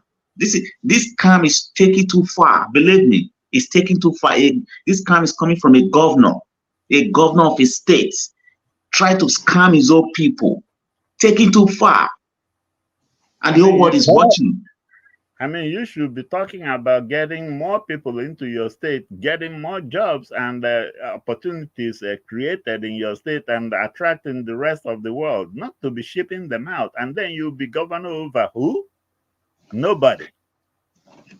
I don't know why that state has been quite unlucky. You know, they've had the most hardened, you know, criminals as governors. in the last 2 decades. The most crooked of individuals. He must, we hope the state will be liberated in the coming months, because I don't know, from frying pan to fire, from Rogers to Zadima. So it's quite painful. Regarding Mohbad's issue, I think someone mentioned, that the mom should have contacted the police. See, in Lagos, people have come to accept, especially in that Lagos, that they are slaves. Because over the years, one man has been lording it over everyone, and he uses all forms of intimidation. So people have come to accept that they are slaves, and really in Lagos, there are gangs of Lagos. There are people that own Lagos, and woe betide you if you have issues with any of them, and then you go to contact the police. So everybody in Lagos knows this, so the mother wouldn't have gone to the police. If she had gone to the police, it would be just a wasted effort. Would the police arrest Naira Marley? Would they even question him? He has all the money. In fact, he will use police and lock up the mother. So the situation in Nigeria is really hopeless. But we are still optimistic that there's light at the end of the tunnel, to be honest, because it's really painful, isn't it? Anyway, I think that what we should really concentrate on is not to give the Supreme Court the room to pronounce any wrong judgment, because once they have said it, they can't take it back. So we want them to really be very judicious and really very sure that this decision will reign years down the line as supreme. And so far, but the amount of money that's exchanged hands, in fact, today the breaking news is that former CBN governor has gone to a plea bargain, has opted for a plea bargain with the federal government. So he will return 50 billion naira.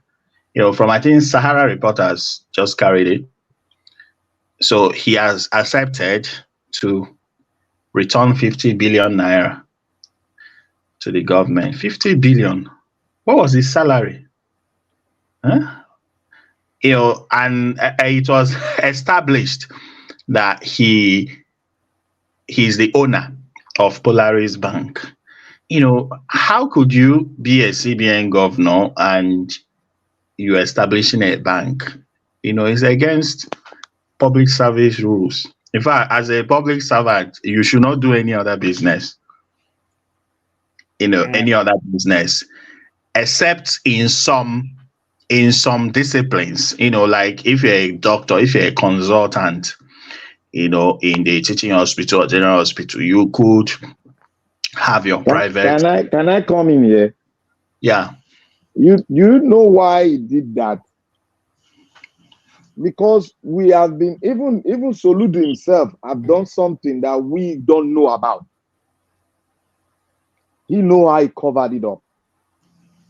The reason why they go in there to perpetrate this kind of thing, and we don't know at times, we started reasoning at what is going on. How can he do such a thing? It is because the system, he saw a very wide open thing, and he has seen it where somebody will come into central bank and a order will come from the presidency and it will approve $500 million for somebody to take from the treasury and return it without no interest. Yeah. Exactly. So that is the loophole. It's so, if you are involved, if you see something with your clear eye as an intellect, you see something with your clear eye, and they keep on doing this every day, you will be wondering, how am I going to do the right thing here in the midst of vampire? If you are not very strong to tender your resignation, you will be forced to partake of the evil. That is what is going on.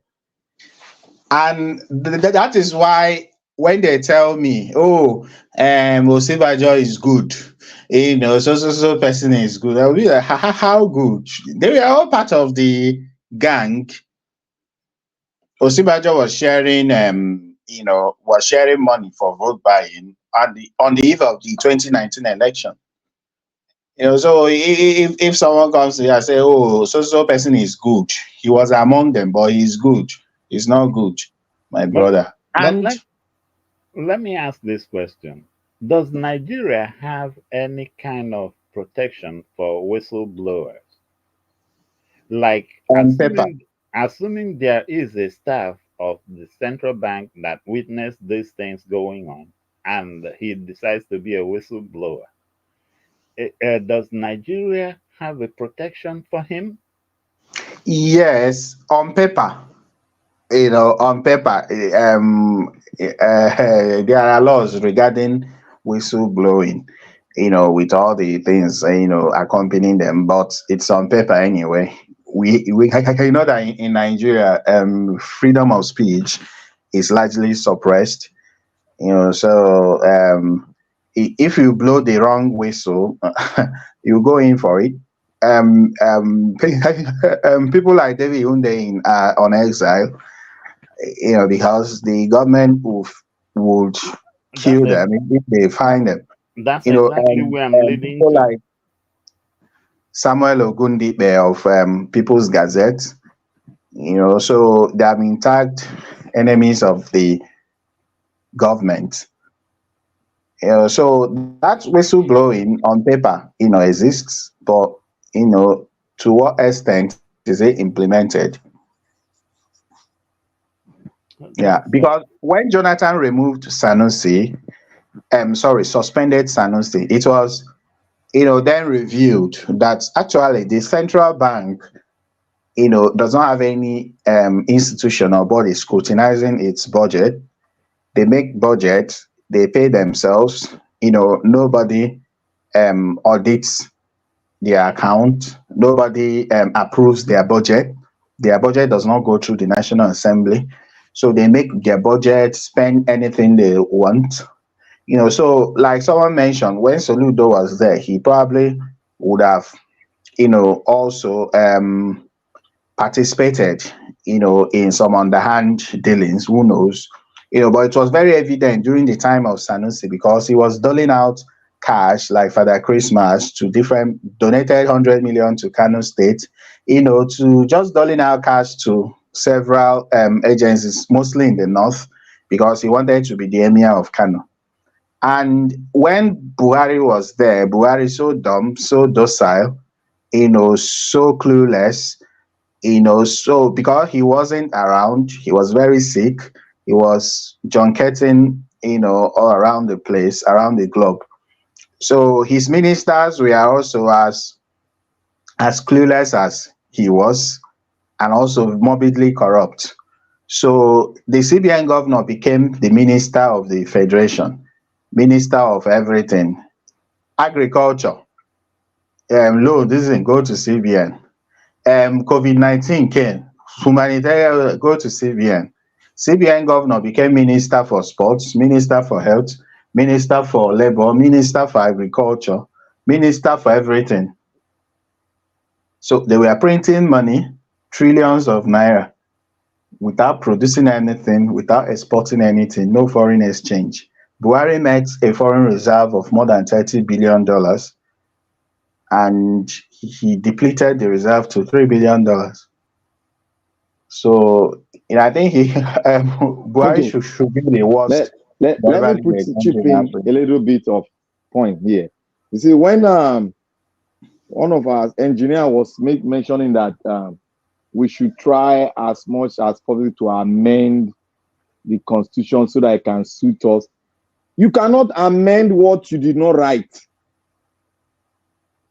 Those that wrote it knows where to amend and knows where to leave. If you try to leave it, you will not get the vote.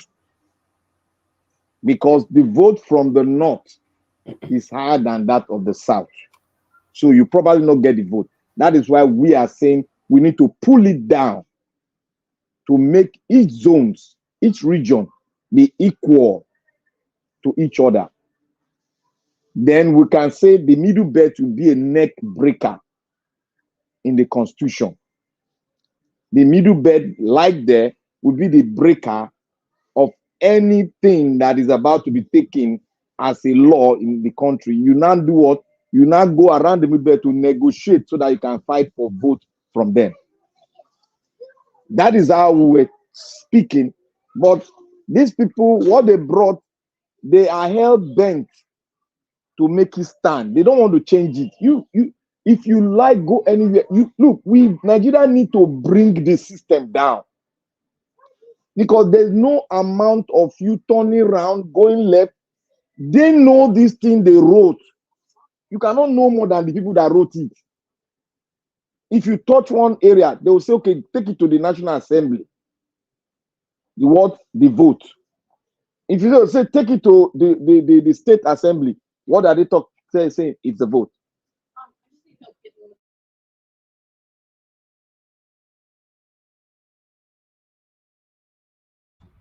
All right, my people, I appreciate every one of you for your time. I think we need to end the broadcast right now. Thank you, my people. Today on Friday, if God don't bless us by God's grace, say we don't get our mandate, we've moved on. So yes, we're gonna regulate the way we are coming out. But because we have something that we are taking right now, we have to continue to put the effort to achieve this goal together. It's a collective effort. All of us, we are trying. I applaud every one of you. And God bless every one of you, my people. Thank you. One love, I can see you right there. I also not let one love talk at all. Thank you so much. Peace of, thank you so much. Thank you, Mr. Samuel, Dr. CM. Thank you, Black Panther, my brother. Gina Francis, thank you very much, sir. Madam Busy Brains, thank you. And those of you that were here with us today as well, thank you, Madam Rita, Madam Victoria. Give us a mandate. Okay, they don't let you talk. Okay, don't worry. All the women, they don't sleep. They don't run sleep. They don't sleep. Okay, one love. Talk to us. No, don't worry. I thank you for what all of they do. I just did listen for the background, but that's work. Okay. It's okay. You need to rest too. Thank you so much for your understanding. We don't want to make you rest. I beg you. I beg let Mr. Nigeria go rest. I beg. We want go league so that his body go hot after his birthday. He go not know what they go on. You will be late comer. You see guys here and talk just and will leave you for backstage. Thank you, my people. On Monday is my birthday, my people. Everybody that's listening to me right now, for those of you that are gonna be playing back this video, Monday is my birthday. If you appreciate what I'm doing, you care about what I'm doing, and you like to put a smile on my face, please show up that day, that evening. Just anyhow you want to post about my face, do it. I just want to be happy that day by God's grace. I appreciate every one of you. May God bless you all. Together we'll have a better Nigeria. Let's continue to keep our fingers crossed. I understand it's not easy. Even Mr. Peter Obi said it from the beginning that it's not going to be easy. And that's what we're seeing right now. You are fighting, they are fighting back. You are fighting, they are fighting back. But at the end of the day, by God's grace, we'll have a better Nigeria. We'll have a new Nigeria that you and I crave for. We'll have that new Nigeria that our forefathers could not fight for. We'll have it in our generation. We'll have it in our time. In the mighty name of the Lord Jesus Christ. Let's continue to put in our effort. Let's continue to fight. Let's continue to believe. Let's continue to keep our fingers crossed. Let's continue to do the work. Every one of you that is sharing our videos, that is liking our videos, that is supporting us financially, joining our panel, calling into the show, and God bless all of you. That's why I normally say it's a collective effort. It's not what a one person can do. These guys are fighting back, you know. But the beautiful thing about it is that once we finally have a new Nigeria, everybody will smile. Everybody will be adapted to the good life. But at the moment, you know, it's a one-way traffic. It's a one-way traffic, and we cannot continue like this. It's a one-way traffic. No, it's not nice. It's not good. You can't have people in Nigeria ruling us. When you're sick, you jet away from Nigeria. But what about the common Nigerian? When they are sick, they end up drinking and go. No, it's not working. I know many of us. That good they work with Nigeria Watch. But it's also poisonous. You don't know how they make it. You're just drinking. My mom sister be doing well. I had the request. And that one where your mama do for you, so it's 100% guarantee, right? But what about the people where this buying? Do you know that I spend time for Nigeria now? People they put on for head, they say they go for street. People they call them, they buy, and they drink, and you don't know what you're drinking, or you never see the video where person, you know, they say and you not get NAFDAC number. It doesn't NAFDAC. You never see person where they say I go for street, they can't carry her, they can't notice in acid, 19 miss all of them, pour the acid for something else in burn. So a lot of people they lose their life anyhow for Nigeria, you know, and nobody's checkmating or checking these things. This is what we are fighting for. We can't continue like this, my people. It's not working. You know. Thank you very much, my people.